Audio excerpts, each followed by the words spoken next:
Welcome to MINDSHOCK. This is your host, Bruce McGuire, and today we're going to be diving deep into the most important documentary of all time, or as Arnold Schwarzenegger would say, of all times. Not just one times, but all the times there ever were.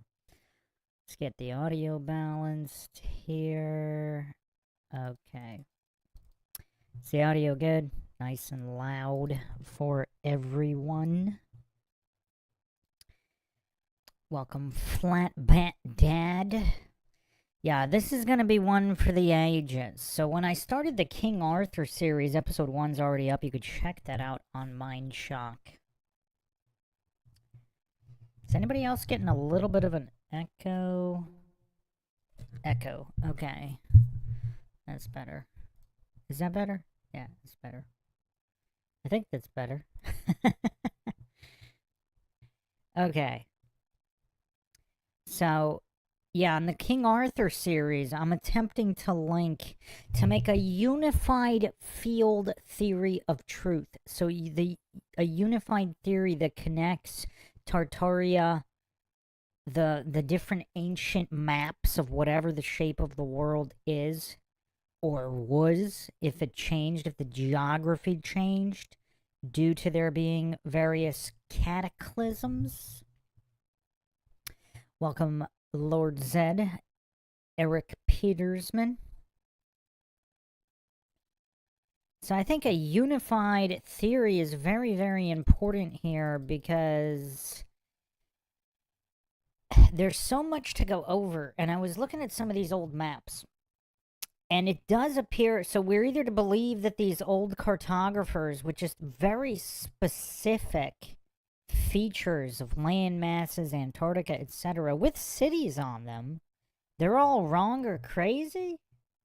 They're just making fantasy maps, even though some of the known land, what match the official narrative as known, are dead accurate. Yet they're going to be including fantastical elements for no reason? Giants, minotaurs, centaurs, etc. I mean, it's just weird. It seems like coincidence theorists cope that whatever doesn't match the official narrative is somehow mythology or fantasy or just made up nonsense. However, if there were worldwide civilizations in the past, perhaps Tartaria, all of this information would have been known. And then if there were some kind of mud flood cataclysms, the actual face of the earth could be different. Welcome, Word Salad 322, Christopher Allen. So we're going to be diving deep into a documentary somebody sent me. I don't even know who sent this to me. You can volunteer in the chat. I thought it was either Flat Bob or Run Boston Bear, but they had not. But Run Boston Bear tracked it down. I think he said Flat Earth Dave found it. And we're going to go over in typical MindShock fashion with logic and reason at the forefront, attempting not to fall for any logical fallacies unlike everything else out there in the mainstream. You could also you could help support the MindShock podcast.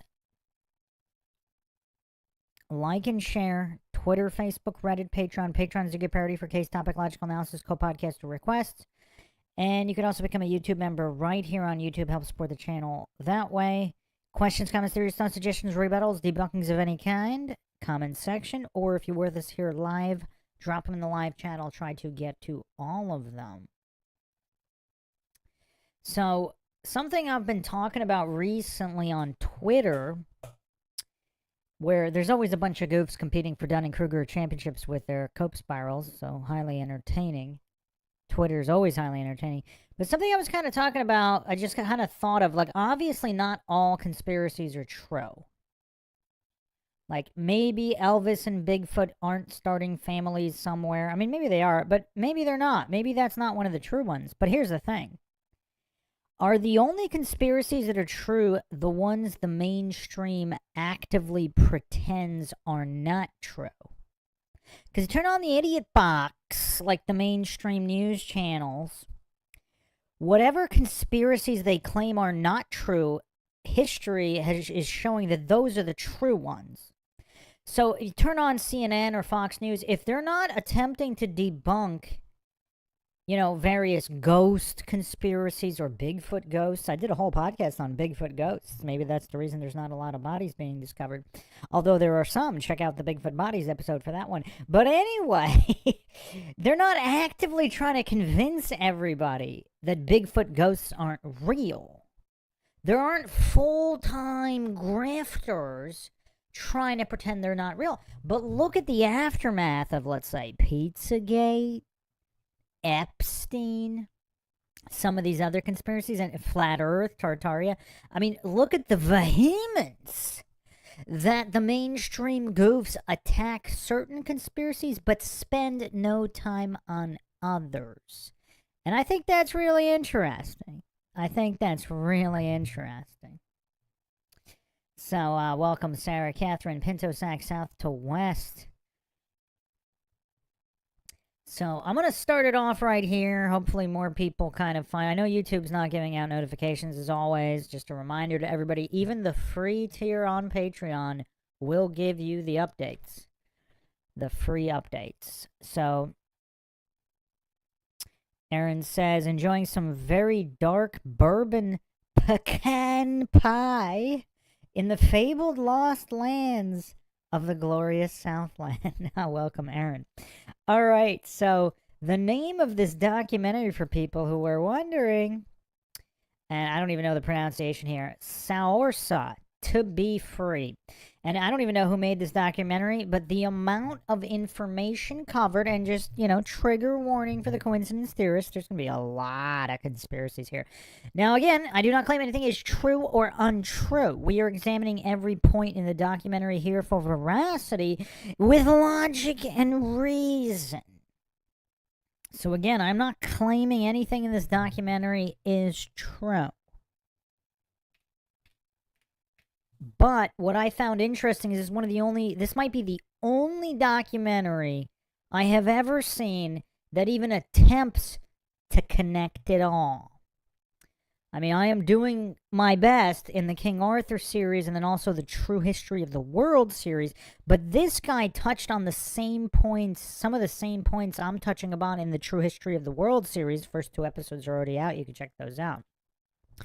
It's mostly just a demolition of the official narrative, but also attempting to track what is the true narrative.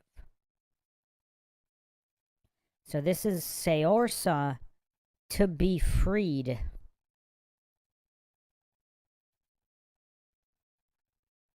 Let me just double check here, make sure there's no lag problems. But there are just some very, very fascinating concepts that are gone over here that I haven't seen anybody go over. There's quite a few here. So the documentary is over 2 hours long, so this is gonna take some time. This will be a multi-part series. We'll see how far we can get today.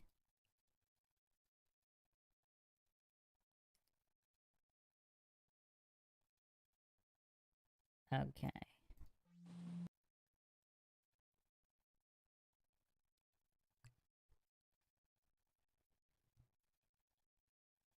And if you are new to MindShock and new to some of these topics, prepare to have your mind completely shocked.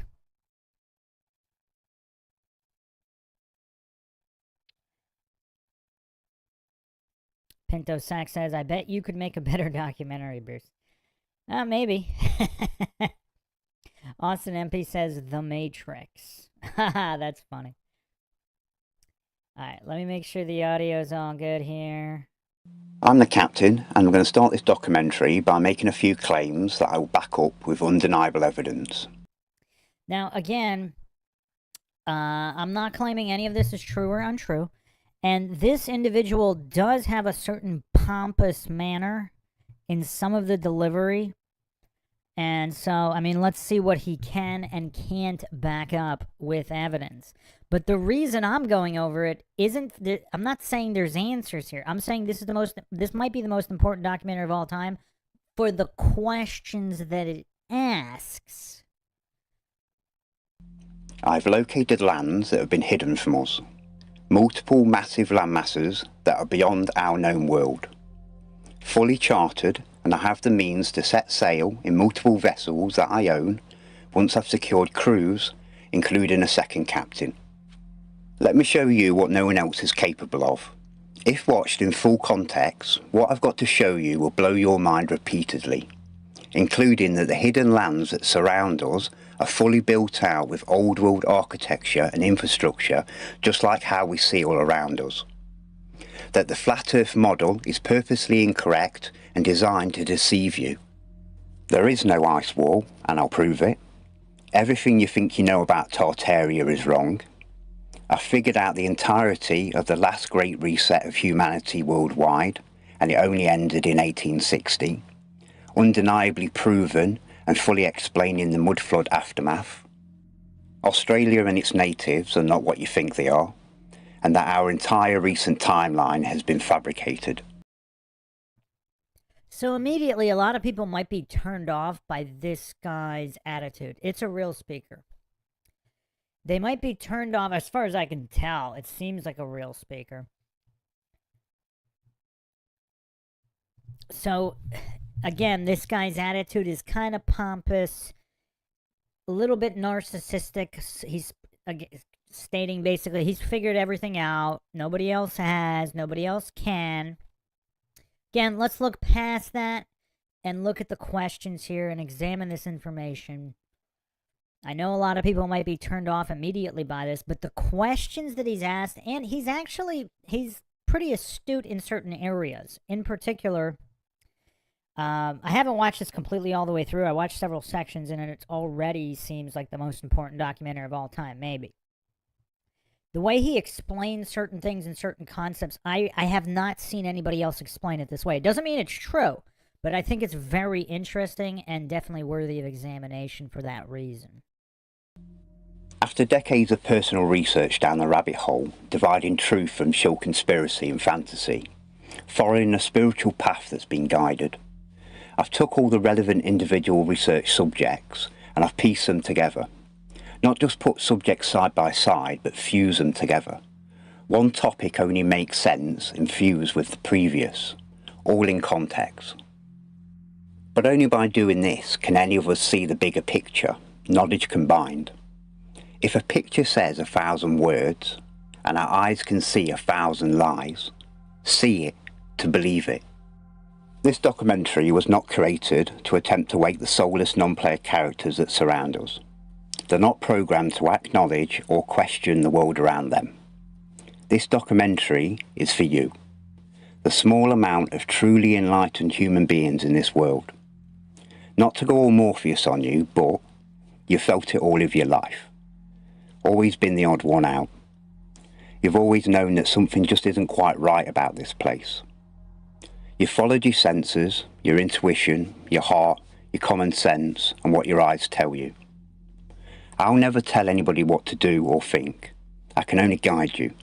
But if you are truly enlightened, you're more than capable to think for yourself and resonate with the truth. And for that reason, as I move as quickly as I can from topic to topic to get my main points across and show you your reality, I'll show sufficient evidence to every single claim that I make along the way. Anyways, I've come here to chew bubblegum and kick ass, and I'm all out of bubblegum. So it's time to get your sunglasses on. I decided to severely shorten down this section of my already long and information-packed documentary, wasting 25 minutes of enlightened people's time adding unnecessary proofs of the shape of the lands beneath our feet and the heavens above. This is entry-level knowledge, the basics, but essential knowledge to comprehend your reality. If at this point you still think that Neil deGrasse Tyson is an intelligent man and we live on a globe spinning at 1,000 miles per hour while spinning around the sun at 67,000 miles per hour, while the sun's spinning around the Milky Way at 447,000 miles per hour, while the Milky Way's spinning around some other pseudoscience that they can't even explain. A spinny globe with magical gravity, holding down bendy oceans while my pint of crack and rum goes unaffected.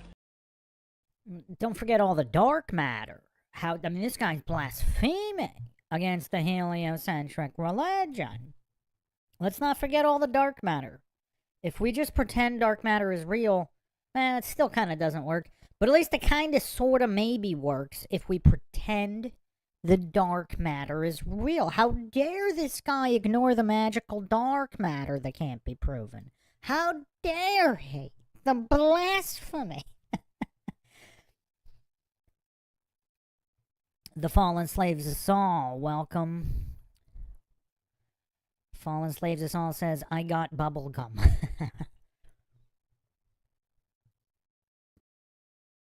Never mind Great Lakes and Olympic-sized swimming pools.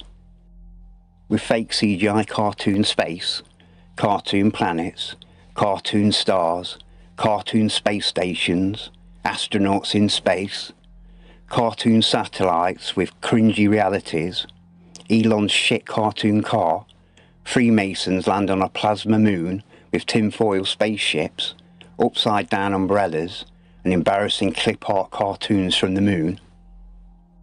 If at this point during the awakening you still believe all that, either go see the man that's enlightened the most souls in this world, Mr. Eric DeBay, and come back to this presentation once you've got your big boy pants on, or go back to watching funny cat videos, jacking off to midget porn, and discussing 9/11 for another couple of decades. I don't care either way. When it comes to... So yeah, like I said, this guy's got an interesting attitude. Quite condescending. Old world architecture, it's evident that these amazing structures were not built by our recent ancestors in our fabricated timeline.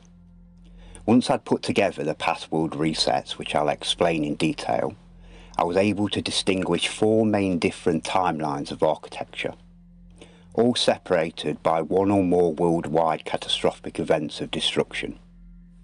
I generalise these 4 timelines as the ancient architecture, massive structures made from solid stone, oversized in every way, some severely weathered, eroded, melted, and even destroyed beyond recognition.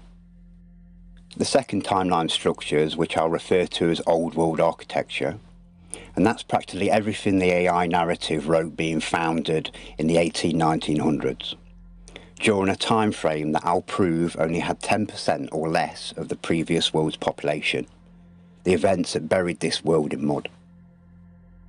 The third timeline of architecture won't make any sense until I've explained the past reset, but this is everything that was built by the civilization pre-reset.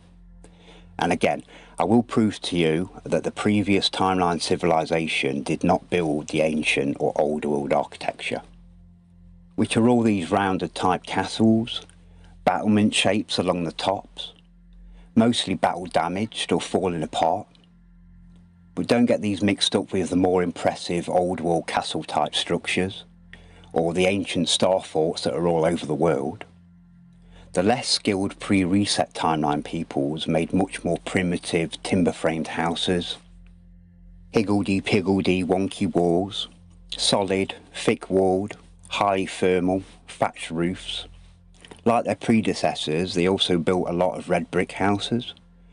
Not quite as impressive as the old world's timelines buildings, but still very nice solidly built structures. And all of the terrace type houses. And the fourth timeline of architecture is our timeline, which is everything from about 1860 onwards. Ugly, boring, lifeless box skyscrapers, box apartments, box houses, made with temporary, flimsy, cheap materials or steel and glass. Proving that the mainstream narrative has been falsified is easy in supposedly new countries like America, Canada and Australia. Countries that shouldn't have ancient and old world buildings, but they all do. This channel is called My Lunch Break. His channel's dedicated to proving architectural lies and that the AI has written our narrative of history. We are told that the USA begins in 1776. Immediately after, 16 years later, we have the stock market open up. And as we have talked about before, and this is where evolution, for whatever reason, finally starts to work for once. And the whole world supposedly becomes so intelligent and starts creating flying crafts and engines and phones, trains, TVs, and the rest of it. This is absolutely insane to believe. Then we have Australia that comes into the picture in 1901. The main issue that we have here is that we have the construction from the past civilization. Is anybody else just constantly in awe at just how incredible this architecture is? I mean, yeah, a lot of goofs will say they all built it with dune and buggy. But I mean, this is just, regardless of how they built it, I mean, it's just so stunning. Like, you could tell that it was built for the ages. Like, it was practically built forever.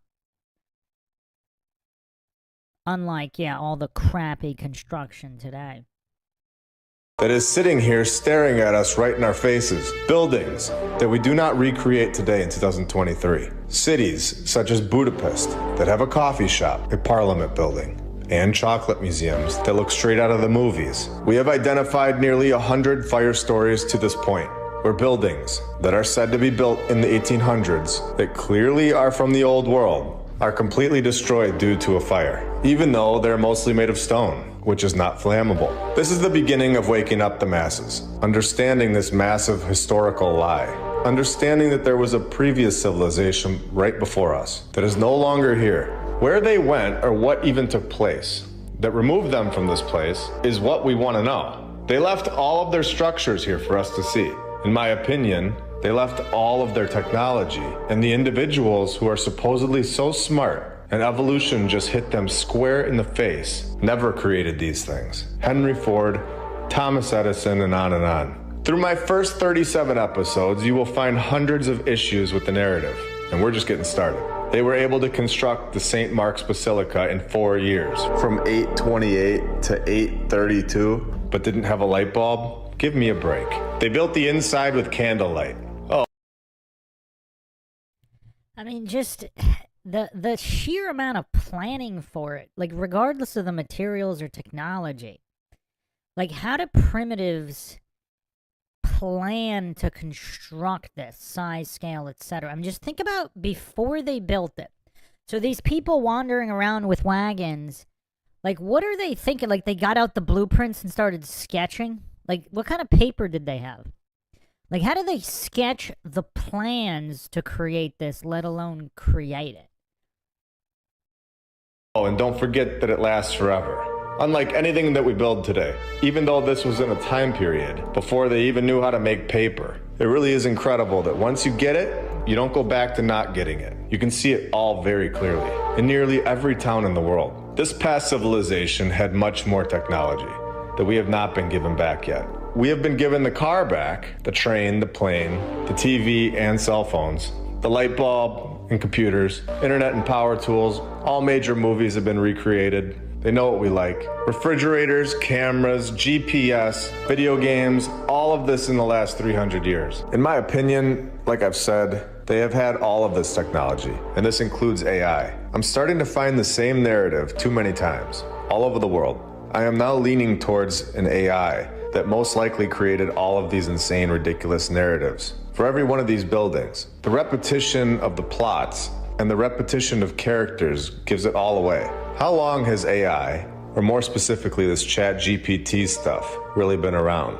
Do you think this is the first time? Well, not only that, regardless of whether it's the first time or not, what is it tapping into? Like, what information? I mean, obviously it could scan the interwebs. What else does it have in its programming? So does it know the true history of the world? Would it actively hide it? Because it definitely plays funny games with conspiracies, of course. But it's actually kind of interesting on exactly how much knowledge, like the Vatican Library, etc. How much does AI know?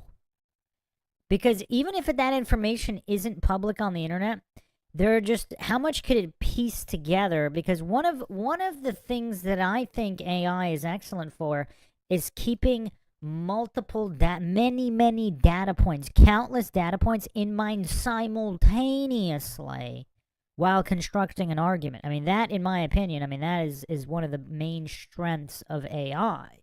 So if you haven't checked out my true crime AI analyses, where AI actually can give percentages based on theory which is more likely to be true, it literally has all publicly available information simultaneously in consideration to produce a percentage. Now, obviously, that doesn't mean it's true in any way, because it doesn't have the unknown stuff which might be required to know what happened. But that's not what I mean. I mean the amount that it could consider simultaneously in real time is well beyond human capability. So I am curious, as even if you don't feed it the exact information, can AI deduce some kind of true timeline of the world? And then, of course, who knows what's going on in the Vatican archive? Did they ever digitize it? If they did, then wow. If any AI would have access to that, that'd be really interesting. I definitely do not. Many of these old world buildings were built in a similar style cosmetically to the ancients, and the builders clearly had a high level of knowledge and technology to create these masterpieces. But all of these structures from this second civilization and timeline are fakes in comparison cosmetically. Other than the obvious old world structures made with red brick, when it comes to these stone looking buildings, all of these are actually built with red brick. Now there's good reason for this, and I'll get onto it later, but as you can see with any damaged old world structure, they're only lined externally and internally with either thin stone tiles made to look like solid cut stone, or they use a poured type geopolymer render. Kinda like a superior type of cement that gets harder with time. This is a perfectly good old world building being demolished. As painful as these type of videos are to watch, most show us the telltale signs of the construction methods used to build it. As you can see, this tower is made from solid stone blocks. Or is it? Once it's coming apart, you can see that it's just a red brick building with a thin layer of stone tiles. Areas like the attic space, they wouldn't have bothered lining the internal with stone. Yeah, that's really interesting. I actually kind of noticed that way before the TARTARIA mud flood came out. I do remember seeing old buildings and the inside was lined with brick, and I never really knew what to make of that. Like when I was a kid, I kind of assumed they reinforced it with the brick. When I was a young kid, because I didn't know. But how would they reinforce? I mean, that looks like the older layer. TJ Huff. All of the links are in every single video description. But you can go to, on Twitter, I am the MINDSHOCK Pod.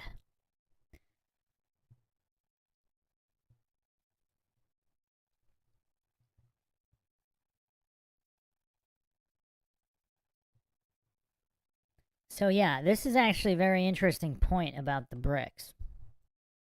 No one would have seen it. If you hadn't realised this before, you'll notice it all the time now looking at old world buildings. And I'm not dismissing how amazing these buildings are. Their built-in technology is beyond anything in modern times. Which takes us on to the next piece of the puzzle, commonly known as Antiquitech. The ancient and old world civilizations knew how to harness an energy that's all around us called the ether, the fifth element that's been hidden from us. And the carbon-14 and iron oxide compound of the red bricks used to construct these old world buildings would act like a giant antenna and even hold charge. In 1887, the Michelson-Morley experiment attempted to prove their theory of the existence of the ether.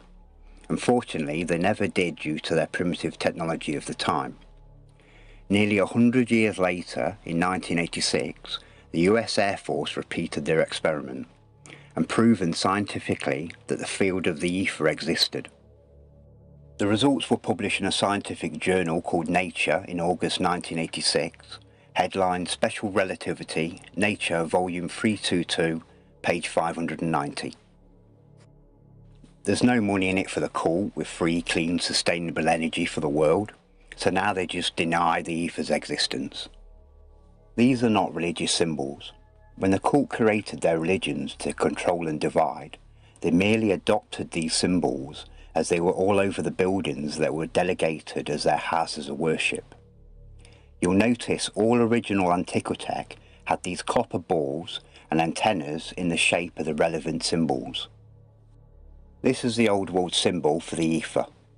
A symbol for the ether collecting ether. This is the old world symbol for Mercury. These copper balls had Mercury inside. Only small amounts were needed, but with a simple magnet combined with a power source like the ether, this vortex would create its own magnetic field.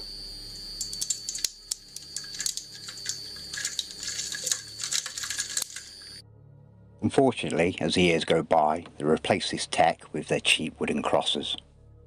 It's why most of these buildings have copper earthing cables running from the antenna top to the ground. And no, it's not for lightning strikes. Yeah, I don't understand the lightning strike. I mean, it could also be for that, to harness the energy from the lightning strike as well. If that's what they were doing, conducting electricity. The only time a church will have any issues is if this tech's been removed. The skilled builders of these masterpieces would have taken enlightening into account before construction. Plus they were designed to harness energy and last forever. Does anybody really think it took our dumbed down society to come along and save these buildings that are probably thousands of years old? The last part of this subject, and something that will make more sense later on. Yeah, I'm not sure why he's saying these buildings are thousands of years old. I mean, maybe they are, but I mean, I haven't seen irrefutable proof that they're thousands upon thousands of years old.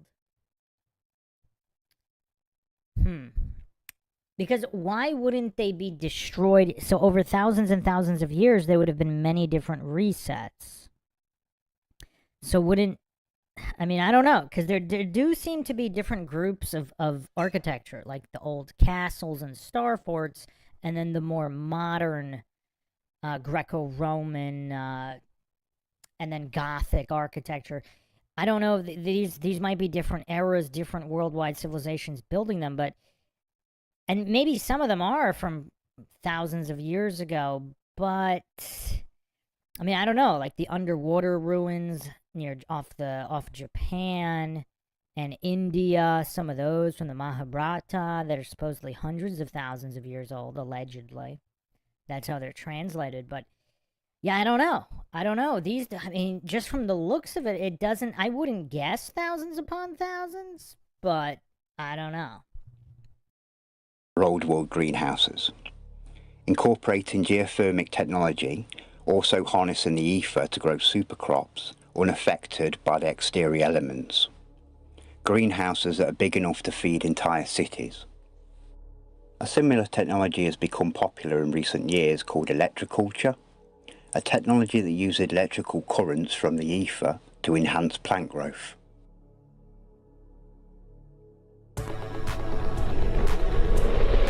The film you are about to see has no characters.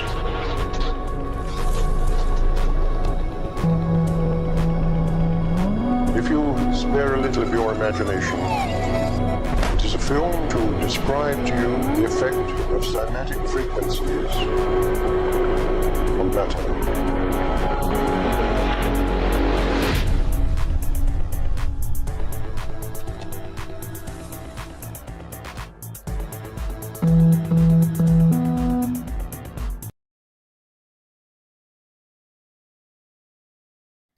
Fair use, obviously. But, yeah, he's not going over new stuff here, per se. I think a lot of people are familiar with this concept.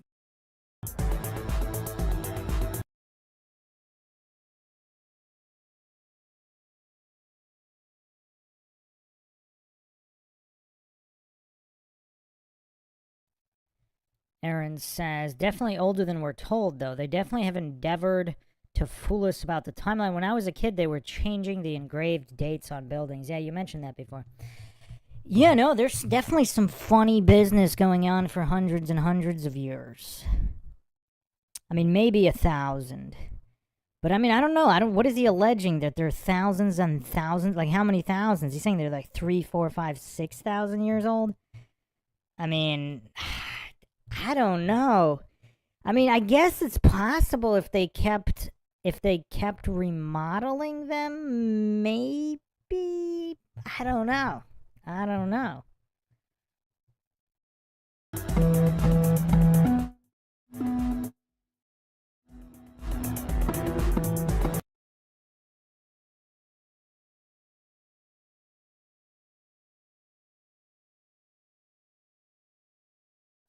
Everyone's seen this before, right?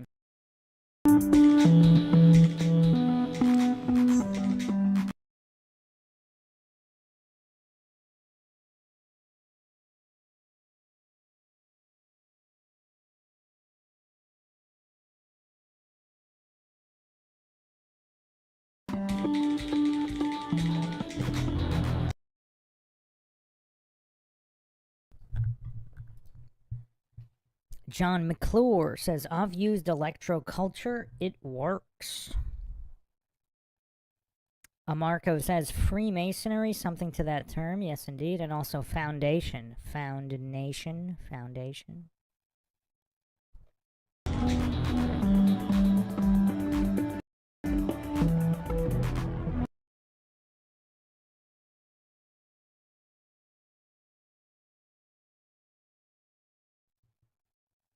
Sandra says, also use moon cycles for gardening, sowing, planting, harvesting. There are farmers' almanacs to show how and when.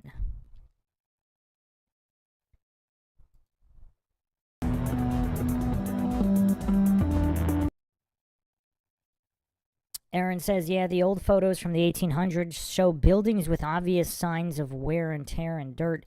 Well, here's the thing. If there's a cataclysm of some sort, mud flood, whatever, even a newer building would look a lot older if there's mud and dust and it got covered for like 5, 10, 20 years.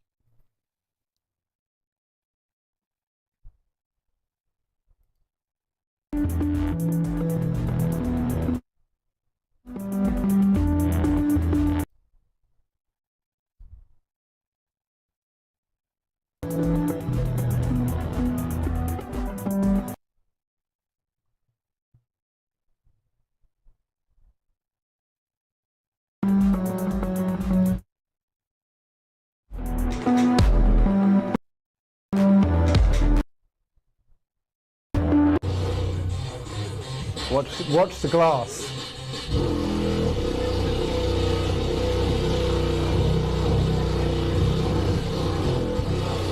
And now look at the metal, the steel.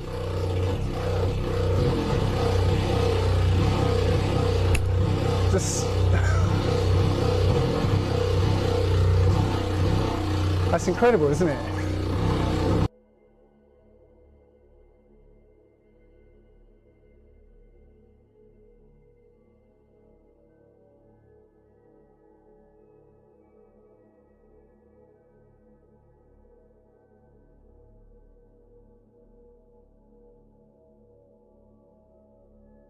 The ancient and old world structures that we now call cathedrals and churches are not just power stations. They were like the old world hospitals and GPs, giving out healing frequencies. By applying the same techniques and semantics and testing the frequency of the church bells chiming, they create the same patterns as the magnificent rose windows you'll see all around the structure itself.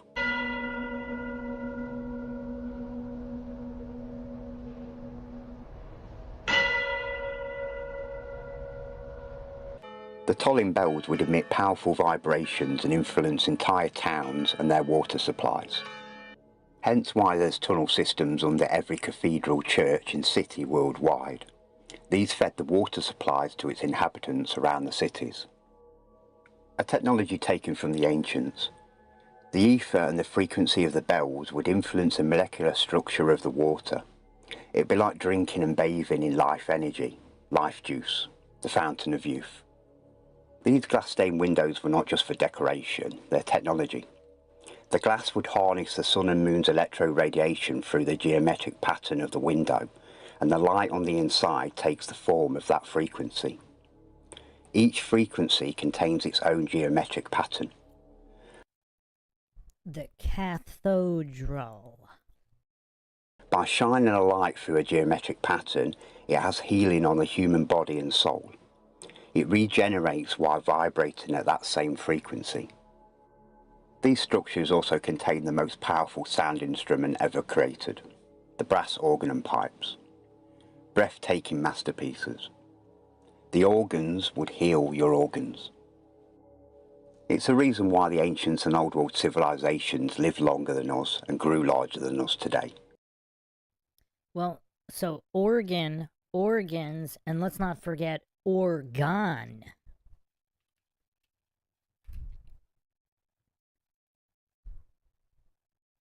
Organ.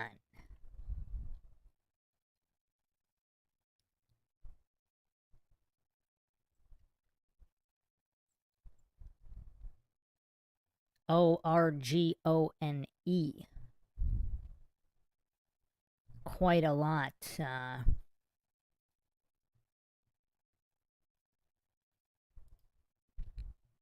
regarding orgone crystals and generators and such.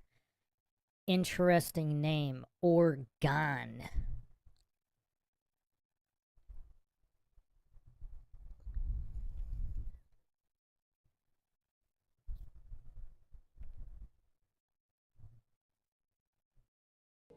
They've removed our power source, our mojo. Unfortunately, most of these original bells and organs have been removed, replaced, or never used as intended. You'll find that any of these giant bells remaining today are purposely damaged. And the narrative of their destruction is that the bells were removed worldwide and melted down to make bullets, guns, bombs, and other military equipment by the call to give to us to murder each other with. Demonic as always. In 1955, the Rockefeller Foundation, backed up by the International Organization for Standardization, changed instruments and music keytones to 440 Hz. A dissident, conscious, suppressing, negative, unharmonious, destructive, messy and harmful tone of frequency and vibration. I would recommend changing your entire music playlist from 440 Hz to the widely available 432 Hz or the 528 Hz. You will feel the benefits. We're led to believe that we're just dumb monkeys that have to be taught how to speak, but even actual monkeys are born with the ability to communicate with their own kind. But dumb humans, we have to be taught to speak, read, write, do spellings and spell casting, with the cult's word magic and their backwards pig Latin languages that we all talk. But like always, in reality, the supreme beings do not need to be taught how to communicate. It's why they gave us all these separate languages and demonic religions, so we can't communicate with each other. So we can hate each other, kill each other, divide and conquer. The best research I've seen on the subject was from Mr. Dave Murphy, on a documentary of his called The Language of Creation. Dave connected an ancient dead language that he referred to as Paleo-Hebrew, the original language, the language of God, and likely the language of the ancients. And I can hear a lot of you saying, Captain, did you just say Hebrew? Are you one of them? No, Paleo-Hebrew has nothing to do with Hebrew or Jews. Hebrew doesn't even have anything to do with Jews, but watch Dave's video if you want more on that. Paleo-Hebrew is a pictorial language of images, sounds and mouth vibrations, just like what's referred to as ancient Egyptian hieroglyphs. Many other creatures in this world use a pictorial language, referred to as echolocation. Whales, dolphins, bats, lemurs, rats, birds and many more. They're not just making noises, they're transmitting and receiving images and sounds. A thematic experiment was made using dolphins, using a technique called climographs, which are patterns that represent dolphin language, similar to hieroglyphs. This particular experiment involved Jim McDough and a dolphin called a Maya. Jim entered the tank with a Maya and allowed it to do her, her clickety-click thing, recorded the feedback frequency, and through the climate graphs, this is the image that they got back. And to Maya, this image would have been in full HD with sound included. And it's why when this frequency was played to a different dolphin with a few different people in the tank, the new dolphin was able to pick Jim from the others. Yeah, that's really cool. Are dolphins smarter than humans? I think I read somewhere that they have 3 trillion sounds in their language. That's a lot. When it comes to humans, we are born with the ability to communicate with each other, but we are indoctrinated out of our own language to where we don't even understand our own children when they're born and start to talk to us. The way I managed to find the exact dates and events that led up to the last catastrophic reset of this world, every society living in it, their economies, the massacre of around 90% of the world's populations, and the takeover from the same parasites that still run this world today, was quite simple, to be fair. And I'd like to explain how, as this will help you understand my main discoveries later on. I've studied old world cartography for a long time. I'm in my 5th year living on the ocean in my sailing yacht. Navigation, charts and map reading is part of my daily life as a sailor. And I taught bushcraft and survival skills for a decade, including navigation, so I'd class myself as an expert on the matter. While comparing old and new world maps, I noticed a couple of main differences between them. The first was that no old world map shows ice anywhere. Never mind on the North Pole or any ice on the lands that surround our world. But by the 1900s, the 20th century, ice started appearing on world maps. Now, the narrative says there's always been ice in these areas, probably for like a trillion bajillion years, right? There's no disputing that there is ice towards the north and near the lands known as Antarctica, which is rapidly melting. Most indoctrinated historians would just say that the cartographers that created these old world maps were just primitive morons and liars with huge imaginations, right? Fortunately for me, I know better. When you've got a map, for example the Abono Monte 1587, that's over 400 years old, but its charts are so accurate that I've used them to navigate the oceans today, I know that these cartographers of the past are way more knowledgeable and intelligent than most people of today. The second difference between old and new world maps were the shapes of the landmasses, and I'll quickly show you what I mean. So we've got South America in the modern day, and we've got South America before named it in 1587. As you can see, it doesn't look quite right. It's more like this nowadays. Here's Chile and Lake Titicaca in modern times, and again here's Chile and Lake Titicaca in 1587. Both line up perfectly. But as you can spot the difference, on the 1587 map, Chile is about 1,000 miles inland. But nowadays, Chile is on the coast.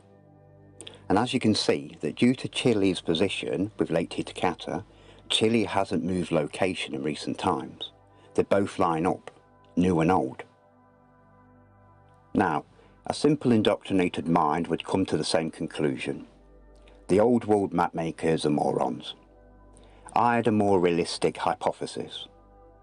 Between 1587 and the modern day, there has been a worldwide catastrophic event of destruction which caused massive earthquakes, tsunamis, floods, and the seas to rise.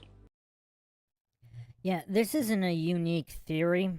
So on Stolen History forum, which is fascinating, they've talked about that too. Now, it is interesting though, like there's no, like, are these map makers really that utterly clueless? Also, here on the Chile map, I'm not convinced it's not on the coast. Because you could see it extends to the left as well. So, yeah, I don't know if he's a little selective here. Because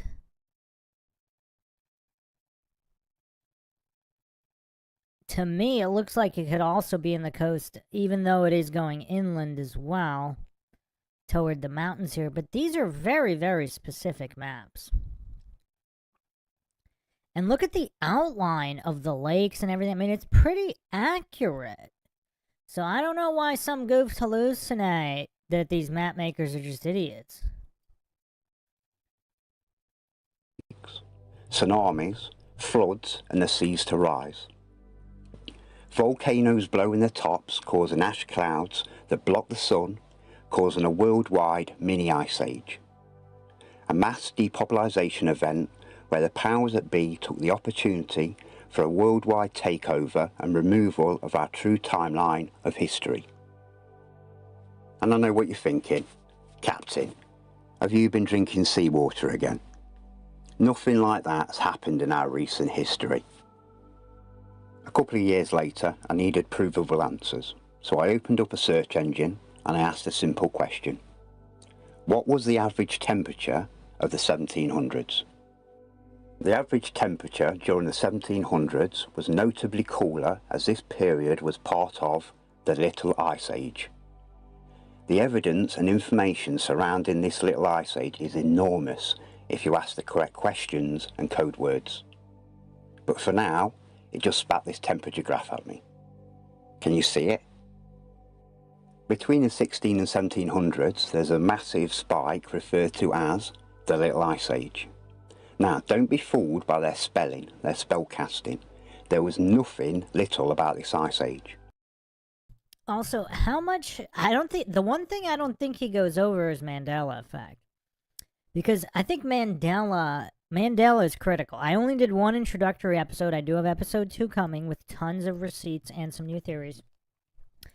But if Mandela is true, and reality is being changed as well as timelines... Yeah, I mean, it kind of calls everything into question at that point. Because Mandela could also theoretically explain some of these maps, merging timelines, etc. The indoctrination tells you that these Ice Age events happen like every 10 or 20,000 years, and they last for thousands of years. But in reality, at least in recent history, these Ice Ages happen about every 400 to 700 years, and they last for about 200 to 300 years. Rinse and repeat. They're like clockwork. The Little Ice Age reached its coldest point during a 70-year period between 1645 and 1715, known as the Maronda Minimum. As you can see, between about 1630 and 1700, the sun was blocked. There's a couple of theories to how this Ice Age occurred, but there's only one which is logical in my opinion. Volcanic eruptions started happening sporadically around the Pacific from about 1611 onwards, causing volcanic dust to rise to the skies. This fallout blocked the sun, in some documented reports from Europe, for an entire year, from one of many eruptions. This, on multiple occasions documented throughout this period of time, caused a decrease of the world's temperature.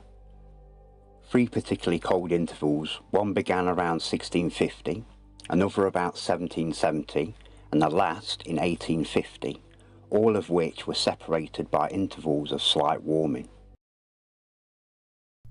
Now, regardless of what caused this, because I'm not sure you can just run away with volcanoes and just, that would, in my opinion, that would be a reductive logical fallacy if you're saying it's only volcanoes. I mean, were there even enough volcanoes back then to do that? I mean, I don't know. Maybe there were. Maybe there were a lot more volcanoes back then. But this is curious, though, that there are 3 years here. That's very interesting.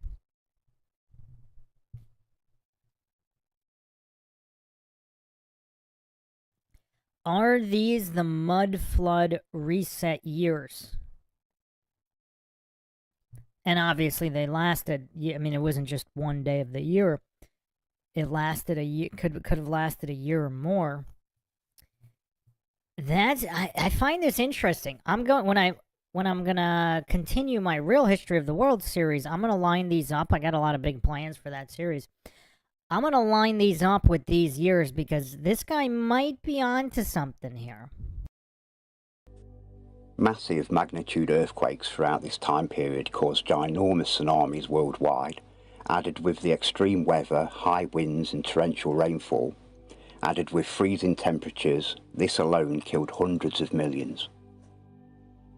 Now, with the mass amount of documented reports throughout this time period of volcanic activity, catastrophic 8 to 9.6 magnitude earthquakes, which are the highest grade and named great earthquakes that cause catastrophic damage and loss of life over vast areas, supposedly a rare event, but during this time period I've counted approximately 130 of these rare events. Now, going back to my hypothesis that I wrote years before asking the correct question, tsunamis don't explain worldwide permanent flooding and loss of massive areas of land. So I asked another question. What was the height of sea level in 1700? As you can see, directly related to the Little Ice Age, around 1745, sea level started rising rapidly. Now, and again, one of the reasons I'm saying this might be one of the most important documentaries of all time, if not the most important, is the way this guy asks the questions. Because these are interesting years. They're coinciding with the temperature, massive temperature drops. And then we would have to overlap this with other events going on in the world, like wars. I mean, are these all conveniently going on at the same time? I mean, 1861, that's the Civil War. Massive sea level rise around that time. And then just a continual rise.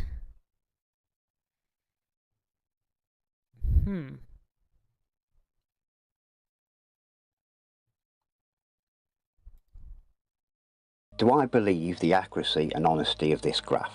No, of course not. But even if this rise of sea level was 10 times this, it wouldn't explain the huge loss of land that's been admitted worldwide. Well, admitted when you know the truth. When you take the multiple reports across the UK and Europe detailing the extreme weather, torrential rain that went on for 200 years, and in some cases reports of it not stopping raining for years on end, non-stop, catastrophic disaster after another, imagine what that would have done to the land beneath their feet, never mind what it would do to crops. But all that waterlogged, flooded land would cause not only for the sea levels to rise, but massive mudslides on land, explaining the aftermath of the mud flood that buried this world, a subject that I'll put together for you shortly.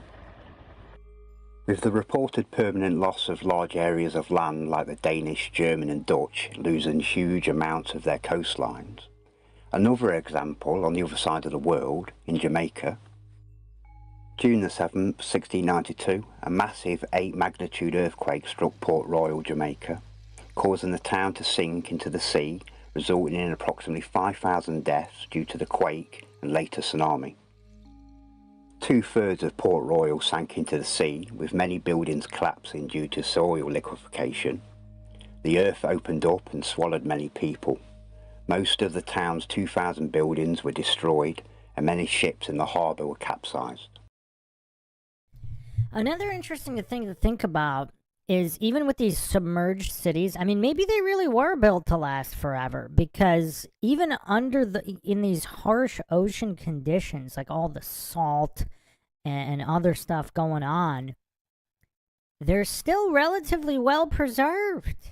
I mean, it's quite fascinating, some of these underwater ruins.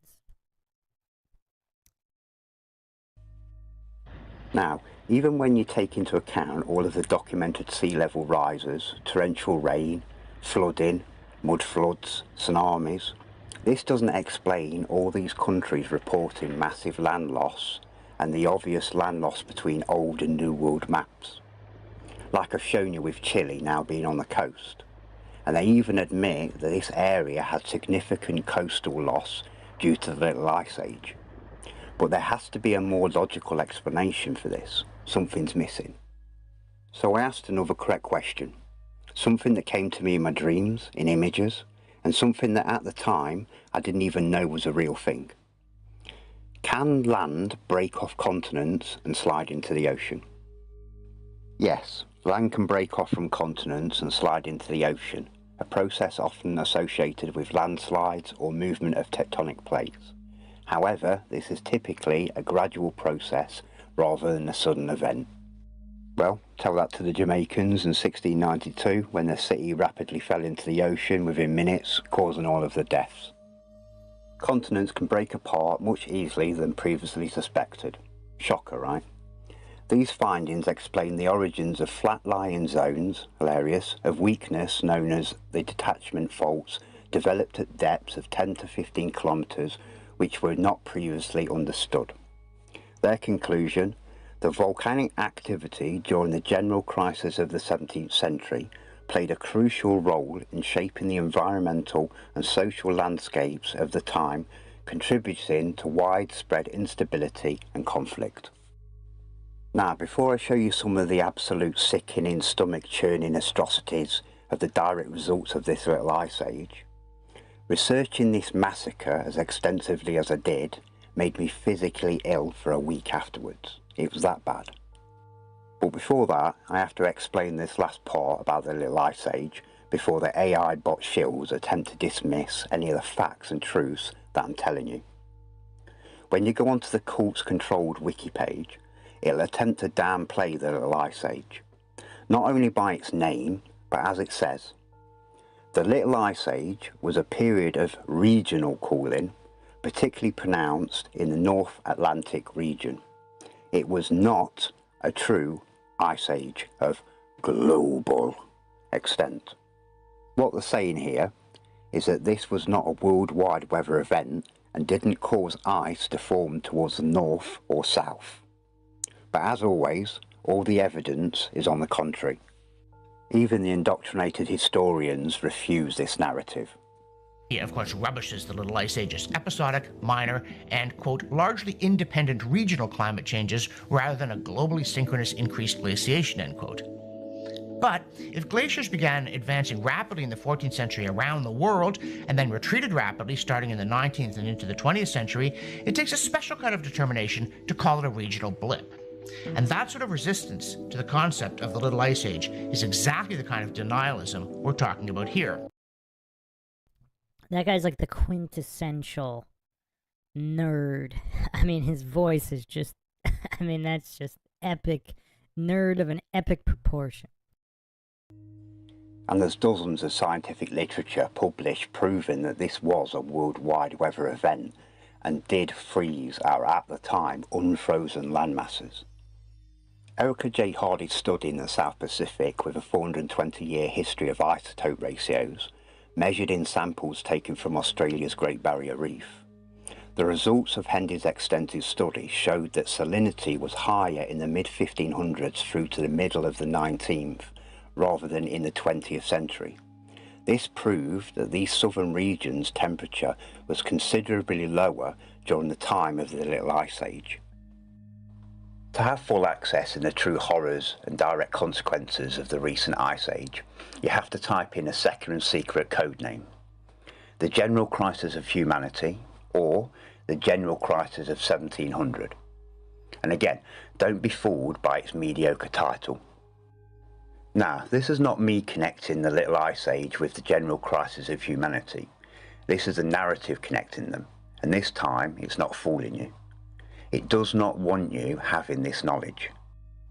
These poor souls inherited this world from the ancients and old world civilizations just as we did, and just like your children's children will inherit what's left once our reset is complete. Impact of the Little Ice Age. The Little Ice Age not only caused agricultural failures, but also contributed to a broader social transformation. The stresses of climate change accelerated shifts towards more modern economic systems as traditional feudal structures began to break down under the pressures of the crisis. The general crisis of the 17th century included widespread famine due to failed harvests, particularly exacerbated by the Little Ice Age, which caused severe weather conditions and agricultural shortfalls.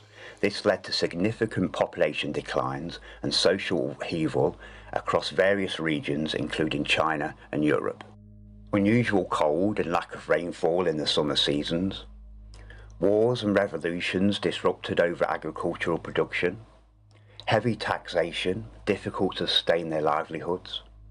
Many regions experienced significant population losses due to starvation, disease, malnutrition-related illnesses including the Black Death, which the conditions of the Ice Age only fueled. Food shortages led to revolts and increased crime as desperate populations sought resources.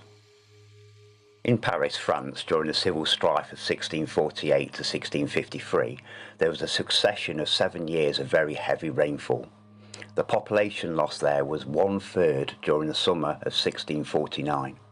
Villages in Paris lost 1/4 of their inhabitants. Nobody could cope with such misery. That's 1/3 of the population of cities like Paris dead after 1 year of famine.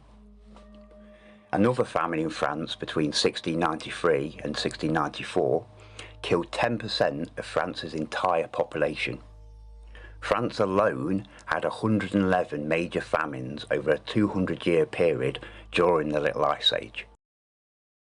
Now, I'm not sure how much of this he's alleging is definitively true, because if this is all during Tartarian times or another worldwide civilization, supposedly if there's like 1,000-year millennial reign of Christ or whatever that was all supposed to be good. Now, if that already ended, and this is, I mean, nobody's really got the dates on anything, so is he alleging that all ended and this is the new inheritors that are suffering?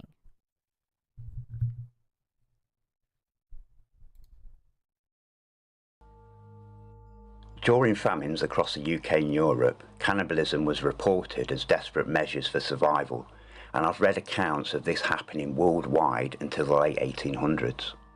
Survival cannibalism was not only legalised, but pushed towards it when faced with starvation.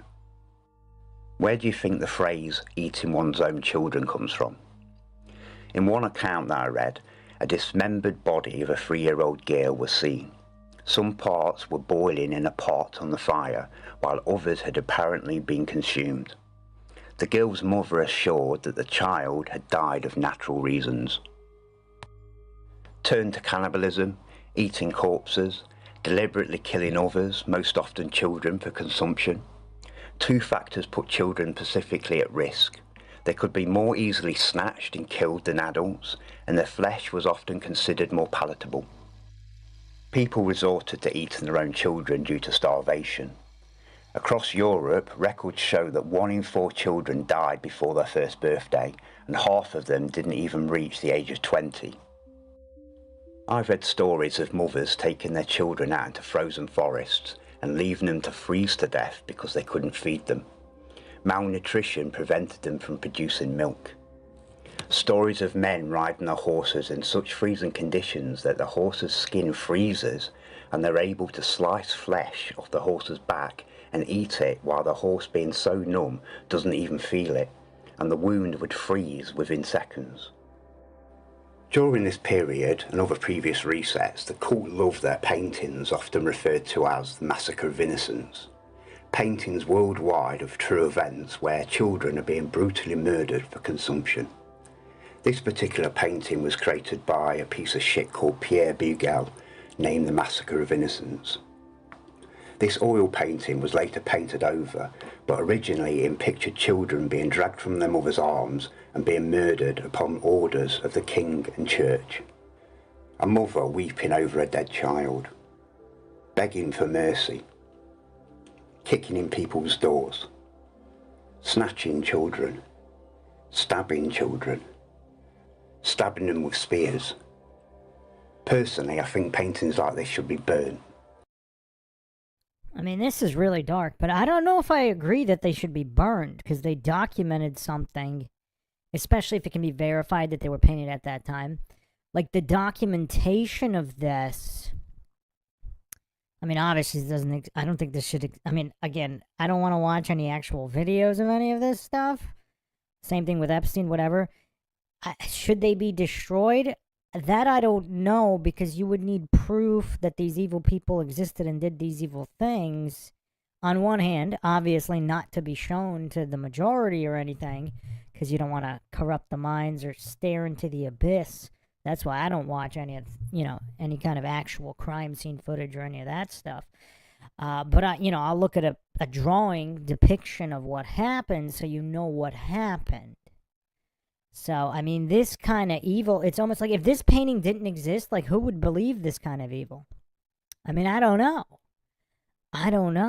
On one hand, you don't necessarily want it in the consciousness, but on the other hand, like, that this evil existed, I mean, I don't know, erasing victims, it seems evil too, because these people were victims, and this actually happened to them. So to pretend that it didn't by erasing it from history, I mean, that's kind of weird. I mean, I would think that'd be pretty wrong. But this particular painting is on the dining room wall of Windsor Castle, the home of the King of the United Kingdom. Absolutely disgraceful. Catastrophic population losses worldwide. Food shortages affected both human populations and livestock, resulting in a high mortality rate amongst animals due to the lack of feed and resources.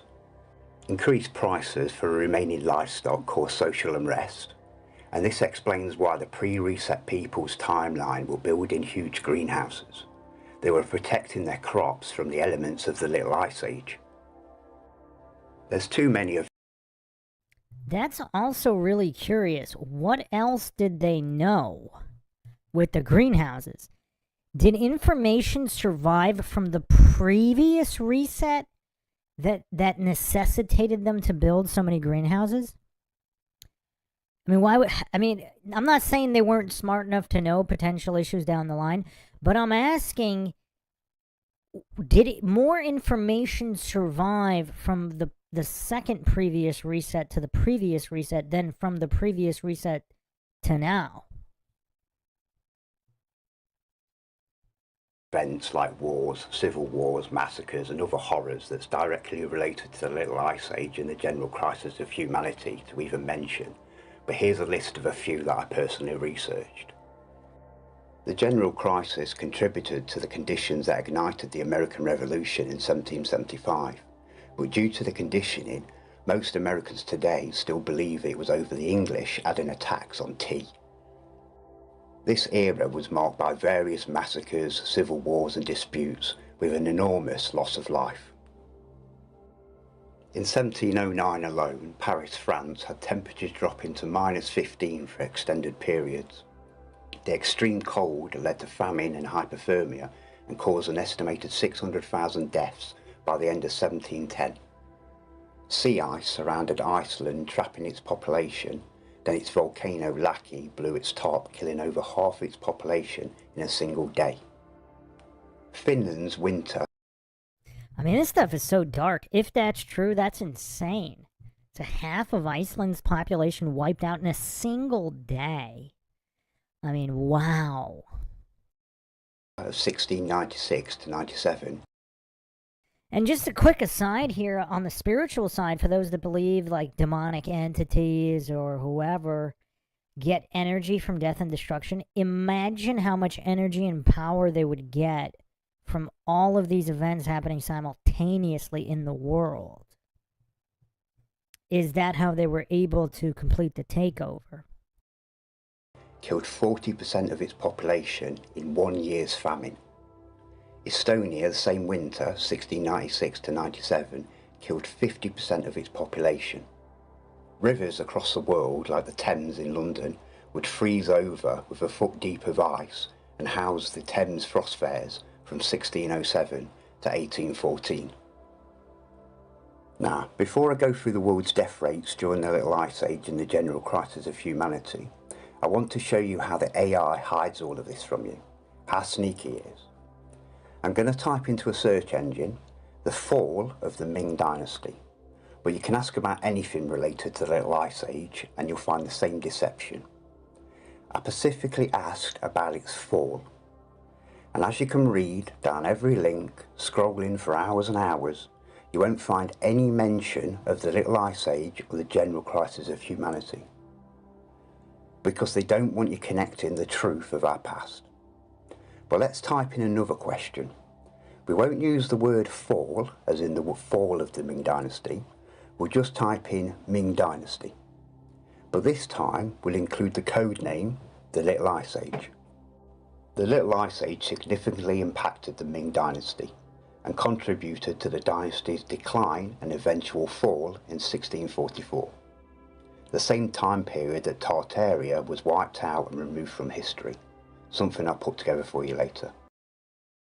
I'm actually looking at this. This is one of the reasons I actually started the Real History of the World timeline. There's something really weird about China. Not just the fall of the Ming Dynasty, but there's other stuff going on around the year 1900, which might have been the true fall of Tartaria. There might have been like a Tartaria stronghold, civil war, etc., all erased from history. But there's so much residual evidence left of the funny business. I'll be going over that in that series. But I mean, he's noticing some of this as well. Now, the AI does this because it knows that you know the truth already, so it gives you the second narrative. We've got what I call the mainstream narrative, the usual dog shit taught in schools, the cults indoctrination camps. Then we've got the narrative, what they'll admit to when you already know the truth. Then of course we've got the actual truth, the deep dive that uncovers the true horrors of reality. Another quick example. As for the population of China in 1600, and it states a massive population incline.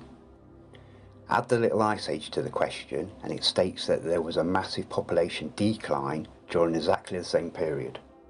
Asking the same question, same search engine, within a minute of each other, and it gives two opposite answers. By 1850, China had lost 95% of its population, but the mainstream would tell you that they went from 150 million to 400 million during the Little Ice Age and general crisis of humanity. Yeah, these are crazy numbers. Now again, I don't know how any of this is verified. I don't know what kind of advanced census they had in 1700 and 1800. This is crazy. I mean, again, I don't know how these numbers are verified, but even if the numbers aren't accurate, the percentage drops might be, if that makes sense. Because if there's mass famines and a lot of people die, I mean, these percentages might be ballpark decent accurate. If that's, I mean, again, we don't know that either. But yeah, these are really curious estimates here. I mean, some of them are quite specific. 225 versus 330. I mean, that's a little bit, I mean, you know, obviously it was like 200, 300. I mean, look at this, 436,100,000. That is so specific. 474,780,000. That is just so specific. I mean, that's already 1931, so I guess you could argue they have all the certificates for that, but yeah, crazy stuff. This dumbass AI can't fool me. AI is no match compared to an enlightened human brain and heart. On to each country's death rates. No search engine will give you approximate numbers or percentages, but they will tell you, for example, the Ming Dynasty at the time collapsed, causing the deaths of all of their 300 million inhabitants. Being the majority of China at the time, and including all the other accounts of major famines, civil wars and catastrophic destruction of the area and loss of life throughout this period, I can take all of this information that I've consumed on this subject and state a fairly accurate estimate on most countries' population declines that had good record keeping at the time. The Ming Dynasty, 100% dead, 300 million. That's the current population of America. I mean, that's dark, but I mean, who thinks they hunted down and killed every single Ming? Like, every single one down to dead to the last man? I don't know. Country called California, 100% dead, approximately 10 million. And I'll get onto California later, but this is not California of today. No different to Tartaria, a country and its people destroyed during the Little Ice Age and removed from history. A landmass 4 times the size of Europe. Only difference, California was completely destroyed and sunk to the depths of the Pacific. The Norse clans on Greenland, 100% dead, approximately 10 million. Iceland, 100% dead, 200,000. Rapa Nui, aka Easter Island, 100% dead. France, 99% dead. And as odd as that may sound, I have good reason, and once you start researching this reset yourselves, you'll know what I mean. It's almost impossible that the French survived this. The early first wave of American settlers, 95% dead. What's now referred to as American Indians, 95% dead, approximately 100 million. And it wasn't because of smallpox, unless smallpox is a code name for genocide. Tartaria, 80% dead, approximately 300 million. Again, I'll get onto the Tartarians later. Finland, 95% dead. Estonia, 95% dead. Ireland, 90% dead. Germany, 80% dead. Spain, 70% dead. England, 70% dead.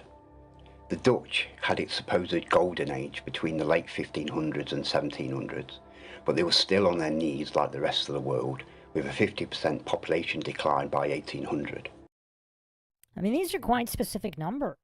Quite specific numbers. So they had less, I mean, 50% dead is insane, if that's true. But that's less numbers in other areas? Is that a bicycle wheel? The only country that actually had a population increase, and I actually mean that only one, guess which? And no, it's not India, even though our brothers and sisters over there are at it like rabbits. It's actually Scotland. My family are Scots, both sides. My mum's from Stranraer and my dad's from Glasgow. Norse and Scottish genetics suits my soul well. Us Scots have got grit. Every nation is turned upside down, leading some great minds to suspect that we are approaching the end of the world. Kinda sounds like nowadays, right? This... You know what else is crazy? All of, like, the anti-Christian nuts, like all the psychotics, the unhinged loons, atheist loons, like Neil deGrasse Tyson and all these goofs, they hallucinate that in the past, people have said the world's going to end so many times and they're always wrong. What if they were always right? What if those were world-ending resets by end of the world, meaning the end of that specific civilization? They were wiped out. It was the end of the world for them. And maybe that's why the Bible is so accurate, because this has happened so many times already. And the Bible might not even be depicting our time. It might have actually, all the events might have already happened, and that end of the world might have already happened, and maybe there's another end of the world coming up now. Nothing new under the sun. Lot thought Jesus was coming to save them too. Like I said, rinse and repeat. Now bear in mind, the mainstream narrative claims that nearly every masterpiece structure around us was built around 1800. All while the world's population was down to 10% and people were still eating their own children to keep themselves alive for a couple more weeks before they starved to death themselves. Not bad, right? But dig a little deeper and we don't see the mass building of masterpieces worldwide. We find empty dead cities worldwide. Inferno after inferno as they burn the remnants of the perished and the massacred populations. It's easier to burn these places to the ground than it is to clear them by hand. Great fires in almost every city worldwide during the same time frame. Entire massive built-out cities ablaze, with narratives like someone dropped a candle or burnt some bread that caused an entire city to burn. Most of the time, no or little reported deaths. There's no one that could have burned to death. They were dead already. Fire cleared and cleaned the land for our timeline's period, but it's evident that this was more than fire. These areas look more like war zones, protecting certain areas and structures that were selected to keep. I'd say it was more like something they dropped on Hiroshima or Nagasaki in 1945. Before I go on to the next subject, this previous reset that I've just shown you wasn't the only reset that I found. I found all of them. Now, I'm not going to go into the others as they're irrelevant to the bigger picture and what I truly want to show you. Plus, in my opinion, our future is more important right now than our possible ancestors' past. You can identify all previous resets by following science on climate, isotope ratios, that kind of thing. They always coincide with catastrophic events and reported massacres and mass death events throughout history records. The truth is always hidden in plain sight. You've just got to piece it together. As the world emerged out of its ice age in the mid to late 19th century, the survivors were met with the remnants of the old world and the new world that they inherited. Disaster had reshapen and decimated the landscape around them and buried it deep in hardened mud, debris and the remains of the masses that had perished. These survivors were fully aware of the events that had passed. I'm not 100% sure about that. Looking at some of these photographs, especially from John Levi and some of those, he thinks a lot of them were staged, a lot of the old photographs. I don't know how aware they were. Also, second of all, are these survivors or are these other people imported into these empty cities? And where did these people come from that were imported? Then you open the rabbit hole, that a whole bunch of other rabbit holes. And how did they survive is another point. So did they survive underground, in the tunnels? Or, you know, I mean, how did some of these people survive? And I'm sure different areas had different stories. Some areas might have been wiped out completely and then had other people imported. And other areas maybe did have local survivors who did know what happened. A small percentage of them. Obviously, we don't know, and we're not going to fall for false dichotomies. Stories were passed down and even put into early films of the times, like the 1944's Meet Me at St. Louis, set during the 1904 World's Fair. You spoil your dinner. Papa, we saw the Galapagos flood. Big waves came up and flooded the whole city. And when the water went back, it was all muddy and horrible, full of dead bodies. Oh. As hard as the court have tried to completely remove these undeniable events, That's so random to put into an old movie. Huh.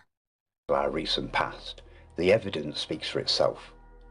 I've purposely taken photos from all over the world, from China, Russia, the UK, all over Europe, India, Africa, Egypt, America, Australia, and many other locations across this realm. This was worldwide and caused by the direct results of the Little Ice Age, and digging out all of this dirt must have been back-breaking work for that generation. I like this photo, it speaks 1,000 words. These two geezers over here. This bloke on the left, he's got charisma. This guy loves his job, he's a professional digger, a happy man in his work. Where this guy, you can just tell he just hates his job, slumped over, probably wanted to be like a ballet dancer or something, not a happy man. But luckily for him, trains were invented. They just had to locate and dig up all the buried train tracks, as places like America already had an entire rail network pre-reset. Clear all the bridges, build all the bridges, tunnel through entire mountains, and find themselves a few working trains. Now trains have been invented, again, they could start loading all that dirt at a lot faster speed. And over the years, our early timelines people started reverse engineering the pre-reset timelines tech, like steam engines and airships. Most mistake this type of technology as ancient or old world tech. This technology was created by our pre-reset timelines people between 1250 and 1650. It had nothing to do with the peoples that built structures like these. And I'll undeniably prove this later on. We'll see if it's undeniable or not. The connection between the Little Ice Age, weather events and mud floods. The Little Ice Age was characterised by prolonged periods of heavy rainfall which saturated the ground. This saturation made it more likely for mud floods to occur, especially in areas with steep terrain or loose soil, that could inundate nearby structures. Historical accounts from the Little Ice Age documented instances of flooding and mudslides that affected communities. These records often described the destruction of homes and public buildings indicating that many structures were lost or severely damaged during this period.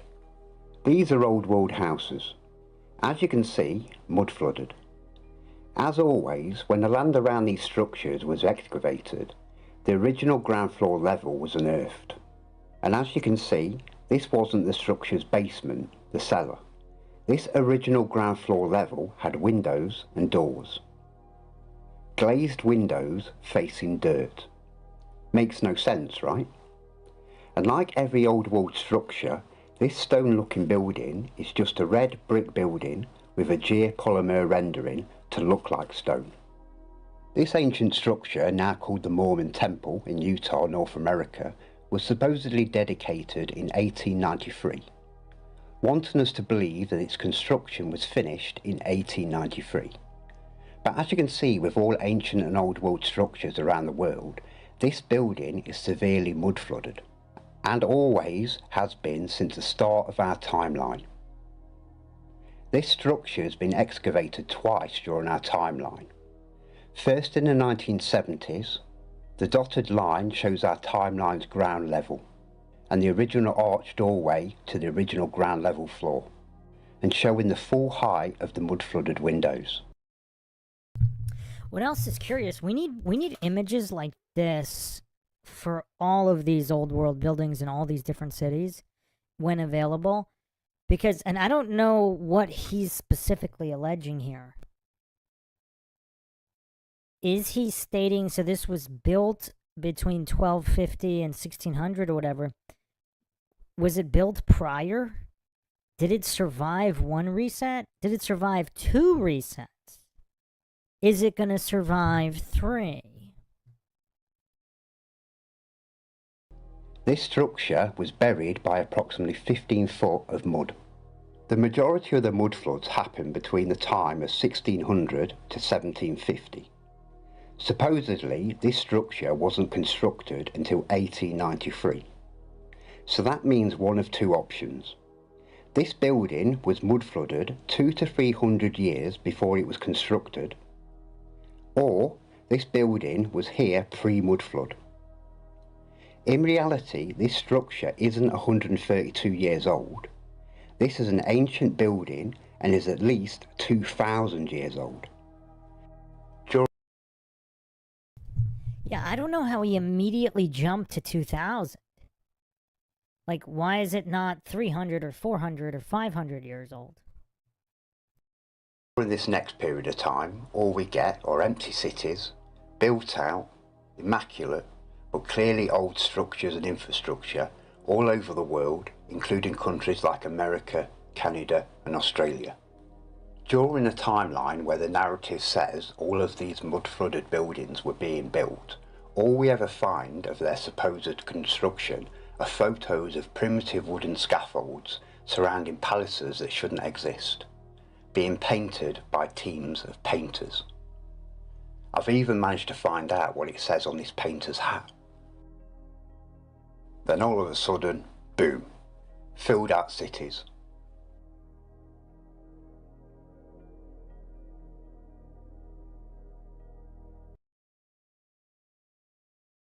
There's definitely, like, anybody who's being honest with themselves can say, there's something really strange going on because the architecture is not matching the people, the horse and buggy, etc. There's a mismatch, and it's just weird. It's just a very strange mismatch, especially some of the American West photos where there's like dirt roads with these spectacular buildings and statues and just, wooden clapboard style buildings next to them. Just a massive mismatch. Sandro asks, so if the old world was far more advanced than us, why are there no accounts of space travel? Because you can't go there.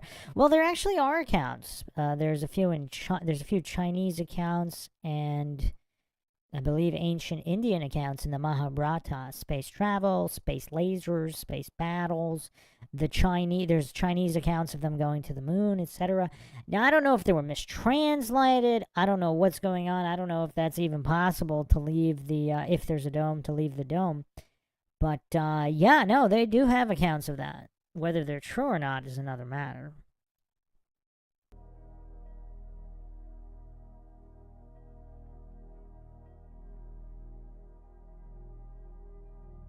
After the direct results of the Little Ice Age, the following crisis of humanity, and the decimation of the world's population, where did all these people come from? Now, the narrative will say it was just down to the immigration and migration of the British and Europeans.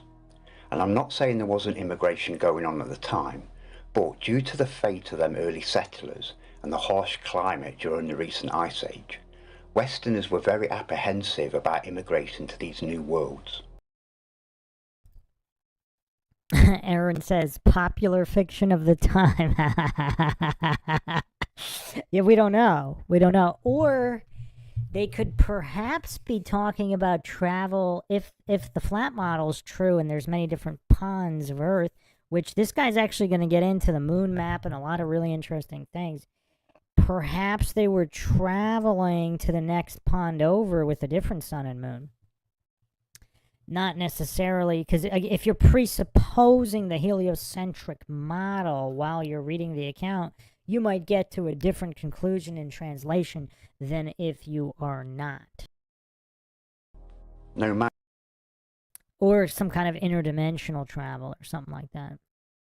how many offers and incentives to move there, like all the posters and pamphlets distributed at the time, offering millions of pre-built old world houses, given away for free, and offers of millions of cheap square miles of land. That is pretty crazy, though. Like, who built all this stuff that they're offering for free? That they wouldn't have to pay for up front. Free transport across the Atlantic, and set up grants to get living the American dream. We'll dig a wee bit deeper, and we get a different repopulation story. While hidden in plain sight, the second narrative will admit a more sinister recent past. Over 540,000 children were distributed to and across America alone, in the community more commonly known as the orphan trains.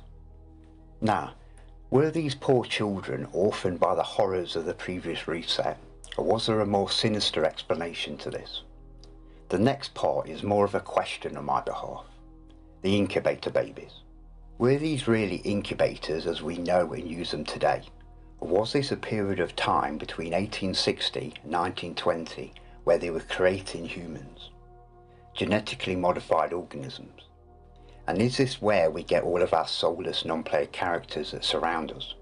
This despicable Jew's name is Martin Arthur Kearney, an apprentice obstetrician who worked under the obstetrician another despicable Jew called Pierre Constant Burdin. After the main repopulation of the world, Kearney, known as the Incubator Doctor, travelled the world's fairs across the world with his freak show circus type attraction of incubator babies boasting real, live human babies on display. This received worldwide attention and press coverage. Now, where was this parasite getting his constant supply of live babies from? My mum loves me with every fibre of her soul, and I was born weighing 10 pounds and looked like a potato. She couldn't even have a cup of tea without me drinking it. So what mother would give over their new or premature baby to a sack of shit like this during a time frame when every country's population had been severely reduced and begging for people to populate them cities? This guy really has a way with words, doesn't he? Were these mothers selling their unwanted babies, or were these babies motherless and being created unnaturally? Another topic on this subject, known as the asylums. Sandro says there are accounts that angels helped to build these magnificent architectures. Yeah. Yes, there are. Yes, there are. And if we go into some of the oldest accounts about the fallen angels, you even have Lucifer, the light bringer who brought certain knowledge, Prometheus, etc. There seem to be many accounts of that, of just knowledge or wisdom being brought, which were utilized in many different ways. And who knows where they were really from? Were they from the heavens, or were they from the next ponds over? Hundreds, if not thousands, of these old world buildings were dedicated to being so-called asylums, running between the 17 and the 1800s. The narrative may say that these were lunatic asylums, but do you actually think the hardy, tough survivors of this time, after everything they've been through during the past reset, would care enough about people with mental disorders and supposedly build thousands of stone palaces to help the supposed mentally ill? Bear in mind, these aren't the snowflakes that surround us today. These survivors had grit. The narrative will tell us that these lunatic asylums were more about containing the patients like prisoners rather than treating them. That these prisoners were abused, tortured and raped. So why supposedly build, more like dedicate, these massive amazing palaces to just use them as a prison and abuse the inmates? It makes no sense, right? These were clearly not lunatic asylums, nor were they built in their AI faked history timeline. All of these structures are wood flooded. Every single supposed asylum that I've looked at. These asylums were either a temporary housing for people immigrating to places like America, possibly housing for children coming in. Once again, let's not forget the phrase seek asylum.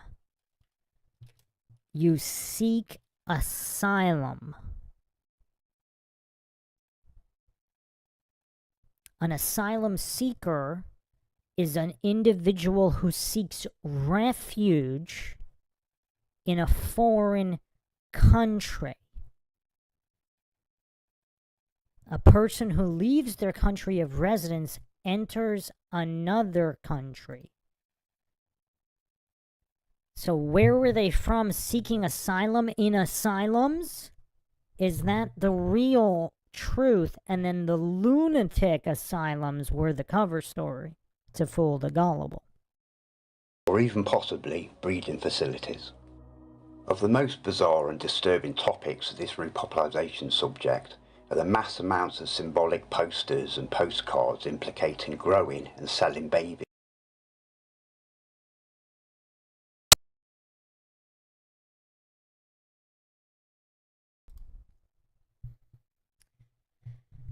So, yeah, I think that's a good place to stop because I might want to go over a couple other things with asylums before we continue here. But this is just part one. We'll be doing one or two more parts. It's a long documentary. Sandro says asylums were re-education centers. Yeah, I mean, I just find the phrase seeking asylum interesting.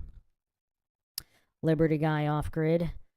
Thank you. Yes, a lot of content to go over, all with logic and reason at the forefront. Obviously, the motto here is the only thing we know for sure is that we don't know anything for sure. Thanks again, everybody, for joining us in what might be the most important documentary of all time, providing at least an attempt at a unified theory between Flat Earth, Tartaria, Mud Flood, Resets, Antarctica, the maps of the ever-changing maps of the world throughout the centuries, and more.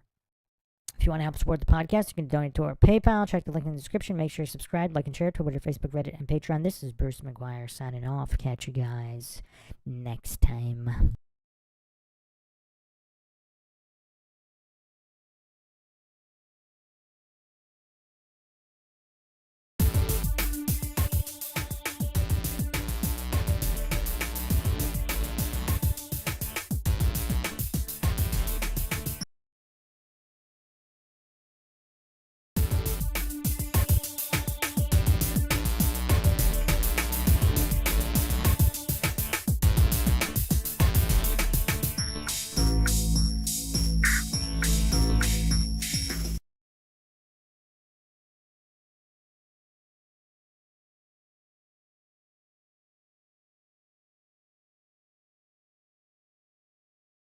Welcome to MINDSHOCK.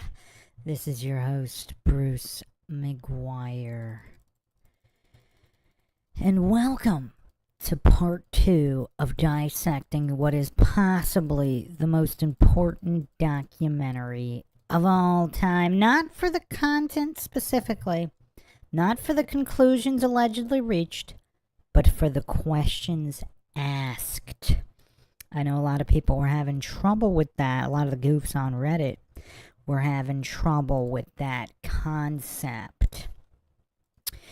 So we are attempting to make heads and tails of a documentary claiming to be some kind of unified theory of Tartaria, altered history, flat Earth, etc. All of what the Earth is and was through dissecting various maps and events. And the individual that made this might be quite pompous, but the questions asked are absolutely incredible. And we will attempt to go through this entire thing for veracity in typical MINDSHOCK fashion with logic and reason at the forefront, attempting not to fall for any logical fallacies, unlike everything else out there just about. If you want to help support the podcast, you can donate to our PayPal. Check the link in the description. Make sure you subscribe, like, and share. Twitter, Facebook, Reddit, and Patreon. Patrons do get priority for case, topic, logical analysis, co-podcaster requests. You could also be a guest in the podcast depending on your tier. Questions, comments, theories, thoughts, suggestions, rebuttals, debunkings of any kind, leave them in the comments section. Unless, of course, you're with us here live, drop them in the live chat. I'll try to get to all of them. And if you're not getting updates, there is even a free Patreon tier. The free Patreon tier will give you all the updates because YouTube has been absolutely terrible with notifications. Look at all the legends in here right now. Dave Scott, where have you been? Have you seen the Britney Spears Howard Stern clip? I went over that, and you, I believe, are the only MINDSHOCK listener that has ever met Britney Spears. So you should have definitely been on that one. Clark Rice, Run Boston Bear, South to West. My volume is still low. Okay, hold on a second. That is weird. Huh. What about now? Can you hear me now? Is that better? Can you hear me now?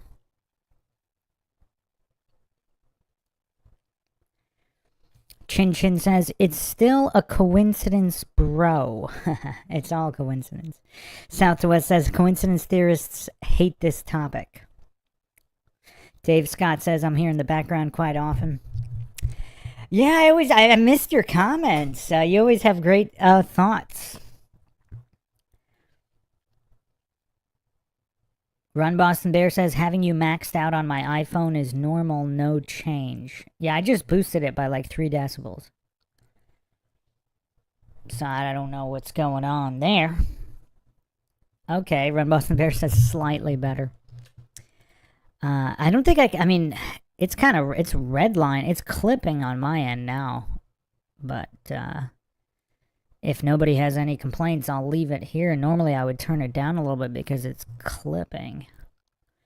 But hopefully everybody has heard or watched episode 1. We left off on asylums. And I'll play the clip just real quick because I wanted to go into the etymology of asylums because asylum is a very interesting word, and I think there's a lot of clues in the word. So, obviously, going back to the phony phonetics of the Phoenicians, which this guy's going to touch upon as well. Now, again, I'm not saying any of his conclusions about anything are true. But the questions he asks are some of the best I have ever seen asked. And his research is pretty on point as well. Pretty on point. So let's go through the clip real quick. This is, and again, the name of the documentary is Sour Saw to Be Free. I can't pronounce it. So, Orsa.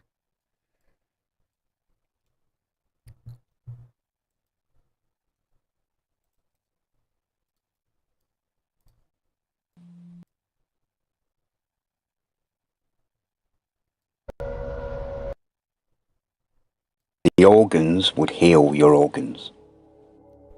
It's a reason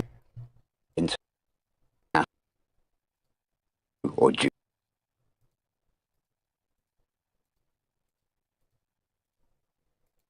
here's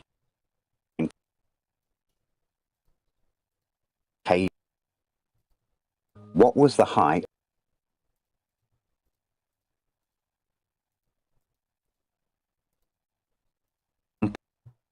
due to other horrors that's directly related to the Little Ice Age and the general crisis. Sea ice surrounded Iceland, trapping its researched. The general crisis contributed to the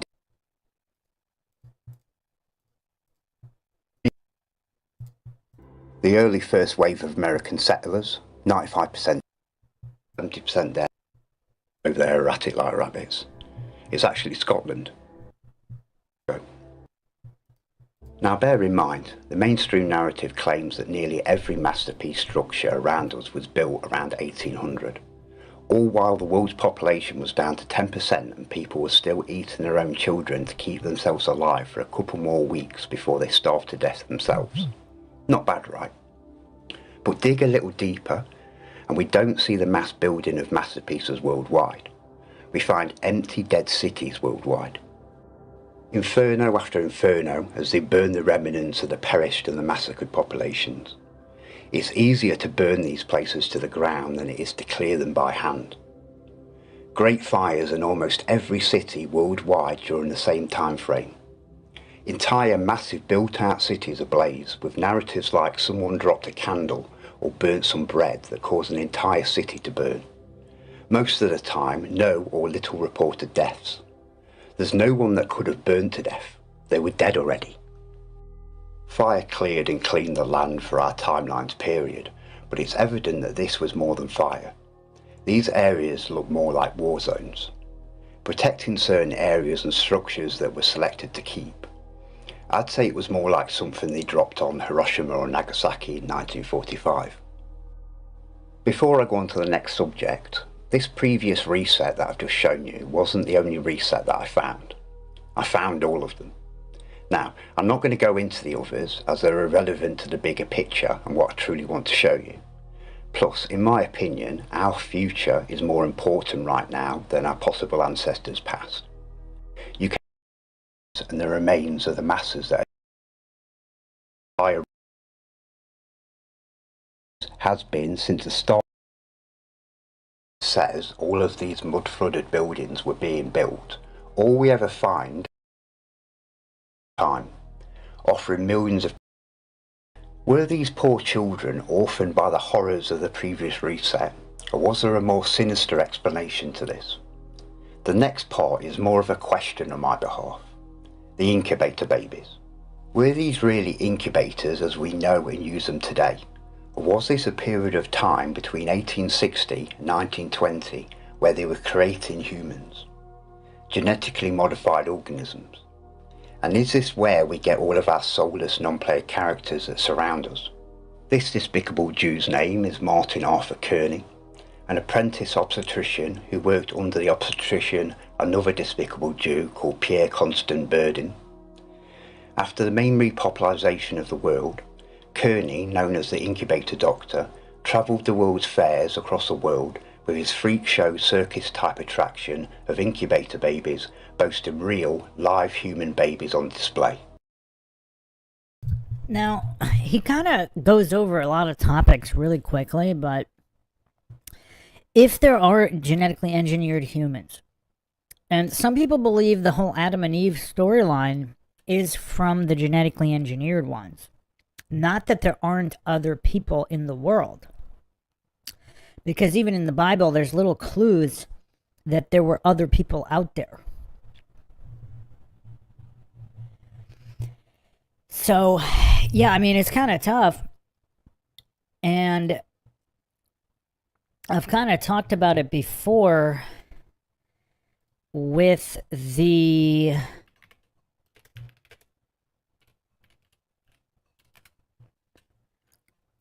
the 144,000 people. There's supposedly 12,000 from the 12 tribes of Israel, which is 144,000.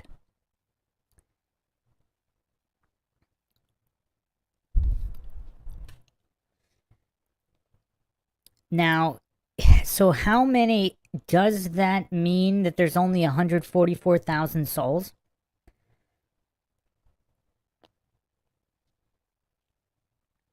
and those are the souls that keep getting reincarnated because they're real.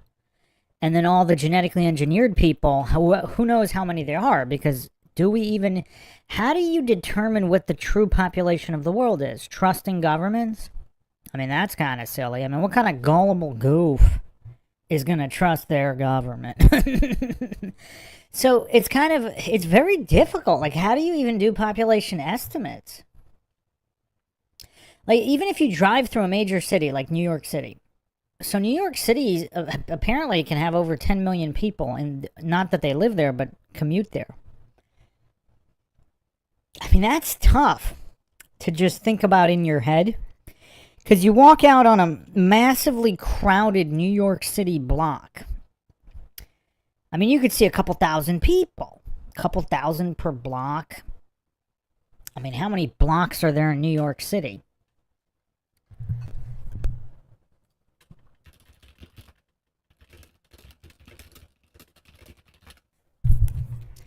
So there's 120,000 individual city blocks across all 5 boroughs, but they vary in size. But let's take that average. So 120,000 blocks. So if you have 1,000 people per block,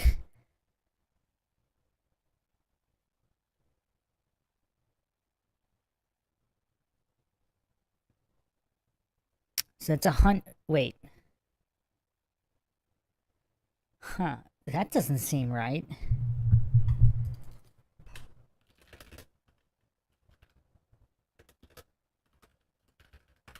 Well, yeah, that's because there wouldn't be 1,000 people for each block, because some of the blocks only have like 50 people on them. Not every block is massively populated in all of New York City, all the boroughs. Because that would be...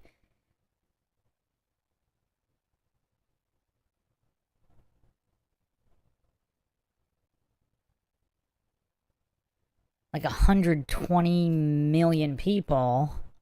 So that's definitely not right. Alright, let's see.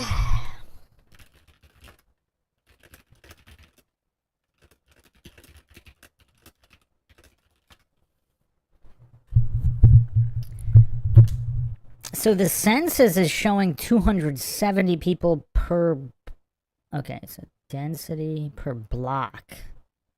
270, but it's between 270 to 1,400 depending on the population of the block. That's really tough. I mean, that's just really tough.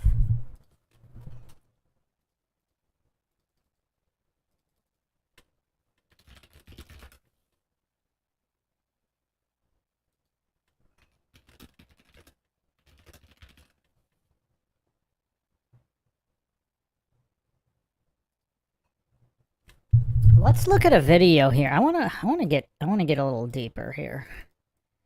Because how can we verify the population of the world? I mean, it's just so difficult. It is just so incredibly difficult.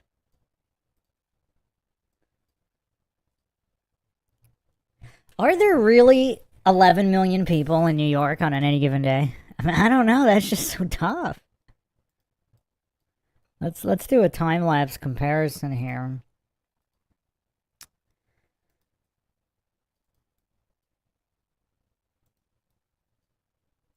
Okay.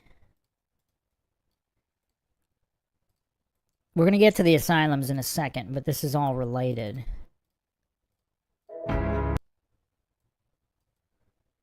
So this is Times Square. 1900. Interesting. You still look at this Tartarian building on the left, though.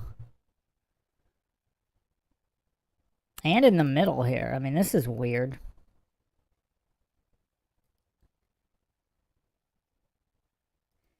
Wow, that's a huge increase. Look at the amount of people there between 1900. What this is weird. Is this the same angle? It's kind of whack. How whack is the official narrative here? So, I mean, obviously we don't know what time this was taken. Was this taken at 3 a.m.? I don't know. I don't think so. It doesn't, I mean, it looks like daytime. And then this looks like daytime too, but that's weird. So they built that in a couple years?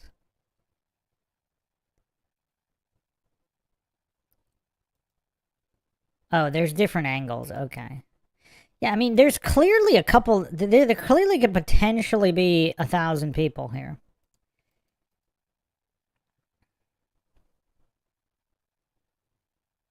Now, obviously, Times Square is a very small part of New York, but still. Even if all of New York is just this crowded, 11 million?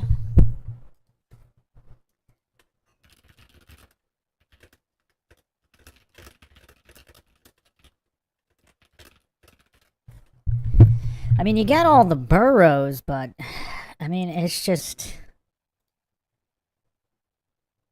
Alright, that was the metro area, so I'm looking it up right now. Well, as of 2012, there's only 4 million people in New York? Huh. So 20 million people live in the New York metro area. Okay, how far does the metro... Okay, so 2 million people reside in Manhattan. But a few million commute into Manhattan. So if we're taking only Manhattan... I don't know. There's that many millions of people in Manhattan?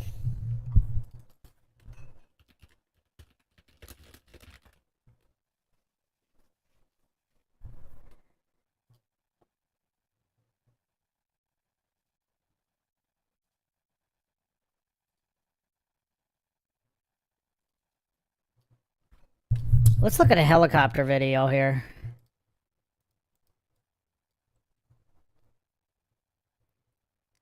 It's just so tough to quantify this.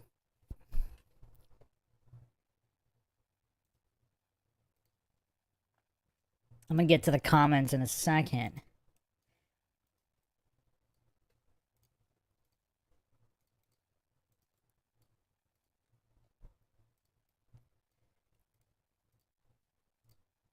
So this is Manhattan from the air.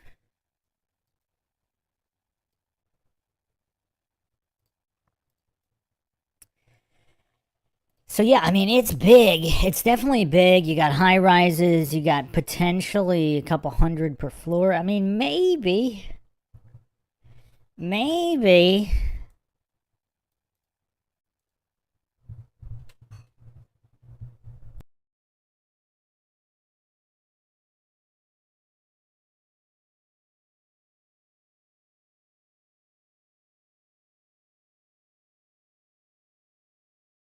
I mean, even in this photo from 1940, I mean, what is that? Like 70 cars approximately? I mean, that's not a lot. Not that there's a lot of people traveling by car, but I don't know, man. I mean, it's definitely densely populated, but millions upon millions. It's just kind of weird. It's kind of weird. I mean, just look at the count of people on the street. What is there? Less than 100 people in this photo in 1960.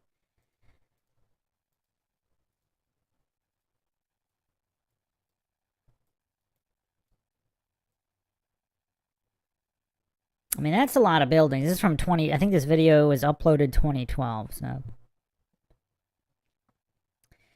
I mean, yeah, I mean, if you're going to count the metro area and the surrounding area, maybe. But right in Manhattan, millions, 4 million people right there? Man, I just don't know. I just don't know.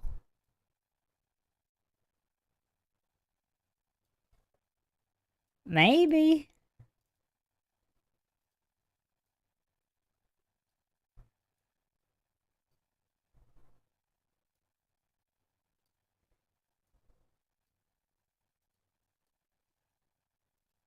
$2020 empty. That's weird. Okay. Yeah, what does everybody think of that? Alright, let me catch up on the comments here. Thomas Bambury says, what are your thoughts on the origin of the U.S. Constitution? Well, that needs its own episode. There's definitely some funny business in between the Declaration and the Constitution. They're almost like two different documents.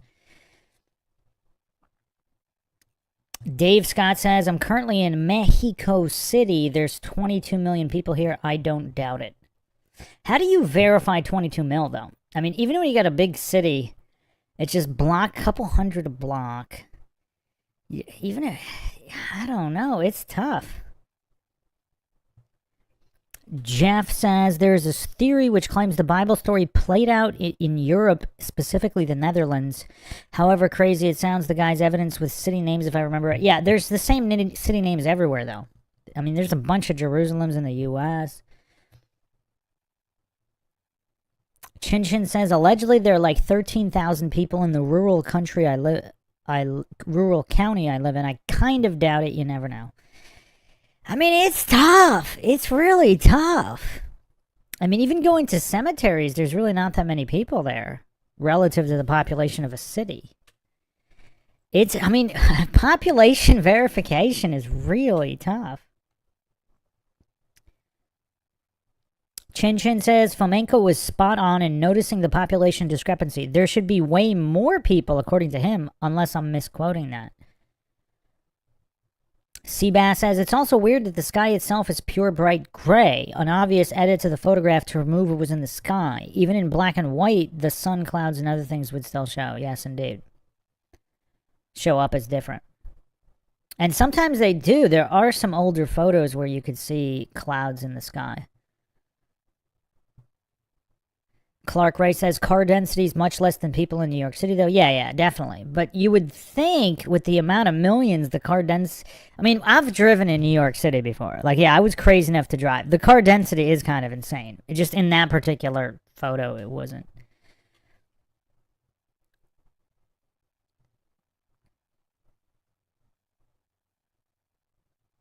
Run Boston Bear says, I think the total population numbers are fudged high so the elites can feel nervous about overpopulation and climate issues. It helps them to want to lower the population. Dave Scott says, I can't verify. However, it sprawls for dozens of miles. It's humbling. Yeah, but New York City's not that huge, though. Yeah, there's other cities out there that are absolutely just huge. Like in some of the again, I don't know about the total population of China in terms of the billions, but if you watch videos of some of their cities, like Hong Kong is so huge, and the density is just insane. I don't know. Let's see what the official numbers are.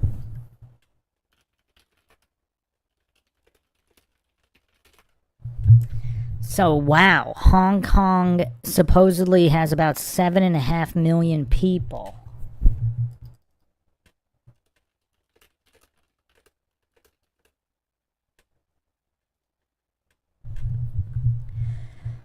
Wow, it's actually about the same size as New York City. Well, supposedly, so it says it's significantly larger, but New York City is up to 4. I guess it depends on how you count. But it says it's 40% larger than New York City. I mean, that's a lot. But then there's the ranges here are a little bit close. Wow. Other ranges are saying it's 1.41 times as big. But some of that is mountains, which is not developed. So, yeah, I don't know. Okay. Yeah, well, this is crazy. Look up, just going on Google, then it's saying Hong Kong is smaller than New York City. Wow. Okay. I don't know how anybody's counting anything here.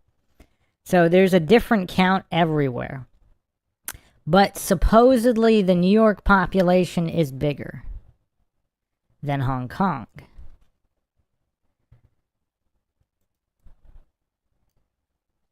Look, there's obviously a ton of people, but how would one verify the exact number of people? So if they're inflating by, let's say, 10%, like, is that going to be that noticeable? So if they inflate 10% in major cities... I mean, how would somebody, like, how would you figure that out? Are you going to go through the records of each single person and verify they live where they say they live? I mean, Hong Kong almost seems a little bit more believable just because everything is so densely packed. I mean, it's densely packed in New York too, but it almost seems like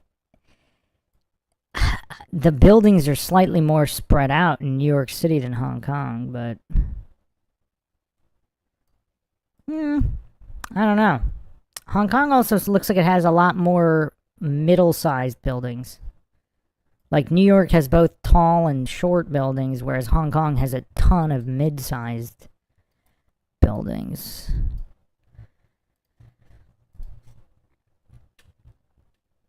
Yeah, Jeff has a good point here. I think the people of Hong Kong have smaller apartments, so there could perhaps fit more people. Yeah, some of the slums of Hong Kong, I mean, they're little closets. There's like 8 people per closet apartment. So, I mean, that's a good point, Jeff. Like, Hong Kong seems a little bit more believable. People think New York apartments are small.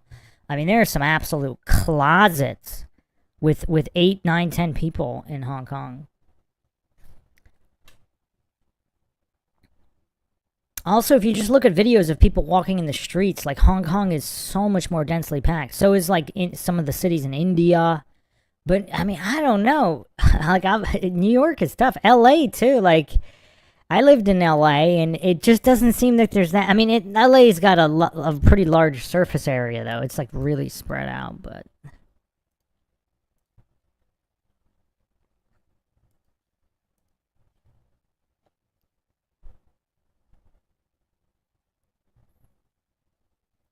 Yoda's green wiener says China lies just like NASA lies. Everybody lies.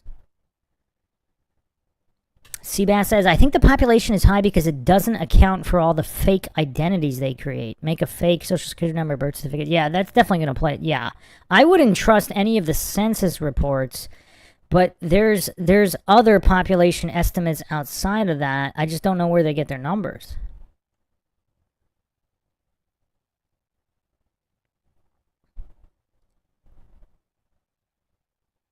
Dave Scott says, you truly get a sense of the size of a city when you fly over. Yeah. But I mean, how do you verify people, though? Like, yeah, some cities are big.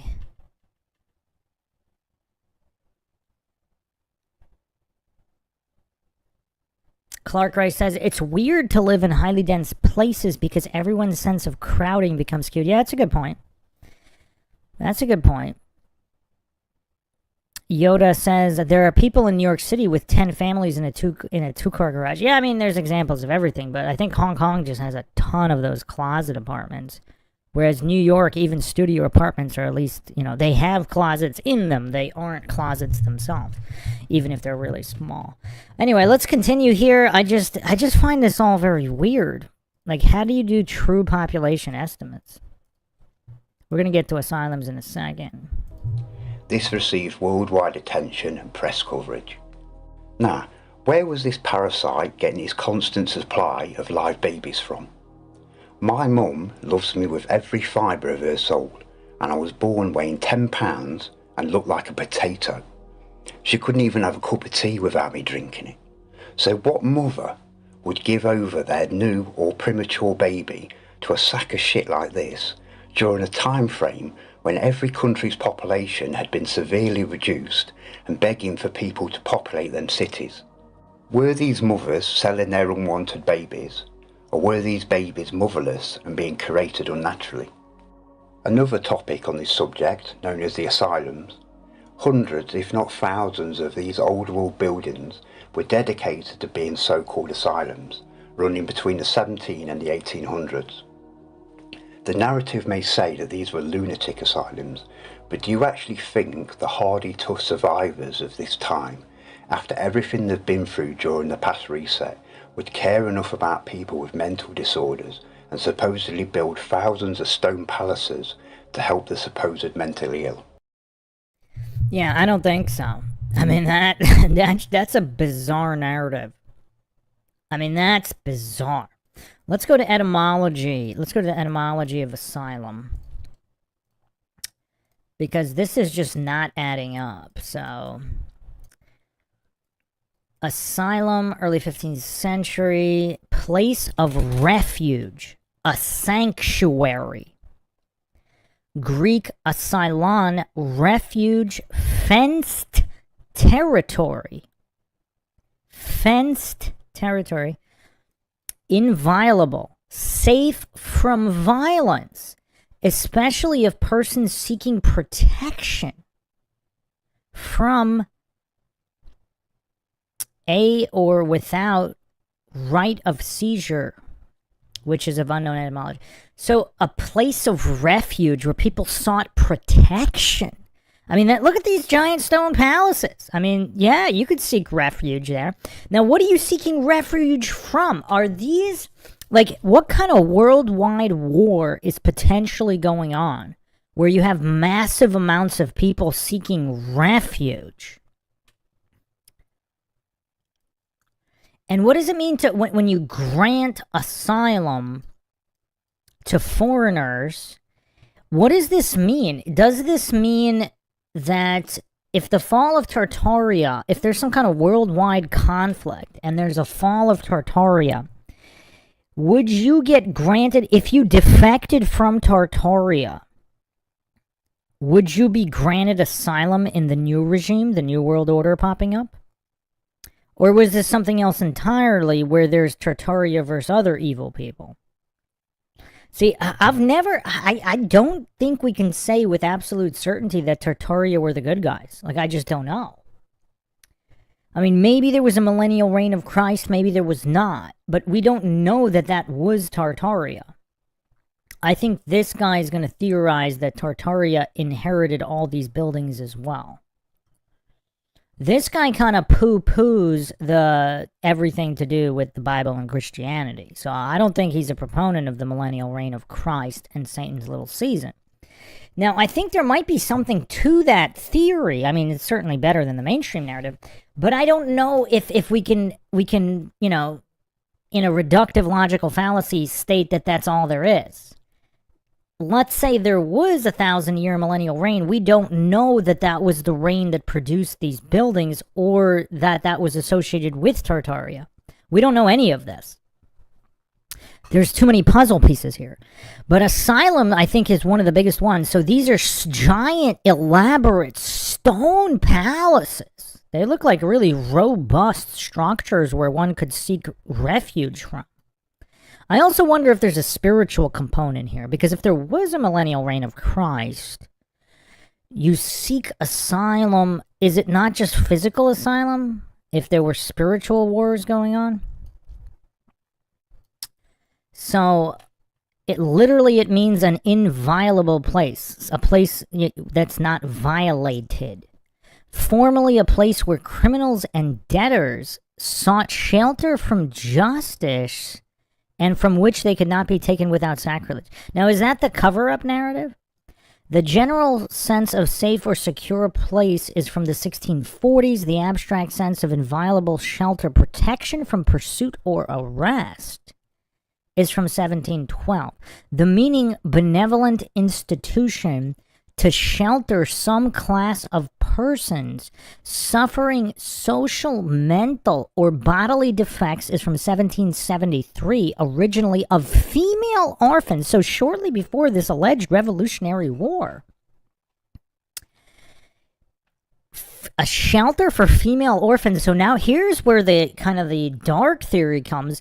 What if, who knows what these asylums were in the past in Tartarian times, and if they're still Tartarian times in 1770s, are they hoodwinking people? So is this the government pretending you'll get shelter here? And this is where you just, you get re-educated, and female orphans and women are just used to create babies to repopulate these foundations. So a couple different theories here. Let's not fall for false dichotomies. Like, it seems there's definitely something to asylums. I think it's a huge, huge key to what was going on. And it's possible they were once benevolent, and then the evil ones usurped these institutions and then used them for evil under the guise of the previous good. Seabass says, when I hear female orphans, all I hear is Epstein's breeding farms. Yeah, that's really dark. Like, a lot of people, they think Epstein, like, I think that's one of the only reasons they're releasing the files is to distract everybody, to try to pretend that Epstein was just trafficking. Because that was like his side gig. This guy was involved in toppling governments, corporations, and yeah, supposed breeding farms, bioengineering, and possibly even human cloning. Seabass says, I don't think Tartaria was good guys. And like everything, maybe they started out as the good guys and then they were usurped and co-opted. I mean, some people think the Illuminati were once the good guys, the benefactors of mankind, possibly started by Lucifer the Torchbearer, and then all completely corrupted from within, and then they became the evil guys. I mean, that would explain some things. Again, I don't claim anything is true or untrue. This is MindShock, where the motto, of course, is the only thing we know for sure is that we don't know anything for sure.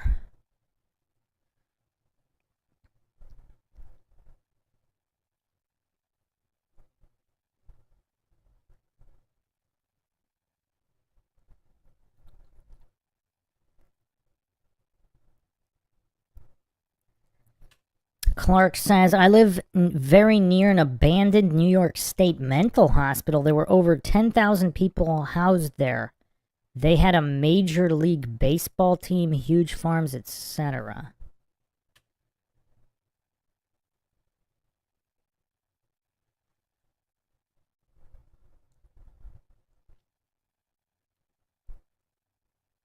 Seabass says, I think the only good guys were the small villages that were wiped out and their children were taken away on the orphan trains and then enslaved. Yeah, I mean, that seems to be the case regardless of any government, right? You look at any government, any rulers in any time period. I mean, are the people in the cities ever the good guys? I mean, look at the Democrat murder capitals of today in the U.S. and Western countries. I mean, are there ever good... I mean, let's not have false dichotomies. There might be some good guys in the cities, but in general, are city governments ever the good guys? I don't know. Welcome, Sarah. Jeff says, maybe for people which remember the old world or the old sciences of the... Yeah, re-education centers. So maybe they were on, who knows, maybe once upon a time there really were legitimate, inviolable places of protection, and then once they were all usurped, that was the cover story, and they were actually re-education and breeding farm facilities. Dave Scott says, seeing the floor plans of these asylums might help figure out what they were used for. Yeah, I think he goes through some of that. Mr. 1-to-1, welcome. Clark says, if you add in the orphanages, prisons, debtor prisons around 1900, there were many institutionalized people. Yes, indeed. Yes, indeed. So, again, let's not fall for false dichotomies. It seems like these buildings may have been used for several different purposes throughout history. And then once the changeover happened,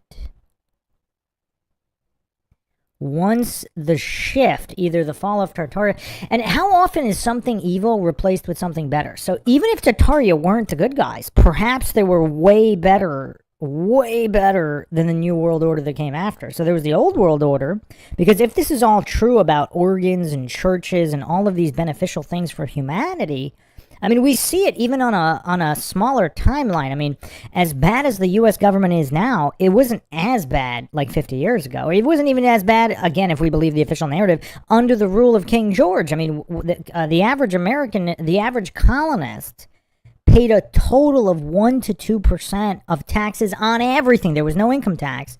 But just when you combine all the possible taxes, property, sales tax on everything, fees, government fees for licenses or whatever, they weren't, obviously not licenses for cars or horses, but whatever there were licenses for, it came out to somewhere between 1 and 2%. So you only had to pay the government 1 to 2% to live total back then, if that's true, which maybe it is, maybe it isn't. But even if we take a smaller timeline, like even in your own lifetime, if you're older than, let's say, 40, 50, 60 years old, how much did you have to pay in taxes back then versus today?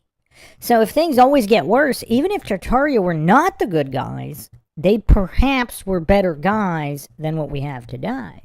Was this the case of just a gang of corrupt people enslaving humanity, and they threw them way more breadcrumbs than the New World Order that took over, like a different gang that took over, that threw back far less breadcrumbs? Because supposedly, I think he's going to go over this as well, like a lot of people, if you trace your family lineage, supposedly there were like a lot of well-off families like 200 years ago. And then when they so-called emigrated to the U.S., or there was just whatever upheavals happened, they all got poor. So regardless of what the previous regime was, Tartaria or whatever, seemingly times were a lot better under the previous regime. Thanks for the tip, Run Boston Bear, because logically it makes sense. This quality show deserves it. Yeah, we're asking some major questions here. Major questions. Seabass says, also with all those fires that destroyed record buildings and such throughout the 1800s, how would we know if the floor plans presented were even the actual floor plans and not just something they made up while removing things they wanted to remain? Yeah, that's true. I didn't mean the actual blueprints. I meant, the videos, walkthroughs of what remains today. I don't know if that's what the other, whoever said that, meant, but let's continue here. Bear in mind, these aren't the snowflakes that surround us today. These survivors had grit. The narrative will tell us that these lunatic asylums were more about containing the patients like prisoners rather than treating them. That these prisoners were abused, tortured and raped. So why supposedly build, more like dedicate, these massive amazing palaces to just use them as a prison and abuse the inmates? It makes no sense, right? These were clearly not lunatic asylums, nor were they built in their AI-faked history timeline. All of these structures are wood flooded. Every single supposed asylum that I've looked at. These asylums were either a temporary housing for people immigrating to places like America, possibly housing for children coming in, or even possibly breeding facilities. Of the most bizarre and disturbing topics of this repopulation subject are the mass amounts of symbolic posters and postcards implicating growing and selling babies during the 1890s and 1920s. These are not cute vintage art. France has hundreds of great examples of these, but as you can see, they were posted all over the world, including America. You'll see the word à vendre, and this means for sale. As this one says on the back, dated 1907, sent to the US. Dear L, don't you think they are very pretty on the other side? If so, hurry up and order one before they get sold. Duff from Agi. This one actually has the children's names written on the individual toddlers. And if we look on the back, the same handwriting. It doesn't sound like a joke, does it? Children were being sold worldwide. Yeah, I mean, this is really dark, and we also have to ask the question, why these particular years? Like, what happened between the alleged founding of the United States, the Declaration 1776, what happened over 100 years later, 1.25 century approximately, after that necessitated this to have a population boom? I mean, this is weird. It would almost make more sense if this was happening prior to the revolution. And maybe it was. There's just not enough evidence of that. I don't know. But yeah, I mean, maybe it was happening back then too. And you might think, why would you advertise them like this? Would you rather choose your GMO baby by this picture or something more realistic? A part of our recent history that the mainstream narrative doesn't want you knowing about, as the chances are you may be a descendant of one of these GMO non-player characters. In the 1900s, my dad was an incubator baby in Coney Island. He was on display. They had just invented the incubator.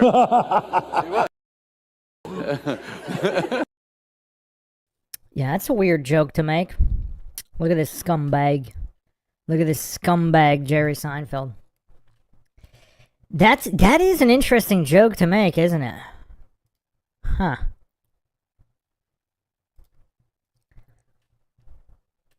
Yeah, Run Boston Bear says it's better to send tips to the PayPal, paypal.me/MindShock. Yes, indeed. YouTube takes quite a bit of the cut. Clark Rice saying, how many babies were unwanted without birth control? Yeah, that's a good question. That's a good question. And again, what's with the growing, like the Cabbage Patch Kids? I mean, that's just so weird. Like, what's with the growing of the babies, the incubators? I mean, and then, of course, possibly unwanted babies. But back then, I mean, we could only speculate, unless some are claiming the society was just as degenerate. But from what are known past century, just the past century, it seems like people were more traditional in the past, and there wasn't quite an astronomical amount of children born out of wedlock. But who knows? Who knows? Seabass says, the asylum shown on the aerial view looked more like the wings of a castle for a kingdom than an asylum. Yeah, not to mention, like, the ornate ceilings and everything. Like, they were very well made. I mean, just incredible. The way it branched out while heading backward also made it look like a protective wall guards could use to draw a defense line. Yes, some of them actually had stone walls surrounding it as well. Obviously, a lot of them no longer exist, but... You could literally tell me anything, I'd believe it. No, it's true. Yeah. Ask yourself, what was your great-grandparents' names? Or their parents' names? Probably blank, right? These now called catacombs are under every ancient and old world cathedral and church worldwide. More well known in Paris, but the size of France's catacombs only validates the mass death there. All bones dated during the Little Ice Age. Coincidence, right? After the past reset, these remains were lined in old world tunnels originally built to feed the city's water supplies. Presented in a symbolic, demonic, disrespectful manner, most known catacombs, only small sections are permitted to the public, but they admit to them having hundreds of miles that are restricted. People actually pay to see the bones of the massacred ones, rows of dead children, and they find this fascinating. Something I can only explain as trophies of the cult, and it won't be a coincidence that they're under every old world power station, nor why they surround these so-called churches with graves of rotting bodies of the dead, graves that only date after the last reset. That's all I've got to say on this disgraceful subject.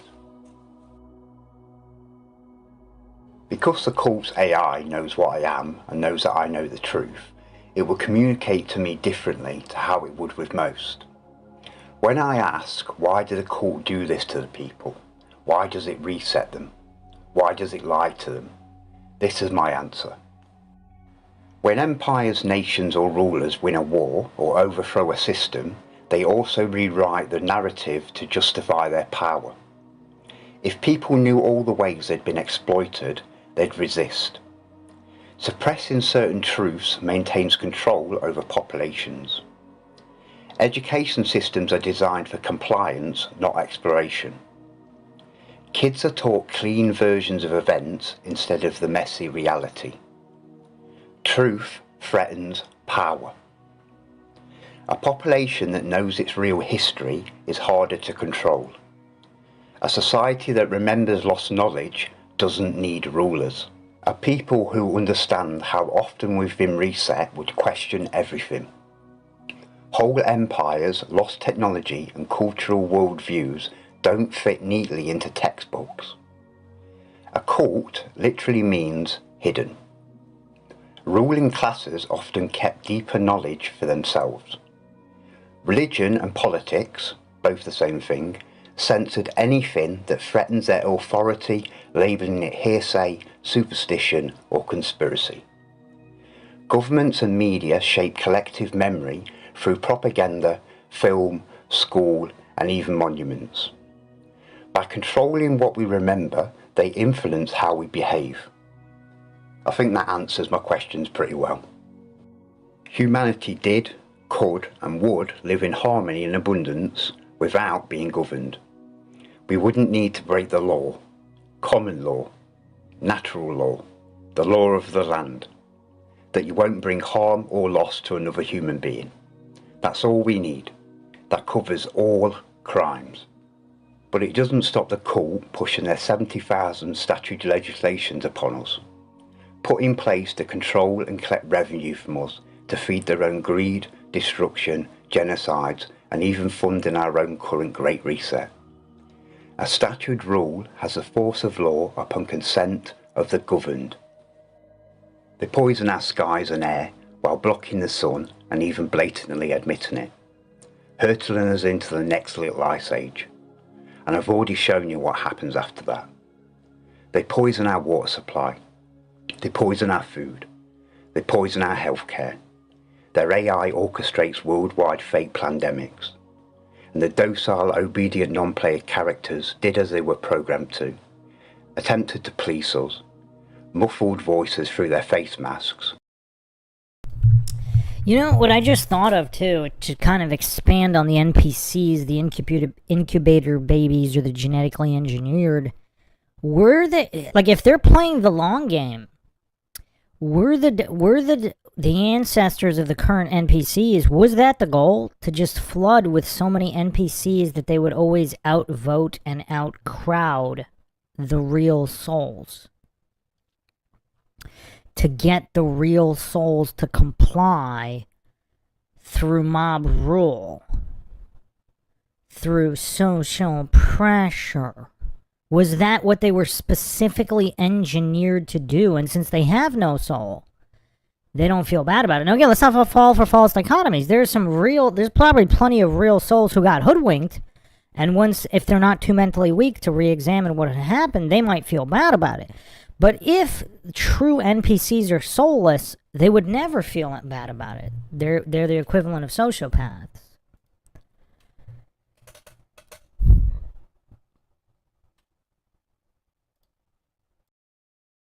While losing their tiny little minds and queuing up like cattle to the slaughterhouse. Not that they haven't pulled this scamdemic before. There's absolutely nothing new under the sun. Just tests to gather data on the next course of action needed and to fit all their infrastructure. All areas and subjects of the truth movement have been infiltrated by shill deceivers and what I call non-player character truthers. Non-player characters playing conspiracy theorist, pushing 5% truth with 95% fantasy bullshit, misinformation, fear and deception. And then we've got the fully AI-controlled truth content creators, spouting the same shite as the non-player character truthers. It's the same issue with genuine truth journalists. It's their beliefs that hold them back, as designed to, from ever uncovering 100% truth on the particular subject that they report on year out. Stagnating on one piece of the puzzle and making no effort to discover the bigger picture. Or spouting beliefs about their imaginary ice wall that traps them and the flock in their own minds. Something I will soon undeniably prove does not exist. Where do you think the ice wall and flat earth model come from? Well, we're asking some hard questions in the chat here. Jeff says, what would happen if we mate with an NPC? Will the child have a soul? Seabass says, I doubt it. That's dark. And does that explain all these rifts within families? Like, you can have a family that's fully functional, and then you have families that are not, with supposedly, like, really good, decent parents and not a good kid, or vice versa.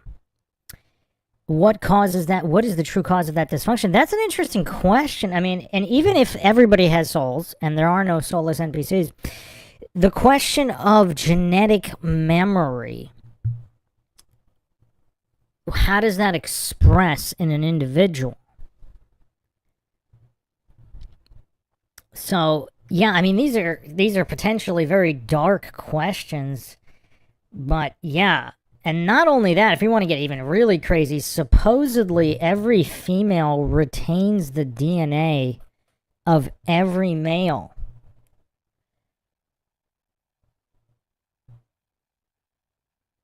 That she has copulated with.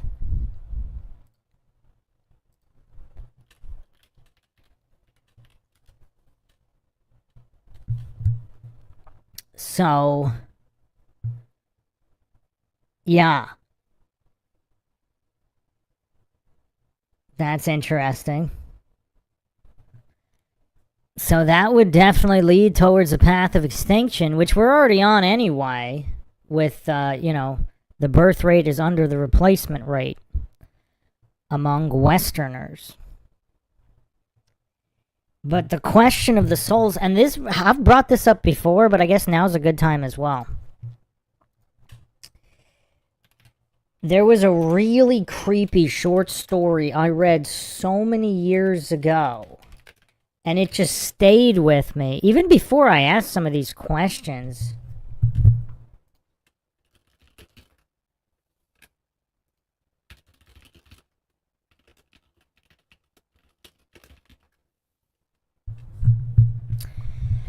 R.A. Salvatore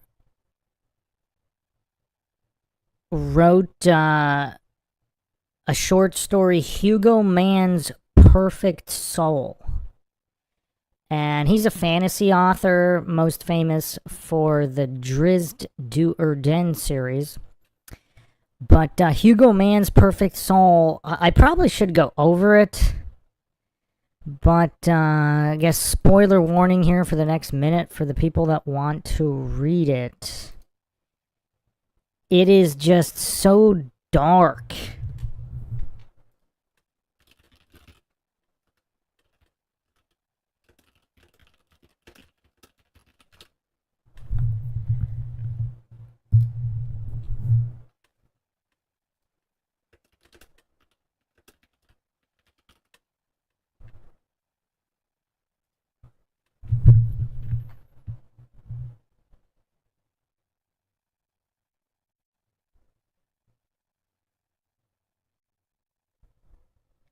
Well, also curious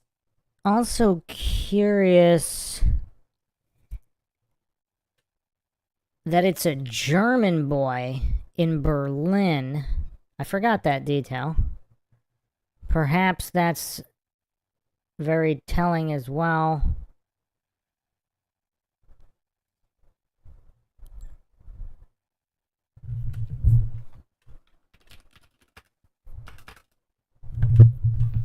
He also has the Corona. Corona is a name in the fantasy world in the Demon Wars saga, which is interesting.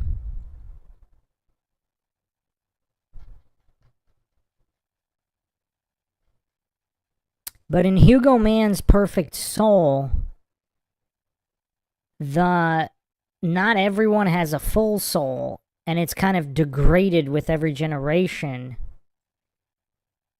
And it's such a mind bender.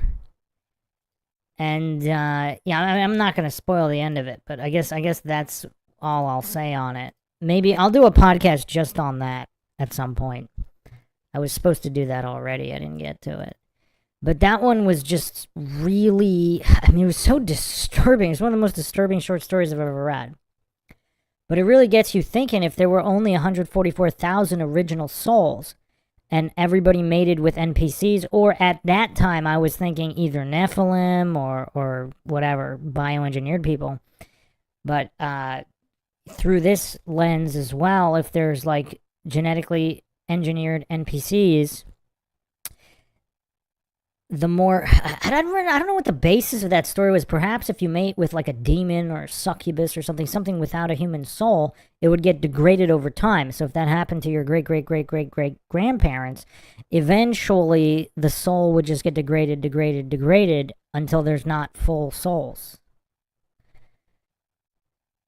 Seabass says, if that's the case about females, it would actually make sense why it'd be so important to get them to want to sleep with celebrities or people who mimic celebrities in order to get to nature.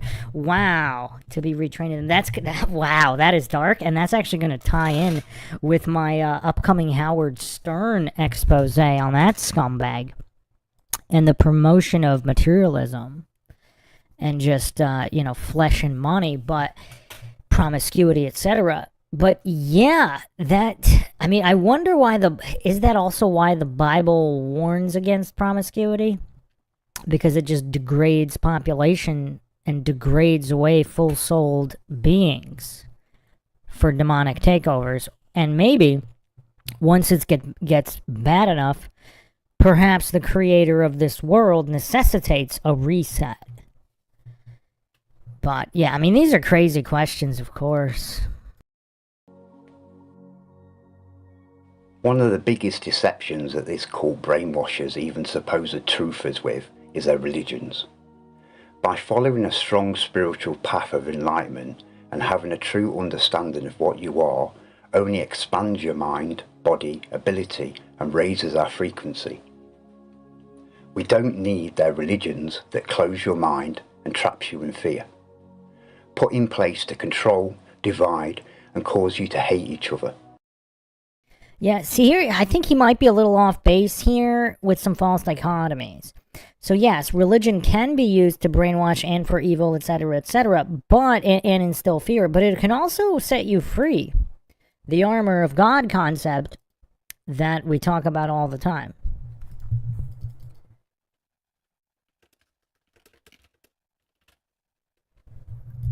Especially, like, one of the most famous quotes is from the Bible is Psalm 23:4. As I walk through the valley of the shadow of death, I will fear no evil, for thou art with me. So, faith can also, and obviously, you know, the only thing to fear is fear itself, because fear puts you in a negative vibration, etc. So if you're using religion for good, and it gives you the armor of God in a way atheists can never have, atheists are far more afraid. So, because all they have is their blind faith in other fallible and corrupt humans, like Neil deGrasse Tyson, etc. So, yeah, I mean, I think he's committing a false dichotomy here, and I think there's a lot of truth hidden in the religion, but I don't think he's absolutely wrong either, because it seems like religions were hijacked. So, a little bit of truth, and then a bunch of enslavement as well. To kill each other, to make you vibrate at your low levels. When it comes to this Satan's little season that most so-called truthers are rambling on about, the cult has made the masses believe and worship a fake god that was created through rape. And I'm pretty sure it's one of the 10 Commandments and a sin to fuck another man's wife. The backbone of the Christian cult is the 10 Commandments, something all Christians seem to bypass. For example, thou shalt have no other gods before me, your God, and thou shalt have no other saviours but me, your God. But Jesus is your God and your saviour, created through rape, right? And his dad, psychopathic God that massacred this world by flooding it, killing every man, woman and innocent child. Wow, this guy's blaspheming hard. I think, and again, he's committing a bunch of fallacies here. Presupposing, straw man, etc., because that's not exactly what the Bible says, is it? But,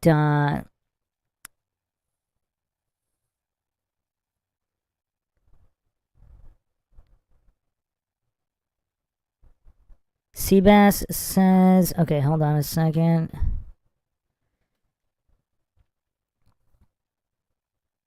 Seabass says, the Bible says that lustful relations is the only sin that destroys yourself. This is the verse I'm talking about. Flee fornication. Every sin that a man doeth is without the body, but he that committeth fornication sinneth against his own body.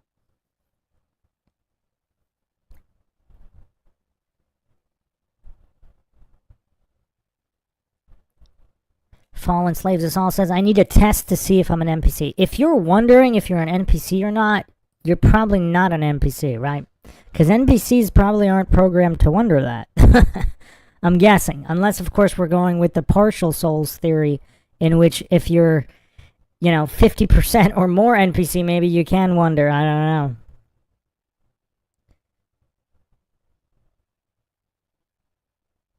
Flat Bob says, I think he has a fundamental lack of understanding of who God even is, spouting off all that nonsense. Like I said, the reason that I think this might be the most important documentary of all time is for the questions he asks, not the answers he thinks he has.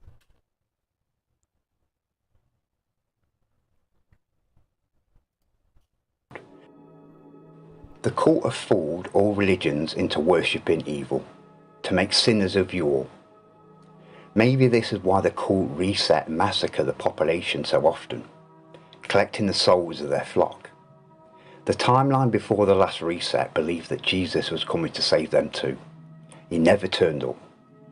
If the people of that Again, presupposing he never turned up. If he did turn up and there was a millennial reign of Christ, etc., etc. that gullible and unenlightened that they can't see this clear deception, then maybe it is for the best that they sell their souls to Jesus for so-called salvation. I believe in nothing unless I can prove it. That's why they're your beliefs, because you can't. If something is true, you can prove it. We in this world were created, but not by the cults made up false gods written by their dogshit AI. I want to make clear from the start that I have no intention. Alright, his triggering about the Bible aside, he's going to make some excellent points about maps right here. This is some of the most interesting stuff in the documentary. I mean, this is really why I chose it, actually, in the points he's going to bring up now regarding maps. On sailing to the lands recently referred to as Antarctica. But understanding the truth of Antarctica is vital to the understanding of the bigger picture. And this is not it. The flat earth model. Our supposed known world in the middle, a ring of ice referred to as the Antarctic ice wall that wraps around our world and imprisons your minds.